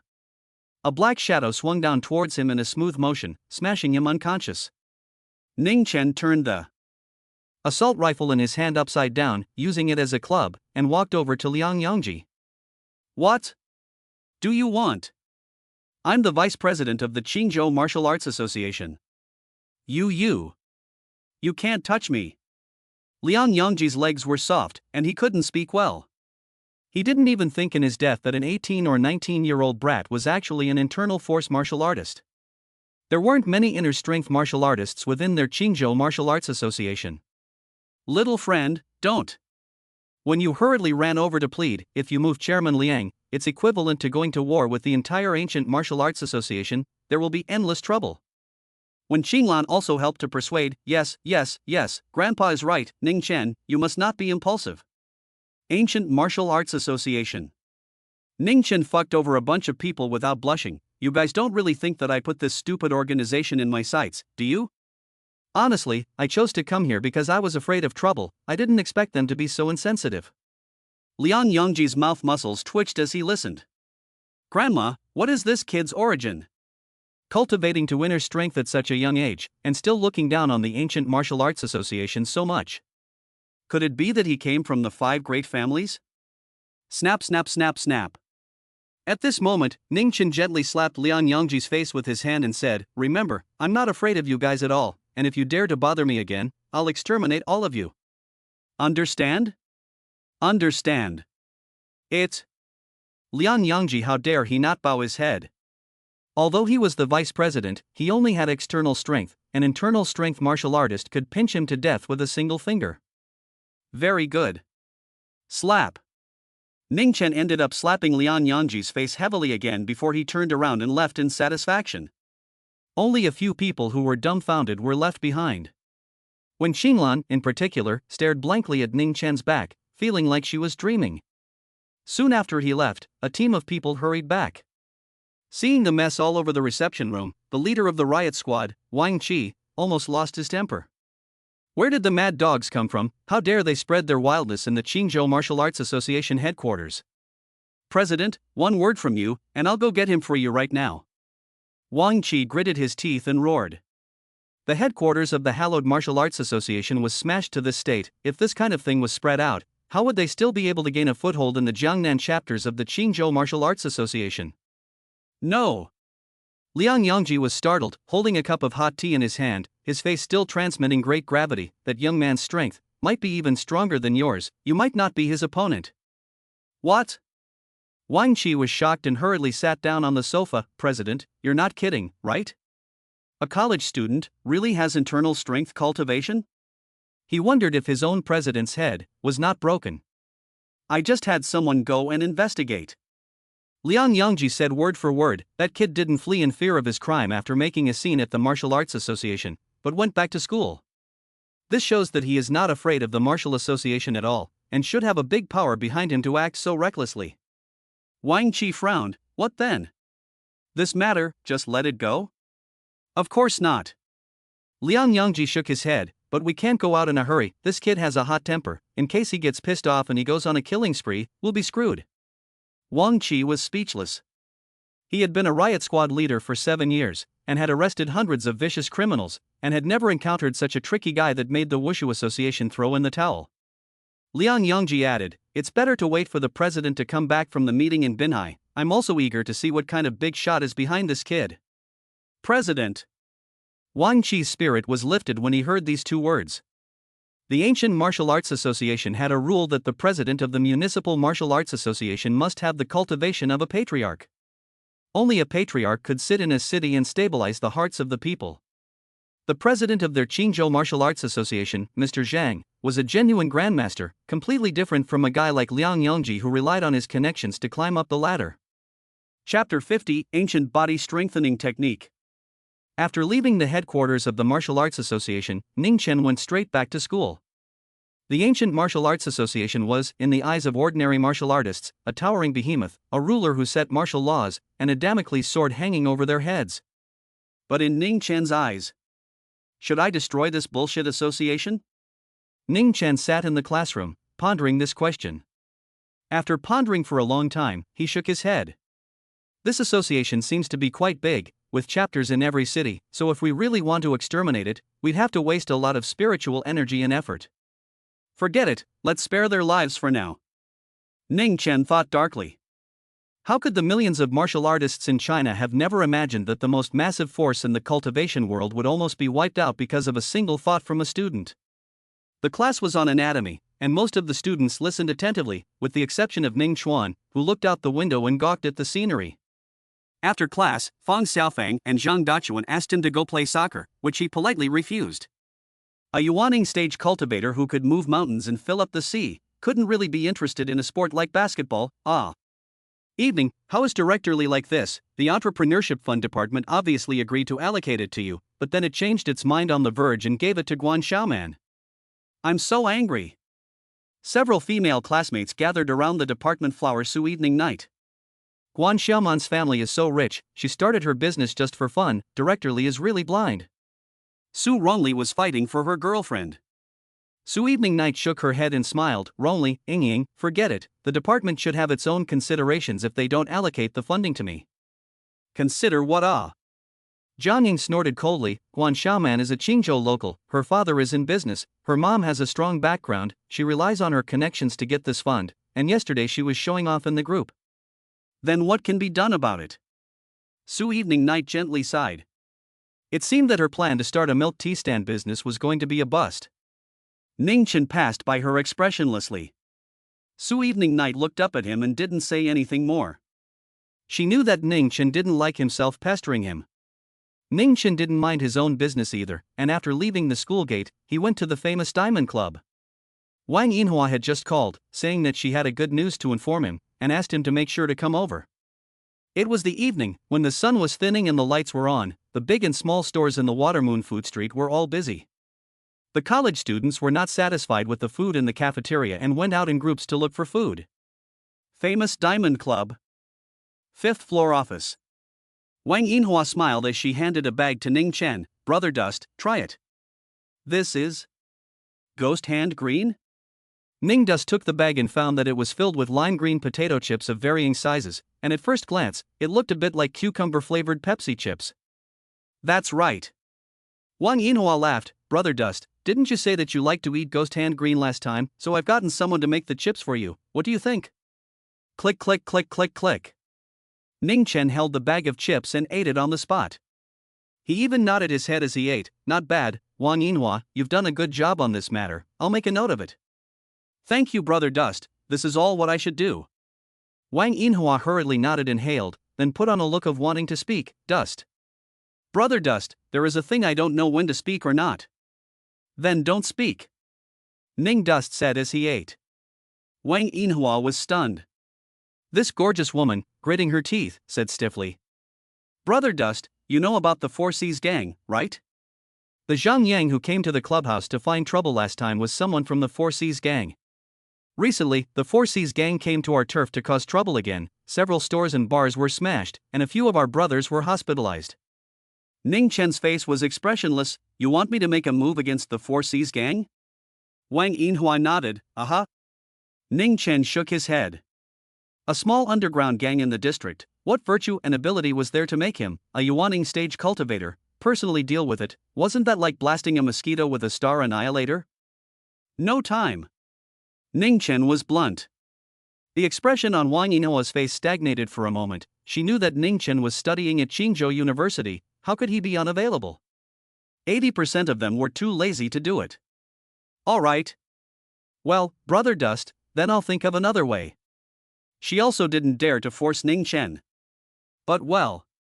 Ning Dust turned the tables and said as he clicked his chips, for the sake of these poison mushroom chips, I can give you one thing. What thing? Wang Yinhua's eyes were shining. A set of feats.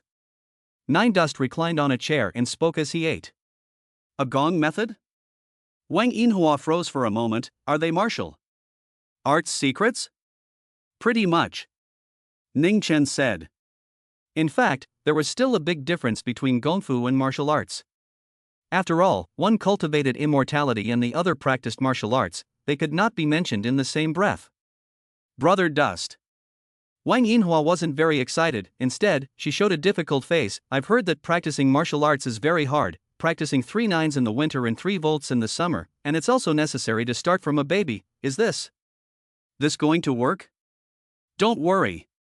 Ning Chen smiled faintly. This set of gongfu has been improved by me. Fools with even lower qualifications can practice, and as long as it takes 10 days and half a month, it can make their physical fitness multiply tenfold. What? Wang Yinhua was shocked.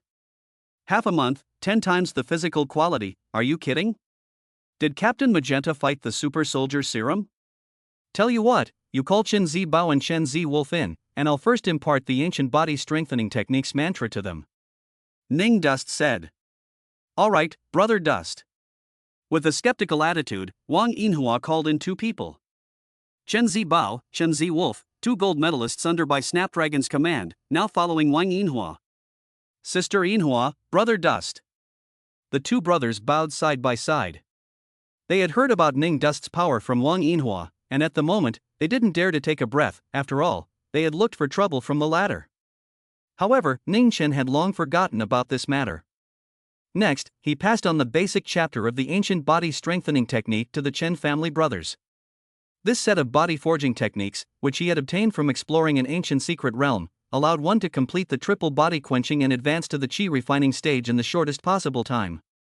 And during his conversation with the Chen family brothers, he also learned about the realm divisions in the ancient martial arts world. External strength, internal strength, harmonization realm, master, and patriarch realm. According to their descriptions, the external strength, internal strength, and the realm of transformation should correspond to the first, second, and third levels of body tempering respectively, and the Grandmaster realm would be the qi refining stage. Earth's cultivation culture, it's really backward. The qi refining stage belongs to the lowest tier of cultivators in the lesser southern heavenly realm, yet on Earth, they are honored as a generation of patriarchs, sitting in several cities. Ning Chen cried and laughed. The Chen brothers' comprehension was very poor, and even after Ning Dust had taught them all night, they had only memorized 1/10 of it. I'm sorry, Brother Dust, we're just too stupid. The Chen clan brothers were filled with embarrassment. Ning Chen waved his hand, signaling that there was no harm in it. You guys turn around and pass this set of gongfu to the people below you, and as long as you learn and practice hard, breaking through qi refinement within 10 years is not a problem for breaking through to Zhongsher. Shunma. The Chen brothers almost blew their eyes out. Chapter 51 Darknet, Bloodblade Tavern. Zong Master? Brother Dust, you're not kidding, right? Even Wang Yinhua was stunned. There's nothing to joke about. Nine Dust glanced at them in disgust. Right, there's also this He walked over to his desk, picked up a pen and paper, and wrote down a prescription. This is body tempering scatter. When you guys are practicing, supplementing this medicine will enable you to get twice the results with half the effort. Wang Yinhua swallowed her saliva and reached out to take it. Good. Good, Brother Dust. The Chen brothers were still a bit confused. Patriarch. That legendary realm, could they really reach it? Don't dream about it. Chen Zibao shook his head. Brother Dust is painting us a cake, I really believe it? After explaining some more precautions for practicing, Ning Chen moved to leave. He also left behind the address of the Rose Garden Villa, asking Wang Yinhua to send a few boxes of poison mushroom potato chips over, so that in the future, when he went out to class, he could bring a few packets with him to eat. It was more than 10 o'clock. Ning Chen took the elevator to the lobby on the first floor, intending to go to Li Mei restaurant for a late-night snack.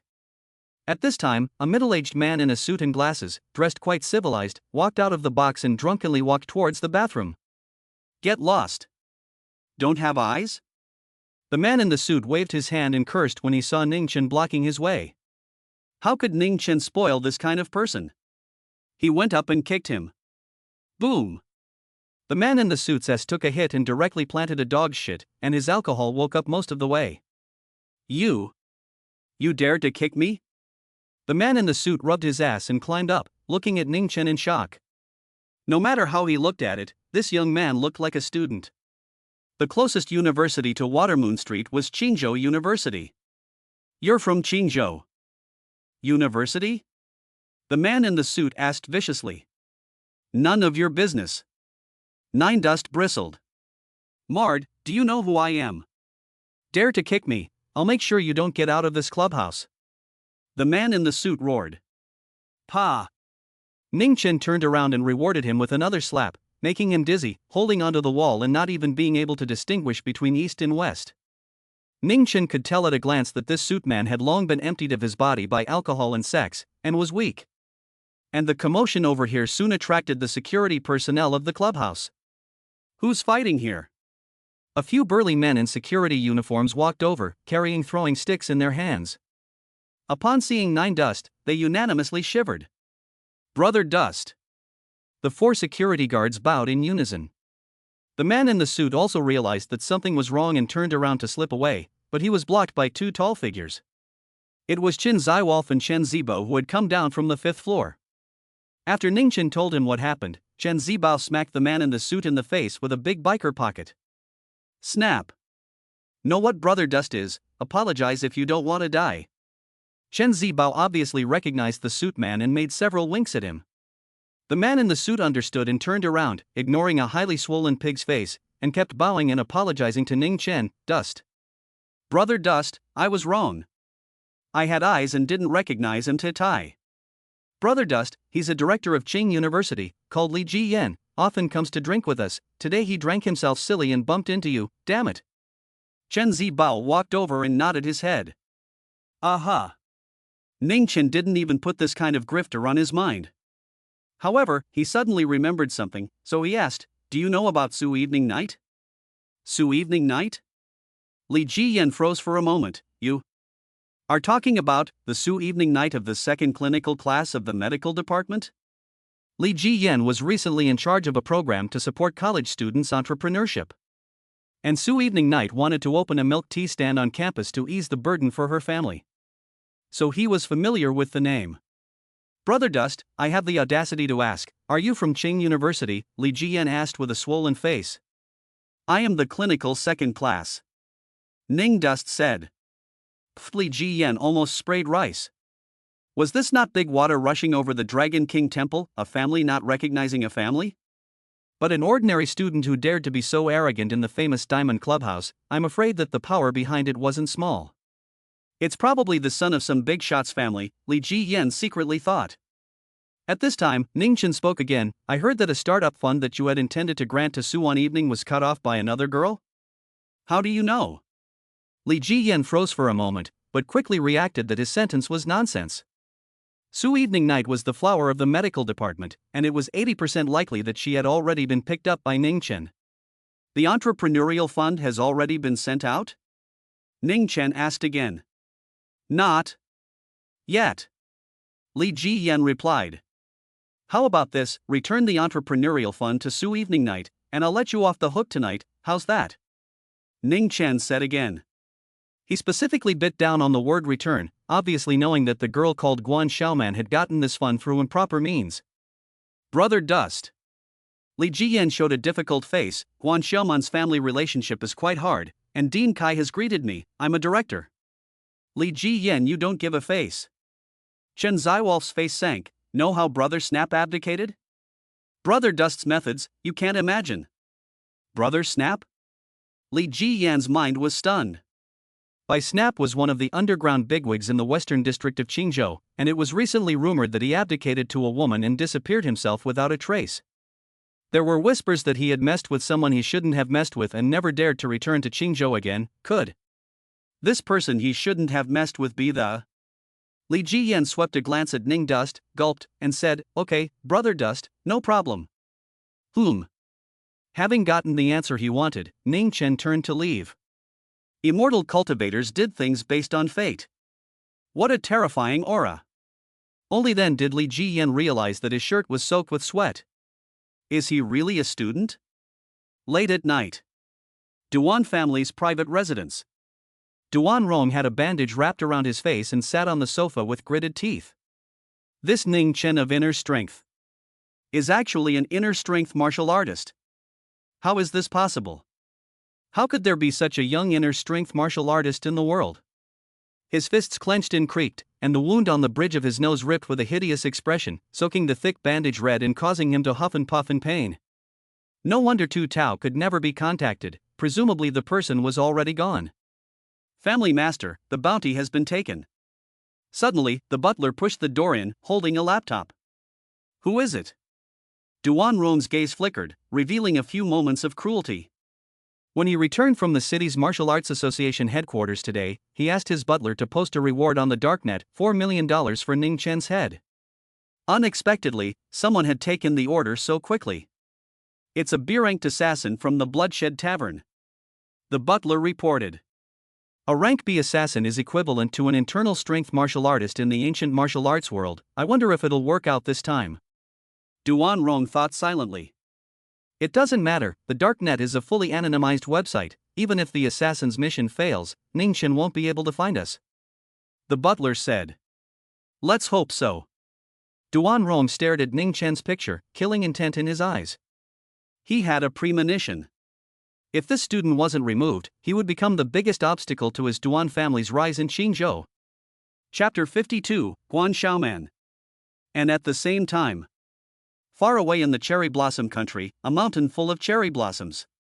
Dozens of powerful men were meeting. Mr. Tokugawa's death is a heavy blow to our Yasukuni Samurai Association. No matter who the murderer is, we must find him and then launch the most horrifying revenge. A woman wearing a kimono with a terrifying aura emanating from her entire body sat on her knees on the ground with a solemn expression. Ms. Yuki, does this lack consideration? A blind old man frowned. As far as I know, the one who killed Mr. Tokugawa was the warrior leader who was known as the Guardian God of China and single-handedly founded the ancient martial arts association, Zhenishan. The blind old man sat cross-legged with a long katana on his lap. Once Mr. Tokugawa died, our Yasukuni Samurai Association has been reduced to a second-rate organization, and Zhenishan was able to destroy us single-handedly. These words came out. Many of the top executives of the Yasukuni Samurai Association nodded, uneasiness and fear flowing from their brows. The kimono woman named Yuki Ei, however, laughed coldly. What a bunch of cowardly guys. A mere chivalrous leader scares you all like this? No matter how strong the chivalrous Kue is, he wouldn't dare to set foot on our Sakura country's soil alone, or else the masters of Izanagi, Geno no Miya, the Reed Name Clan, and the Yenai-Fu would not be able to sit still. Even if it's the chivalrous K, facing a group of superpowers surrounding him, he'll die a miserable death. The woman's tone was filled with confidence. She said in an undeniable manner, Mr. Tokugawa's death has shaken the dark world, so if we don't launch a retaliation, what will the outside world think of our Yasukuni Samurai Association? A cowardly, incompetent power will not have a future. The room fell silent. After a few seconds, a slender woman with purple hair and eyes asked, in that case, how does Ms. Yuki plan to retaliate? I have already arranged for 2 people to travel to Qingzhou to investigate, and I believe there will be results soon. Miss Yuki's lips curved into a charming smile. Su Lianxian originally thought that her entrepreneurial plan had fizzled out. As a result, early the next morning, just as she arrived at the classroom, she received a call from the school director, Li Jiyan. Hey, Su evening night student, I'm really sorry. After the department's research, it was decided that this $50,000 of entrepreneurship fund is still allocated to you. I hope that you will utilize this money as much as possible to create value without delaying your studies, and set a good example for our students of Qing University. Li Jiyan was full of official words, and there was even a hint of currying favor in his tone. Okay, thank you, Director Li. Su one evening was a bit confused. Li Jiyan's side was about to hang up. She hurriedly asked, Director Li, can I ask why? Li Jiyan gave a huh? He gave a cry and said with a smile, go ask your boyfriend, there's something else, hang up first. Da. Hearing the busy tone on the phone, Su Lianin's head was full of questions. Boyfriend? When did she have a boyfriend?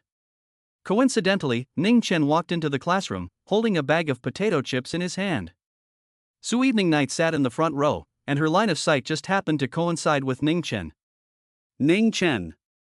Su evening night couldn't help but call out to him, and walked over to ask, the $50,000 of the department's startup fund, were you the one who helped? No. Ning Chen dropped these two words and walked straight around her, heading to sit in the back row of the classroom. Although Ning Chen was pretending to be stupid, Su evening night knew in her heart that this matter was 80% related to him. Otherwise, why would Director Li's attitude towards her change so drastically overnight? In the past, when she went to the office to press the issue, she would be scolded. Nine Dust, what kind of potato chips are you eating? Why haven't I seen them before? Fang Xiaofang came up and smiled as he put his hand towards the bag, give me some. Pa. Ning Dust hit his hand back, tired of living, right? Don't be so stingy, give me some, I didn't even eat breakfast. Fang Xiaofang stretched out his hand and said. These chips are toxic, you can't eat them. Ning Chen told the truth. Che, you're a cheapskate. If you don't give it to me, you can't give it to me, what do you mean by toxic, you can really pull it off. Fang Xiaofang skimmed his lips and went to the other side to grab Zhang Dachuan's rice ball. How does he know? He just escaped from death. Although the ghost hand green was processed into potato chips, the toxicity had not been cut down in the slightest, and one slice would be able to poison a grown man to death. This class was on pharmacology. As usual, Ning Chen did not listen, lying on the table to play King's Honor. Recently he was a little addicted to this game. None of the university teachers had the habit of dragging the class, and after the bell rang, the teacher left with his books in his arms. The students also walked outside in groups. Evening night, your luck is too good. Didn't the department decide to give this $50,000 to Guan Xiaoman from the next class? Why did it suddenly give it to you again? Zhang Ying held Su Evening's hand and looked at her excitedly. Late night, we'll all come and help then. Late night you have to treat yourself at noon. In the future, is it that we can't call late night anymore, we have to call Boss Su? Su Rongli and a few sisters in the same dormitory all laughed happily. Su Lianyang was also very happy, and stole a glance at Ning Chen. Ning Dust had just gotten up and walked towards the classroom door with Fang Xiaofang and Zhang Dachuan. Fang Xiaofang wanted to grab his potato chips to eat, but his hands were too short, so he couldn't reach them. Right at this moment, a girl who was fully covered in luxury goods and dressed in a very foreign style rushed over from one of the seats and pushed Su Lianxian from behind very hard. Ah!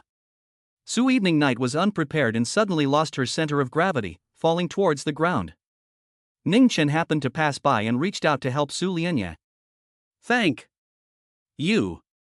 Su Evening Night was held in Ning Chen's arms, looking at him in shock. The students who hadn't left the classroom yet all cast surprised gazes. Guan Xiaoman, you're sick. Su Rongli and Zhang Ying, the two girlfriends, blocked in front of Su Evening, one on the left and one on the right, angrily scolding the white rich student who pushed someone.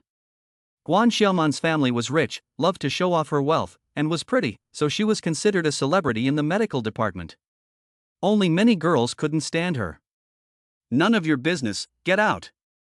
Guan Xiaoman was furious, and even glared at the nosy Ning Chen, before pointing at Su Evening Night and cursing. Su Evening Night, you shameless one. For the sake of a $50,000 startup fund, you actually seduced Director Li. You're so disgusting. Guan Xiaoman's shocking words set off an outcry in the classroom. This section of pharmacology was a big class, for classes together, and although some of them had walked out, there were still more than 100 people in the classroom, looking at Su one evening in shock. You? What are you babbling about? Su Evening Night almost cried in anger, trying to argue, you're the one who seduced Director Lee, I didn't. Vixen, don't try to argue.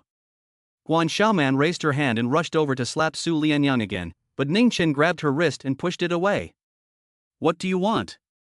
Ning Chen looked at this girl with disgust. Su Evening Night was subconsciously protected behind his back, and for a moment, her small face reddened and her heart was like a deer in the headlights. If only he was really my boyfriend.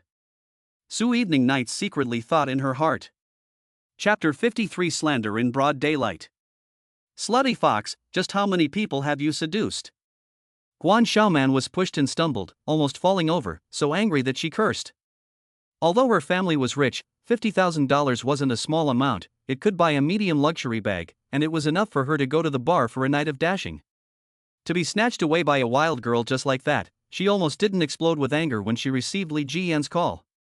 Li Jiyan, since you're unkind, don't blame me for being unrighteous. Guan Xiaoman decided to give Su Lianyang a shitload of blame first. At this time, several boys and girls walked up to Guan Xiaoman and pointed at Su Wanwan. Yes, that's her. I recognized her too, she's the girl who stayed in the office last night and wanted to ask Director Lee out for dinner. Wearing such a revealing outfit last night and pretending to be so innocent today, the little girl has 2 more faces. It's disgusting. The 5 or 6 students who had received benefits from Guan Xiaoman all began to falsely accuse Su one evening. I didn't. Su Evening Night didn't understand why these people were slandering her, her eyes immediately reddened and her tears glistened and flashed. Yo, this is crying? A vixen is a vixen, really good at acting. If you want people to not know, unless you don't do it. These people did not intend to let Su one evening go, and continued to intensify the situation, and also spoke with a nose. There were more and more dissimilar gazes around, and it was useless how Su Rongli and Jiang Ying pleaded their case. Even Fang Xiaofang and Zhang Dachuan's eyes changed when they looked at Su Evening Night. How ridiculous. Suddenly, Ning Chen opened his mouth, a flood of voices silencing the entire staircase classroom. Because of his dazzling achievements in the school athletic meet, many people knew this boy who was usually sullen but had a perverted physical fitness. Come here to slander people with empty words. I even said that I have lived for a whole 2,000 years, does anyone believe me? Crowd. Su Lianxian was moved to look at Ning Chen, unconsciously pulling on his sleeve and pressing her body close to him. A sense of something called security lingered in her heart. Ning Chen, how many times have you slept with her, helping her out so much? Guan Xiaoman snorted coldly. If you let me sleep with her once, I can also consider helping you deal with her. Ning Chen said with a smile. You. Guan Xiaoman glared in anger, you scoundrel. Su Wan Evening's pretty face flushed. How did this sound as if she had been slept with by Ning Chen? Ning Chen stared at Guan Xiaoman, the real scoundrel is you, talking nonsense here without evidence, be careful of people suing you for slander.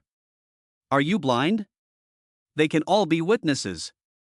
Guan Xiaoman pointed at the pairs of men and women who had just spoken. Yes, that's right. We all saw it. These few students from the first clinical class nodded their heads. They had received favors from Guan Xiaoman, so they definitely had to help her fix Su Wanwan. Is that so? Ning Chen pulled out his phone and sneered, then why don't we call the police and let them handle this matter? I just don't know if you want to be criticized or warned when things are investigated clearly. A warning penalty immediately scared a few rumor mongers. Who are you scaring? If you have the guts to call the police, report it. After Guan Xiaoman finished speaking, she only heard 3 drops. Ning Chen really pressed 110 and called the police. Then, he turned his head and said to Su Evening, I'll accompany you to the rooftop now. Guan Xiaoman slandered you, you're going to jump. There's no need to really jump, just make a big deal out of it. The police and school leaders will definitely do you justice at that time, let's go. After saying that, he really held Su Wan Evening's hand and walked towards the classroom door. Crap, for real? The few students who followed Guan Xiaoman's rumor were all confused. They were just joking, how could this person still take it seriously? At this time, Li Jiyan learned of the news and hurriedly rushed over from his office, just in time to bump into Ning Chen and Su Lian Evening who were going to jump off the building. After understanding what happened, Li Jiyan was furious. Guan Xiaoman, what are you babbling about? Hurry up and apologize to Su evening night. Li Jiyan couldn't wait to jump up and whip Guan Xiaoman a few big pockets. I won't. Guan Xiaoman held her arms and snorted coldly, directorly, if it wasn't for Su evening night seducing you, why would you allocate my startup fund to her? Also, directorly, what's with your face? Many puzzled gazes landed on Li Jiyan's face that was full of bruises. Li Jiyan cupped his face with his hands and subconsciously swept a glance at Ning Chen. I drank last night and fell, this is not the point. Guan Xiaoman, this $50,000 of entrepreneurial fund, the department had intended to allocate to Su one evening, it is your mom hard to rely on the relationship to snatch away. Do I have to say this for you to be satisfied? Li Jiyan directly publicized the truth. Shoo. Ning Chen whistled tardily. Instantly, many pairs of shocked, angry eyes focused on Guan Xiaoman's foundation-covered face. Especially those students who had just wronged Su evening night, they wanted to tear Guan Xiaoman apart with their eyes. You even bullied such a kind girl as evening night, are you still a human being? Guan Xiaoman, your family is so rich, why do you have to fight for this $50,000, you're sick. Jiang Ying and Su Rongli, angry, scolded. Li Jiyan, you're talking nonsense, my mom doesn't have it. Guan Xiaoman turned red. She hadn't expected things to get so out of control. Ning Chen, on the other hand, intended to add fuel to the fire. He pointed at the few rumor mongers beside Guan Xiaoman and said to Li Jiyan, directorly, these people are accomplices, and we can't let them off the hook, it's best if we can arrange for a warning penalty, or failing that, a school-wide notification and criticism would be acceptable. Good. Dust students, cough. Li Jiyan almost shouted out brother dust. Something like disciplinary action was still a great deterrent to students. Directorly, we were just having a joke with student Su Lianin. Yeah, just kidding, don't take it seriously. We admit our mistake, we apologize to Su evening night, can't we? The four students hurriedly explained. Just kidding? Ning Chen glared at the four students, his eyes hard. I'll give you 2 slaps and apologize, okay? The four students were stunned by the fierce look and didn't dare to talk back. Ning Chen regained his composure again, directorly, do as you're told. Li Jiyan nodded, This issue is of an unusual nature and must be severely punished. The four students' faces went white. They had only just started their freshman year, they definitely didn't want to carry disciplinary actions off. And at this moment, Ning Chen added, unless you guys give up the culprit behind the scenes, it's possible to use discretion. I say. A girl from the countryside, whose family had little background, weakly raised her hand. Ignoring Guan Xiaoman's threatening eyes, she scowled and said, It's Guan Xiaoman who gave us $1,000 each, letting us help her mess up Su one evening's reputation. Chapter 54 Wife, give me another $50,000. Wow! The classroom was in an uproar when these words were uttered.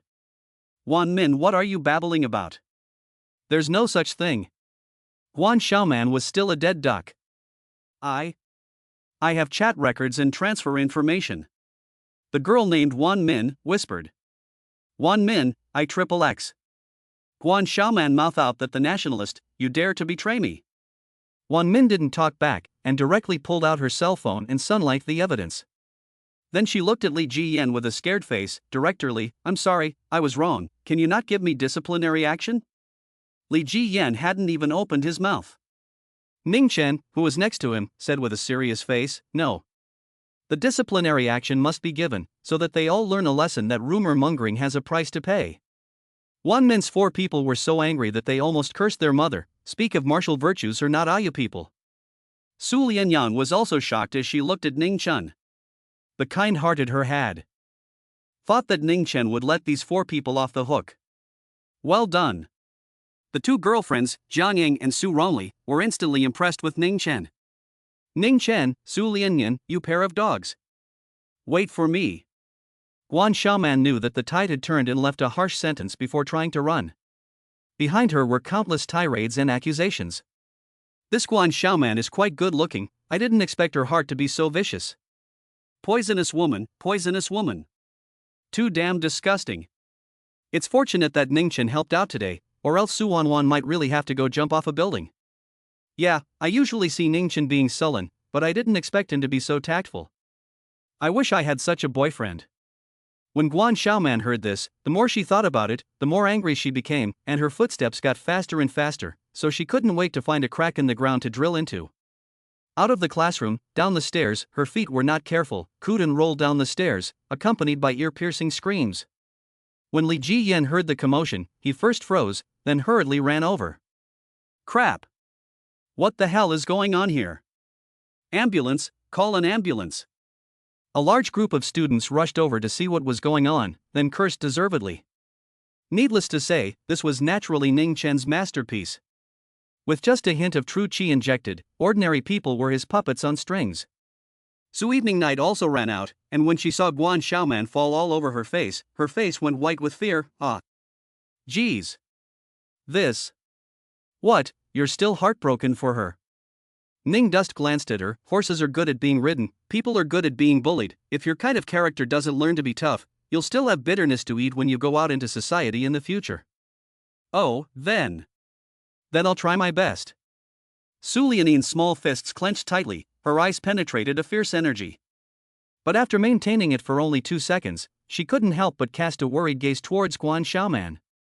Seeing this, Ningchen gently sighed, "There's no class this afternoon, let's go to your house for dinner." Oh good. Only then did Su Evening Night draw her gaze back, following behind Ningchen, who had his hands in his pockets, all the way out of the school gate. That, Ningchen, thank you. When she was almost at the store, Su Lianyang whispered. No need, I'm just simply not used to seeing this kind of person. Ningchen's tone was indifferent. Still, thank you very much. Su Evening Night added. Then when will your milk tea stand open? I don't have to pay to drink it, right? Ningchen joked. Of course. Su Evening Night's lips curved, revealing a bright and brilliant smile. That's what you said, Ningchen laughed. Su Evening Night instantly had a very bad premonition. This guy's appetite, but it was surprisingly large. Coming to the small restaurant, Li Mei was still very enthusiastic about entertaining Ningchen. After hearing about what happened in the classroom in the morning, she was more and more grateful to Ningchen in her heart, and the way she looked at him after standing behind the cash register, she was as satisfied as she could be. It was the kind of look a mother-in-law would give a golden son-in-law. Ningchen chose to ignore it, reading a novel and eating at the same time. Coincidentally, a drunken man walked into the store, and in a trance, the man realized that Li Mei was looking at Ningchen with a very satisfied look. He was instantly furious and glared hard at Ningchen for a few moments. Walking over to the cash register, he bellowed in a very heavy tone, "Get me some money." "Why did you come back?" Li Mei's face changed, and she unconsciously swept a few glances at Ningchen. This unkempt man was her husband, Su Haichao. A lousy gambler. Although Su Haichao was drunk, he had sharp eyes and realized that his wife had been looking at Ningchen, and he became furious. Wow! With a bang, he directly transformed into a desktop cleaning master and smashed around the cash register. Are you crazy? Li Mei glared at Su Haichao in anger and helplessness. What are you doing? Su Evening Night heard the commotion and ran over from the back kitchen, blocking in front of Li Mei. Seeing the mother-daughter duo's poor attitude, Su Haichao became even more furious, kicking over a table and yelling at the store's guests, "What the hell are you looking at? I'll get lost." A dozen guests left their meal money and hurriedly left. These days, who would mess with a crazy person? Are you fucking deaf? Su Haichao saw that there was still a college student sitting there and cursed as he walked over. This person was naturally Ningchen. Su Haichao, are you sick? Li Mei hurriedly ran over and blocked in front of Ningchen's table. What the hell do you want? He, Li Mei, are you interested in this kid? Su Haichao thought he saw something and kept pointing his hand at Ningchen. Are you trying to follow him? Su Haichao, you. When Li Mei heard this, she was so angry that she was dizzy and couldn't even stand up. Mom! Su Evening Night hurriedly came over to assist, beautiful big eyes immediately red. Rabbit child still not rolling, looking for a fight? Su Haichao turned his head to yell at Ningchen again. What he didn't expect was that this childish college student stood up and rushed him in the face with a big bee pocket. Splat! Su Haichao was directly jerked away, hitting the cold drink cabinet hard. Never one to spoil this kind of person. Ning Chen went up and added another kick, kicking this disillusioned and scribbling man, sprawling on the ground and vomiting furiously. Then Ning Chen kicked again, kicking Su Haichao into a pile of beer bottles, finally unable to get up. After beating the man, Ning Chen sat back down to eat his lunch. Li Mei and Su Yuan froze in place for half a day. After a while, Li Mei finally couldn't bear it and helped Su Haichao up from the ground, the whole time with disappointment in her eyes. Wife, help me, I swear, this is the last time. Su Haichao was beaten honestly, and did not dare to play rough in front of his wife and daughter. He knelt on the ground and didn't get up, his two hands clutched Li Mei's apron tightly, tearfully saying, 50,000, wife, you give me another $50,000, let me slow down. The debt collectors are right outside, if I can't get the money today, they're going to cut off one of my hands.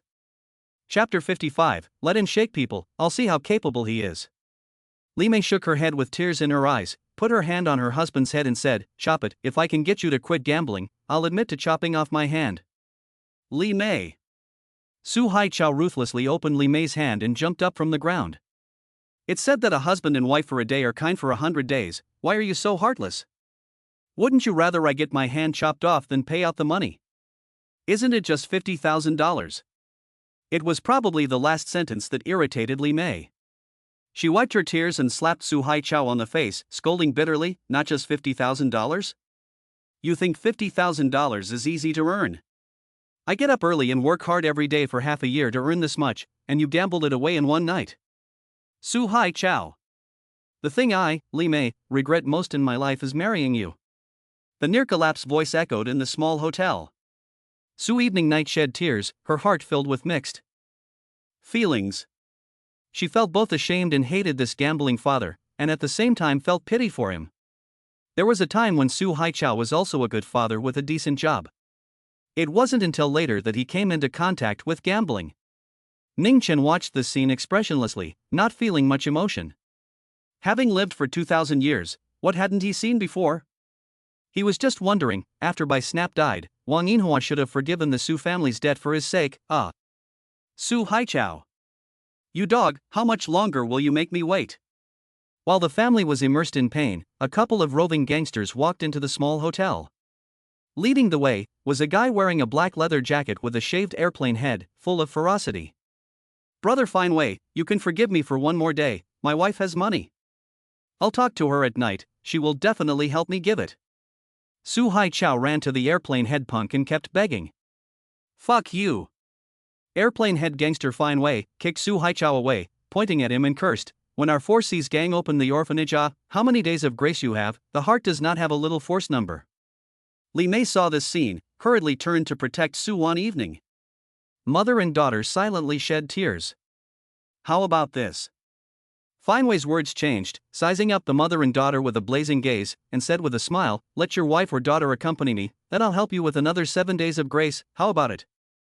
He had long heard that Su Haichao's wife and daughter were both beautiful, and when he saw them today, they were really not bad. Although Li Mei was old and worked all day long, she still had her charm and her figure was well maintained. Su Lian evening, that's not to mention, Qingdao University Medical Department recognized department flower, posture can be bad? Fine Wei stared straight at them, his eyes were almost flowing down. No way, brother Fine Wei. Su Haichao crawled out from under the table like a dog and hugged Fine Wei's thighs, don't move my wife and daughter, except for this, I promise you everything. Hey, can you let me eat in peace? At this time, Ning Chen couldn't bear it anymore and helplessly opened his mouth to inquire. The small restaurant instantly fell silent. Fine Wei and a few other punks turned their heads to look at this boy whose face was still green and tender, with a look of surprise. Are college students nowadays so wild? What the hell are you talking about here? Get lost or I'll kill you. Behind Fine Wei, a punk in an undershirt scolded. Ning Chen was too lazy to do anything and directly dialed Wang Yinhua's phone. Hello? Bring someone over to Li Mei Hotel. Yeah, there are a few ungrateful ones, help me deal with them. When Fine Wei and a few other punks heard this, they were instantly happy. Kid, quite capable of pretending. Fine Wei lit up a cigarette and looked at Ning Chen with a smile. Where are you mixed up? Haven't you heard of the 4C's gang, Fine Wei? Ning Chen ignored him. Brother Fine Wei is talking to you, are you deaf? A green-haired gangster went up to make a move. Fine Wei laughed and stopped him. Let him shake someone, I'll see how capable he is. A student, the ones he shook are probably all students too, ha ha ha. The four punks looked at each other and laughed. Seeing this scene, Su Haichao was filled with suspicion. Although this college student was very strong and able to fight, but a student is a student after all, how could he dare to fight with the gangsters? The famous Diamond Clubhouse was not far from Limei Hotel, and more than 30 armed gangsters, led by Wang Yinhua herself, quickly arrived. Wow! Brothers Chen Ziwolf and Chen Zibao rushed at the forefront, one of them carrying a large knife, lifting the door curtain and rushed in, followed by a blacked-out group of people behind them. Crouching? Brother Fine Wei. For C's gang, several gangsters were sitting on the store table smoking, saw such a large group of fierce and vicious people carrying knives came in, on the spot the cigarette were scared off 3. Don't panic. Fine Wei's mental quality was quite okay. Still holding his cigarette, he calmly jumped down from the table and straightened his clothes. Before he could speak, Chen Zibao came up with a knife. With a click, it directly chopped on his shoulder. Ah! The store immediately resounded with pig-killing screams. Ah! Su Lianxian also screamed in fear. Li Mei and Su Haichao hurriedly covered their daughter's eyes, staring daggers at this scene. A few of Fine Wei's little brothers, their people were also numb with fear. Brother Dust. Wang Yinhua brought a group of minions over and bowed in unison towards Ning Dust. At this moment, Su Haichao felt like his brain was a bit lacking in oxygen. Ning Chen nodded and let out a take it to the back and deal with it. Yes. Wang Yinhua led the order, take them to the back street. Go. Get up. Tramp, dare to mess with Brother Dust, are you tired of living? The Fine Wei few were quickly taken away. Every now and then a miserable scream came from the direction of the back kitchen, scaring Su Haichao so much that he didn't even dare to speak. Old. Wife, who in the world is he?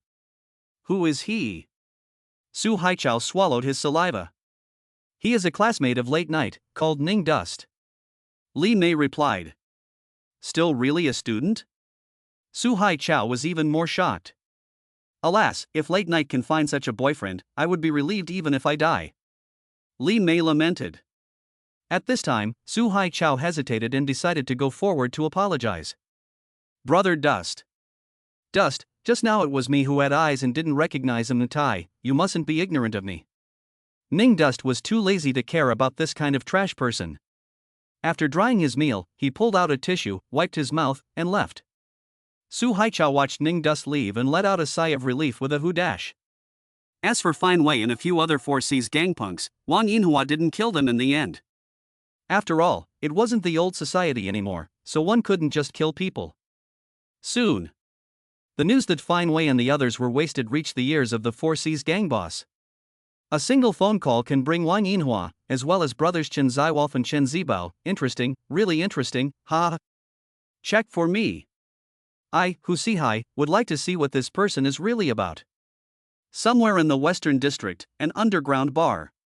A greasy middle-aged man with a face full of scruff had a playful smile on his face. Chapter 56, Takeaway Killer. It was already past 7 o'clock when they returned to the Rose Garden Villa. The night was falling, the breeze was blowing through the willows, and the scenery was pleasant. Su Shuyan and Jiang Sugar were playing King of Kings in the living room. The TV was on and they didn't watch it, they just listened to the sound. Losing 4 games in a row, the two girlfriends are not in a good mood. Suddenly, Ning Chen opened the door and came in. Ginger Sugar, like finding a savior, rushed over. Brother Dolly. You're back, are you hacking? Su Shuyan also cast an expectant gaze. Although Ning Chen was a nasty person, his gaming skills were nothing to write home about, and last time he brought them to win a dozen games in a row. No hacking, you guys are too pitiful. Ning Chen spoke bluntly, so angry that Su Shuyan almost copied a pillow and smashed it over. Shorto, Brother Dolly, you just take us to play a few games, just a few games, okay? Ginger. Sugar quit, tugging on Ning Chen's sleeve with her small hands, pampering and rolling around. Okay. Ning Chen agreed, and in his heart, he said, bringing 2 pits is good to raise the difficulty of the game a little bit, otherwise it's no fun to win too easily. Su Shuyan was scolded for being a pit, and was originally quite angry, but after winning several games in a row, her mood began to become beautiful. She even planned to order a KFC and specifically asked Ning Chen if he would eat it. Ning Chen didn't reject it, taking it all as a reward for bringing his sister. Not long after, the voice of the delivery man came from outside the door. "Hello, KFC home delivery." Ginger Sugar froze at his words. "Takeout can come in now?" Su Shuyan shook her head. "I don't know." Greentown Rose Garden was an upscale neighborhood, and takeout agents were not allowed to enter. Usually they pick it up themselves, or call the property to have it delivered. "Hello, KFC home delivery, please come out and get it." The takeout clerk's voice came again. Ning Chen's brows darkened as he heard a faint hint of a murderous aura. He knew that there was trouble on his doorstep again. Just as the round ended, he got up and said, "I'll go get it, you guys wait here." "Wow, why is Brother Dolly so diligent?" Ginger Sugar smiled and complimented. Su Shuyan also threw a surprised look at Ning Chen. Opening the front door, a delivery man in a blue takeout suit was standing outside, his head lowered so he couldn't see his face. The moment he handed Ning Chen the 2 family buckets, the 5 fingers of his right hand suddenly changed into a claw shape and grabbed towards Ning Chen's neck. The speed was as fast as lightning. Amidst the darkness of the night, a pair of sharp eyes permeated with hideousness lit up. Snap! Ning Chen easily grabbed his tiger's claw, then gently broke it in his shocked gaze. With a crunching sound, the bones of the takeaway's hand snapped on the spot. Before he could open his mouth to scream in misery, Ning Chen was quick on his feet and pointed a finger on the mute point on his chest, making him unable to make a sound. "Brother Dolly, haven't you brought it yet? I'm hungry." Ginger Sugar's voice came from the living room.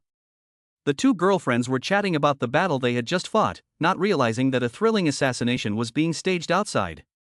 Ning Chen carried 2 family buckets, threw them onto the living room sofa, and folded back. "You guys eat first, I'm going out for a smoke." "Sugar, does Ning Chen usually smoke?" Su Shuyan blinked her delicate, beautiful eyes.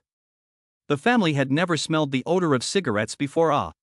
"Well, it's probably because Brother Dolly's heart aches for you and can't bear to let you inhale secondhand smoke, so every time he goes to the courtyard to hide and smoke." Ginger Sugar onion finger pointing red lips. "You're talking nonsense again." Su Shuyan scolded angrily. He. Ginger Sugar was heartily happy to see their relationship improve. On the other hand, Ning Chen carried the acupointed delivery man and quietly came to the backyard. After learning that the latter was just getting paid to do his job and was not clear about his employer's identity, Ning Chen did not bother to pursue the matter. He found a shovel from the utility room and began shoveling soil and digging a hole. Despair was written all over the killer's face, and his heart crumbled to the extreme. Good heavens! He was a Bloodblade Tavern B-ranked killer, an inner strength martial artist, and he was actually going to be buried alive. Help! Help! Jesus, God, Buddha, Mother Mary, whoever, help! 2 or 3 minutes later, the shovel was put back in the utility room. It's not a good idea to keep doing this. What if a killer breaks in while I'm gone? Ning Chen walked to the burial site in the courtyard, tapping the ground with his feet while thinking, although I don't like Su Shuyan, she's Aunt Xiao's daughter after all, and there's also little Sugar. There! Ning Chen suddenly cast his gaze towards the doghouse in the corner of the courtyard. A pair of eyes glowing with green light were staring at him in disbelief. Black Dragon! This German Shepherd dog had already witnessed this kind of thing twice. It was fortunate that it was a dog and couldn't speak, otherwise if it had told Su Shuyan this news, this young lady would probably have died of fright alive. Ow! The Black Dragon stared at Ning Chen with some fear, not knowing what he wanted to do. For the next few days, Ning Chen mixed some mysterious little red pills into the dog food every day and fed them to the Black Dragon. After eating them, the Black Dragon's body was unbearably hot and dry, and those pills seemed to have some kind of magical power, causing its physical strength to surge exponentially. Soon, Su Shuyan and Jiang Sugar were shocked to find that the Black Dragon, which had always been honest, had started to tear down the house. At first, it only bit through the sofa and chewed off the bark of the tree, but later on, it developed into biting through the TV, the refrigerator, and even made a big hole in the concrete wall. The 2 girlfriends were so scared that they were hesitating to send the Black Dragon away, when Ning Chen stepped forward. Strangely enough, in front of Ning Chen, the Black Dragon lost all its momentum, wagging its tail and licking its feet, not to mention tearing down the house, and didn't even dare to take out a big mouthful of air. Seeing that someone could restrain the Black Dragon, Su Shuyan simply didn't care. Ning Chen continued to feed the Black Dragon small red pills. Although spiritual medicines are scarce on Earth, it's a good thing that Wang Yinhua got the blood of 18 types of ferocious beasts through smuggling, along with some precious herbs, to refine these low-compound versions of blood-feeding pills. After some time, helping the black dragon raise its flesh to the qi refining stage shouldn't be a problem. Ning Chen secretly thought. The qi refining stage was also known as the martial grandmaster. There appeared to be only one patriarch in the entire Qingzhou. This was the means of the Yuaning stage-old monsters. Without even using a single ounce of spiritual energy, he could make a dog step into the qi refining stage, and if the news were to spread, it could scare countless martial artists alive. And Wang Yinhua's minions, after practicing the ancient body-strengthening technique, their physical qualities have also risen sharply. The Four Seas gang was beaten back in the underground firefight. This group of livestock from the Water Moon gang, are each and every one of them fucking high on drugs? Why are they so fierce? Charm Bar.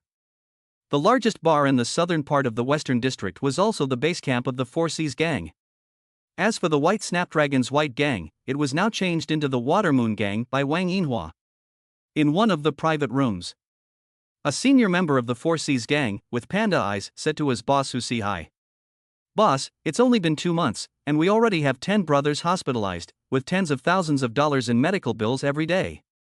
Hu Sihai was also full of worry, swallowing clouds and saying, "Mountain Cannon. What the hell is going on? That bunch of losers from the Water Moon gang, how did they suddenly become so capable of fighting? One of them can chase after 5 of us." Chapter 57, Our boss invites you over for a drink, appreciate your face? It's more than that, boss. The man nicknamed Mountain Cannon, covering his face covered in bruises, said that Shenzi Bao and Shenzi Wolf brothers, one person dried over a dozen of them. I suspect that the Water Moon gangs have all been hit with the super soldier serum, and collectively turned into captains of Magenta. You've watched too much Marvel, haven't you? Hu Sihai slanted a glance at him, then fell silent. Should he, or should he not, use a gun? Hu Sihai was torn in his heart. There was an unwritten rule for them in the gang. Firefights are not allowed to pull out guns. If the Four Seas gang breaks this precedent, I'm afraid that they will be hunted down by both the black and white. But if this continues, the Four Seas gang's territory will be snatched up by the Water Moon gang. Right at this moment, Mountain Cannon received a phone call, and his face immediately became pleasantly surprised. Boss, the behind-the-scenes boss of the Water Moon gang, has been found. Really? As if Hu Sihai saw a way to break the game, he violently stood up from the sofa and threw away his cigarettes. Boss, we spent $100,000 and bribed a member of the Water Moon gang. He sent over the information of their behind-the-scenes boss. Mountain Cannon hurriedly handed his cell phone to Hu Sihai. Hu Sihai looked at it hopefully and almost didn't die of anger. Qingzhou University Medical Department Clinical Class 2, Ning Chen? Mountain Cannon, are you fucking stupid? You spent $100,000 and got screwed. Hu Sihai smashed his cell phone into Mountain Cannon's face and roared in anger. Mountain Cannon seemed to be prepared and hurriedly explained, Boss, don't be angry, I just asked around. Zheng Yang was beaten by this kid before, and Wang Yinhua was also present at that time. This college student is definitely not simple. Why don't we arrest him first and ask? Hu Sihai pondered for a while. Okay, Shan Gun, you go and bring this kid back. I'll personally ask him what his relationship is with Wang Yinhua. Yes, boss. Su Lianin's milk tea stand, business has been very good lately. Since this was a program supported by the school, it could be opened at the intersection of the school's commercial street. Many people were running towards Su evening night, wanting to see how beautiful this medical department flower really was. Shu Yan, let's go buy a cup too. I heard that there's a milk tea shih tzu here who's very pretty. Jiang Sugar held Su Shuyan on her arm as she passed by the commercial street. Yeah. Su Shuyan smiled as she walked over to stand in line. Not long after, when it was their turn, a sweet and lovely voice came. Good afternoon, 2 young ladies, what would you like to drink? A bright smile hung on Su Evening Night's tired but fulfilled delicate face. The snow-white fragrant forehead was wet with sweat, sticking a few strands of hair, but it did not affect the girl's beauty in the slightest. Wow, it sure is pretty. Little stars popped up in Ginger's eyes. Hello, 2 cups of grape milk caps. Su Shuyan said politely. Okay. Su Yuanyan had already recognized that these 2 girls were the 2 that surrounded Ning Chen at the games. Myself and them, no matter the temperament or family background, were too far apart. Jiang Sugar and Su Shuyan, on the other hand, didn't think so at all. They talked in whispers and praised Su Evening Night for her good looks, worthy of being the medical department's flower. Soon, the 2 cups of milk tea were ready, and the 2 women paid the bill to leave. Suddenly, Jiang Sugar spotted a familiar figure in the crowd. Shuyan, look, isn't that Brother Dolly? Where? Su Shuyan followed the sound and saw a tall and big boy, not even lining up, holding a bag of potato chips in his hand, leisurely walking to the milk tea stand. Why isn't he lining up? No quality at all. Su Shuyan said without a trace of anger. Then, they saw Su Wanxian affectionately handing over a cup of milk tea, happily chatting with Ning Chen. Ning Chen also talked and laughed, and even helped clean up the 2 sophomores who attempted to molest Su Evening Night. They know each other? Su Shuyan was slightly stunned. For some reason, seeing Ning Chen standing and chatting with a pretty girl made her heart feel a little uncomfortable. Afterwards, the other 2 partners, Zhang Ying and Su Rongli, rushed over, and Su Evening Night took off her work clothes and left the shopping street side by side with Ning Chen. Oh my god, Shu Yan, they went to dinner together. Ginger Sugar was surprised. Brother Dolly wouldn't be in love with departmental flower Su, right? None of my business. Su Shuyan twisted her head and walked in the opposite direction, her stunningly beautiful face covered in anger. She didn't know why she was so angry. Maybe because someone was blind. How's the milk tea store business? On the way out of the school gate, Ning Chen casually asked. Pretty good, last month there was more than 10,000 in profit, split it with Rongli and Yingying, each of them can almost get 5,000. Su Evening Night smiled like a flower.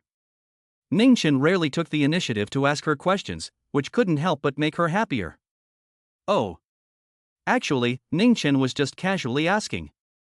Ning Chen, you seem to like eating this potato chip, is it really that good? Su Evening Night curiously looked at the potato chip bag in Ning Chen's hand. It's okay. Ning Chen sighed. In fact, he had eaten so much that he was almost regurgitating. But there was no way around it. Who let this poisonous mushroom chip have aura in it, even though the content was pitifully low? Just as he left the school gates, a dozen figures suddenly followed him from behind. Again? Nindes shook his head and said very helplessly, Evening, I suddenly remembered that there's something going on, so go back first, I'll be right behind you. Good. Su Lianyan was very good and left without asking anything. Ning Chen watched her leave safely, then was quickly surrounded by the group. Brother Mountain Cannon, that chick ran away. A punk reminded. Don't worry about her, it's this kid that the boss wants.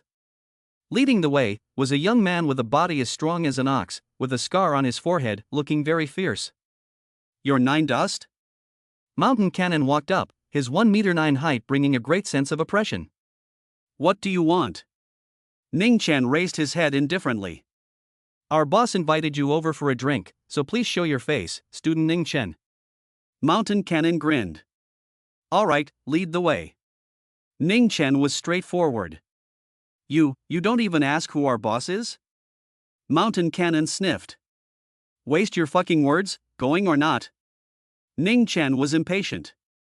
Oh no, bring the car over. Mountain Cannon had a sullen face. Soon, several gold cup vans whizzed by, taking Ning Chen away. Mountain Cannon sat on the passenger side, constantly sizing up Ning Chen in the rearview mirror. No matter how one looked at it, this was an ordinary college student. But weren't students the most afraid of gangsters? More than 40 minutes later, Mountain Cannon led Ning Chen and a dozen or so of his minions into the glamour bar. On one of the card seats passing by, there was a rich son of a rich man sitting. His name was Qin Fen, one of the 7 young men of Marina. He was sent over from Marina 2 months ago by the Yi family's youngest to look for a nebulous existence. His grandmother, just give me a sketch, I still don't know if it's accurate, how can I find it? Isn't this finding a needle in the sea? Yi Kulu Yor. Mom blew up. Chapter 58, The Bazarks, Destroyed. Boss, I've brought him here. Inside the Supreme VLP box. Mountain Cannon pushed Ning Chen inside, followed by a group of minions, all of whom were curiously sizing up Ning Chen.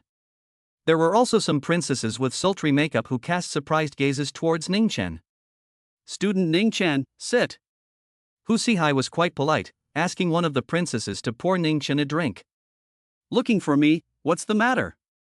Ning Chen sat on the sofa with a big grin, and the chips he hadn't finished eating were placed on the coffee table. Came all the way here, you're thirsty, Come on, drink first, let's talk afterward. Hu Sihai smiled and urged for a drink. Let go of any farts. Ning Chen was impatient. This sentence scared the princess who poured the wine. Her hands trembled a bit. This college student, is he crazy, daring to talk to the Four Seas gang bosses like that? Mountain Cannon also wanted to have a fit, but was stopped by Hu Sihai. With 2 fingers, he gently flicked the wine glass to Ning Chen. Brother Dust, so many little brothers and sisters are present, give us some face. Fine. Ning Chen copied the wine cup and casually splashed it on Hu Sihai's face. Ah! A few sweet-looking princesses let out screams, their faces white with fear. You're fucking looking for death. Mountain Cannon and the other members of the Four Seas gang were also furious. Hu Four Seas wiped a handful of wine from his face, but he let out a loud laugh, ha ha ha ha. Good, worthy of being the boss behind the Water Moon gang, you have guts. He finally stopped insisting on letting Ning Chen drink, but sat back on the sofa and had his junior brother light him a cigarette. Seeing a bag of potato chips on the coffee table, he casually picked it up and just ate it. Hey! Nine Dust was instantly nonplussed. This was his fucking mushroom chips. However, seeing Hu Sihai eating so favorably, he didn't have the heart to stop him. Brother Dust, let's talk. Hu Sihai said as he ate, the Four Seas gang and the Water Moon gang fighting like this every day will only lose both of them, allowing other gangs to take advantage of the situation. I'm not the leader of the Water Moon gang, you should look for Wang Yinhua. Ning Dust shook his head. Don't mess with me, Brother Dust. Wang Yinhua is just a small woman, how can she manage such a large Water Moon gang? Hu Sihai didn't believe it at all. I do have a suggestion, why don't we merge our 2 gangs in the future? I'm older than you, so I'll barely be the first leader, and you'll be the second leader, how about it? While saying this, he also swept his head down to glance at the potato chips in the bag, thinking to himself, what brand of potato chips are these? So delicious, and this faint medicinal fragrance is simply to die for. Suddenly at this time, a sharp pain surged from the lower abdomen. Hiss dash. Hu Sihai put on his pain mask and covered his stomach, grunting as he leaned against the sofa. Boss. What's wrong with you, boss? Mountain Cannon hurried over. There's poison. Hu Sihai pointed at the potato chips in his hand, and his face turned a pig liver color. What? Mountain Cannon froze for a moment, grabbed the potato chip bag and glared viciously at Ning Chen. Surname Ning, you don't fucking talk about martial virtues, how dare you poison it? Snacks can be eaten indiscriminately, words can't be spoken indiscriminately. Ning Chen reached out and took the bag, and ate it in front of everyone. This. The crowd froze. Come to think of it, poisoning the chips didn't make sense. The raw material of the poisonous mushroom chips was the ghost hand green. This highly poisonous mushroom could poison a cow to death in 10 minutes. The detoxification function of the human liver is simply not enough in front of this kind of poison. Hu Sihai didn't last until the ambulance came, he foamed at the mouth and died. Boss! Boss! Mountain Cannon hugged Hu Sihai's greenish-black corpse, crying and shouting, chop him up for me. Chop him to death. A sound of shouting and fighting resounded in the spacious box. It turned out that today's bureau was a Hongmen banquet. The members of the Four Seas gang had long since prepared their guys, and with a machete in each hand, they desperately rushed towards Ning Chen. A bunch of mole crickets. Ning Chen sneered. A mere control knife became iron slime with a single grip of his hand. With a wave of his arm, people flew out horizontally like Jenga. In no time, the ground was filled with members of the Four Seas gang, their wails intertwined. And Ning Chen sat on the sofa the entire time, not even moving a muscle. You! Mountain Cannon and the other Four Seas gang executives looked dumbfounded. There were also those princesses who accompanied the drinks, thinking that they were either dreaming or making a movie. He's a martial artist. One of the gang executives shouted. So what if he's a martial artist? I'll beat you to death as usual. Mountain Cannon yelled, directly pulling out a black Browning pistol from his waist, go to hell. Bang! The man pulled the trigger with a sound. He was aiming at Nine Dust's temple.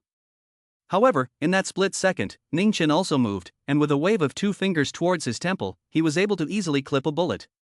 Throughout the entire process, Ning Chen didn't even look away, and at this moment, he even poured a glass of wine and drank it calmly. Crap! The crowd let out strange cries of fright, and at the same time, they all associated it with a movie character. The only martial art under the sky is fast. The ultimate king of killers, Fire Cloud Evil God. You. Are you a human or a demon? Mountain Cannon held his pistol, disbelief written all over his face. Ningchen didn't answer, flexing his fingers. The bullet shot back at twice its original speed, and with a soft poof, it directly opened an eye on Mountain Cannon's brain. The number 2 man of the Four Seas gang, Chinda Cannon, nicknamed Mountain Cannon, fell straight down. Ah dash. Several princesses let out piercing screams. At this moment, the door of the box was kicked open from outside, and a group of people fishtailed in.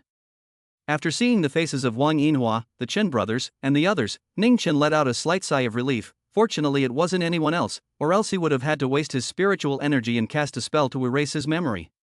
After all, he didn't want this kind of thing to spread out, which could cause a lot of trouble. Brother Dust. You're fine. Ah. This? Wang Yinhua stormed in and froze on the spot when she saw the mess all over the place. Chen Zibao, Chen Ziwolf and other members of the Watermoon gang were all dumbfounded. There's nothing more for me to do here, so you guys take care of it, I'll leave first. Ning Chen got up and left in style. Who say hi? Chen Shanbao? Wang Yinhua saw the first and second in command of the Four Seas gang and immediately had someone go over to check the situation. Sister Yinhua, both of them. Both of them are out of breath. The little brother's trembling voice came. Wang Yinhua's brain was a little lacking in oxygen, and she sat on her butt on the sofa. Four Seas gang, gone? God, ah. Chapter 59 Uncle Su Jango. On this ordinary night, the Four Seas gang, one of the biggest gangs in the Western District, was wiped out. The Watermoon gang secretly took over the properties of the Four Seas gang. By the time the other gangs reacted and wanted a piece of the pie, it was already too late. Brother Dust, half of Xiqing District is now our territory. We took over a lot of stores today, and from now on, we'll have several $1 million of income every month just by collecting some money. Wang Yinhua called excitedly. With the new turf, do some proper business and don't bully ordinary people. Any protection money, it's best to not even bother collecting it. After Ningchen said a few words, he suddenly raised a question. Do you have $150 million on your side? $150 million? Brother Dust, what do you need so much money for? Just as the words came out of Wang Yinhua's mouth, she realized that something was wrong. How did the boss spend his money? Where was it her turn to teach a junior? So she hurriedly apologized. I'm sorry, Brother Dust, I spoke out of turn. Nine Dust let out a hum. Wang Yinhua thought about it and replied, at the very least, it will take a year or two. 1 or 2 years ah. Ningchen was more or less disappointed when he heard this, but he didn't say anything more, lest they go and mess around with it, and then added, forget it, produce more poisonous mushroom tablets in the near future, I don't have enough to eat, and there's also beast blood that's almost used up. Okay. Wang Yinhua cupped the microphone with both hands and kept nodding. Ning Chen was in the classroom, when he suddenly saw Su Yinhua, who was listening attentively in the front row, and said, by the way, there's a loan shark named Su Haichao who owes money, erase it. Erase it? Good. Wang Yinhua didn't dare to ask more. If he dares to ask you guys for a loan in the future, help me beat him up. Ning Dust added another sentence. Okay, Brother Dust, no problem. Wang Yinhua replied with a full promise. After hanging up the phone, Wang Yinhua, who hadn't slept all night, lay down on the seat, and a ridiculous thought suddenly rose in his mind. Holding tight to Brother Dust's thigh, it might even be possible for him to become the underground queen of the entire Qingzhou in the future. Just what did Brother Dust need $150 million for? On the other side, Ning Dust didn't give these trivial matters a second thought. After class, Su Evening Night held up a cup of new milk tea from the table, intending to let Ning Chen taste the flavor first. A cold and arrogant girl with a high ponytail suddenly passed in front of her. She's... Su Wanjian froze for a moment. This schoolmate, what a strong aura. It's senior sister Wen Xinglan, I heard that she comes from a martial arts family, what's she doing here looking for Ningchen? Jian Ying's curious voice came out. Under the astonished gazes of many students, Wen Xinglan walked straight up to Ningchen. What for again? Ningchen slanted a glance at her. Wen Xinglan looked at him with a strong sense of unreality within her. Just this ordinary-looking college student, who had caused a scene at the Qingzhou Martial Arts Association headquarters 3 months ago, had not received any punishment. The vice president, Liang Yongji, acted as if he had admitted defeat and never sent anyone to find trouble with Ning Chen again. For the Hallowed City Martial Arts Association to be bullied like this sounded like a magical story. "It's fine, I'm leaving." Ning Chen got up. "There. Is something wrong?" Wen Qinglan hurriedly spoke. Having seen Ning Chen's fierceness with his own eyes, Wen Qinglan couldn't help but be shorter in his aura. "Next week on Grandpa's 80th birthday, I want to invite you to be a guest at the Intercontinental Hotel. No need for gifts, just if people arrive," she said. "Is there any good food?" "I'll go if there's something delicious," Ning Chen said. "Of course there is." Wen Qinglan nodded her head lightly. "All right." Ning Chen finished speaking and left. Passing by Su evening night, he took the cup of new milk tea, inserted the straw and took a sip. "Blueberry flavor, it's quite good." He left the classroom while drinking. Wen Qinglan's cool eyes immediately landed on Su evening night, looking up and down. By Ning Chen's side, "Why are there so many pretty girls?" Su evening night felt very uncomfortable. All the way to the school entrance, Xiao Jing's Audi A8 was parked at the curb.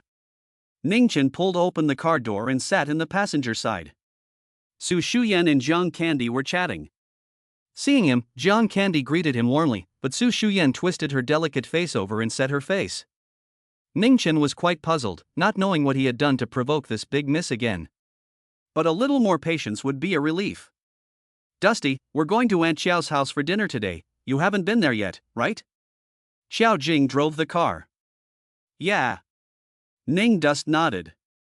The Rose Garden Villa was only purchased by Su Jingshan for the convenience of his daughter's schooling. The couple didn't usually live here, they had their own apartment.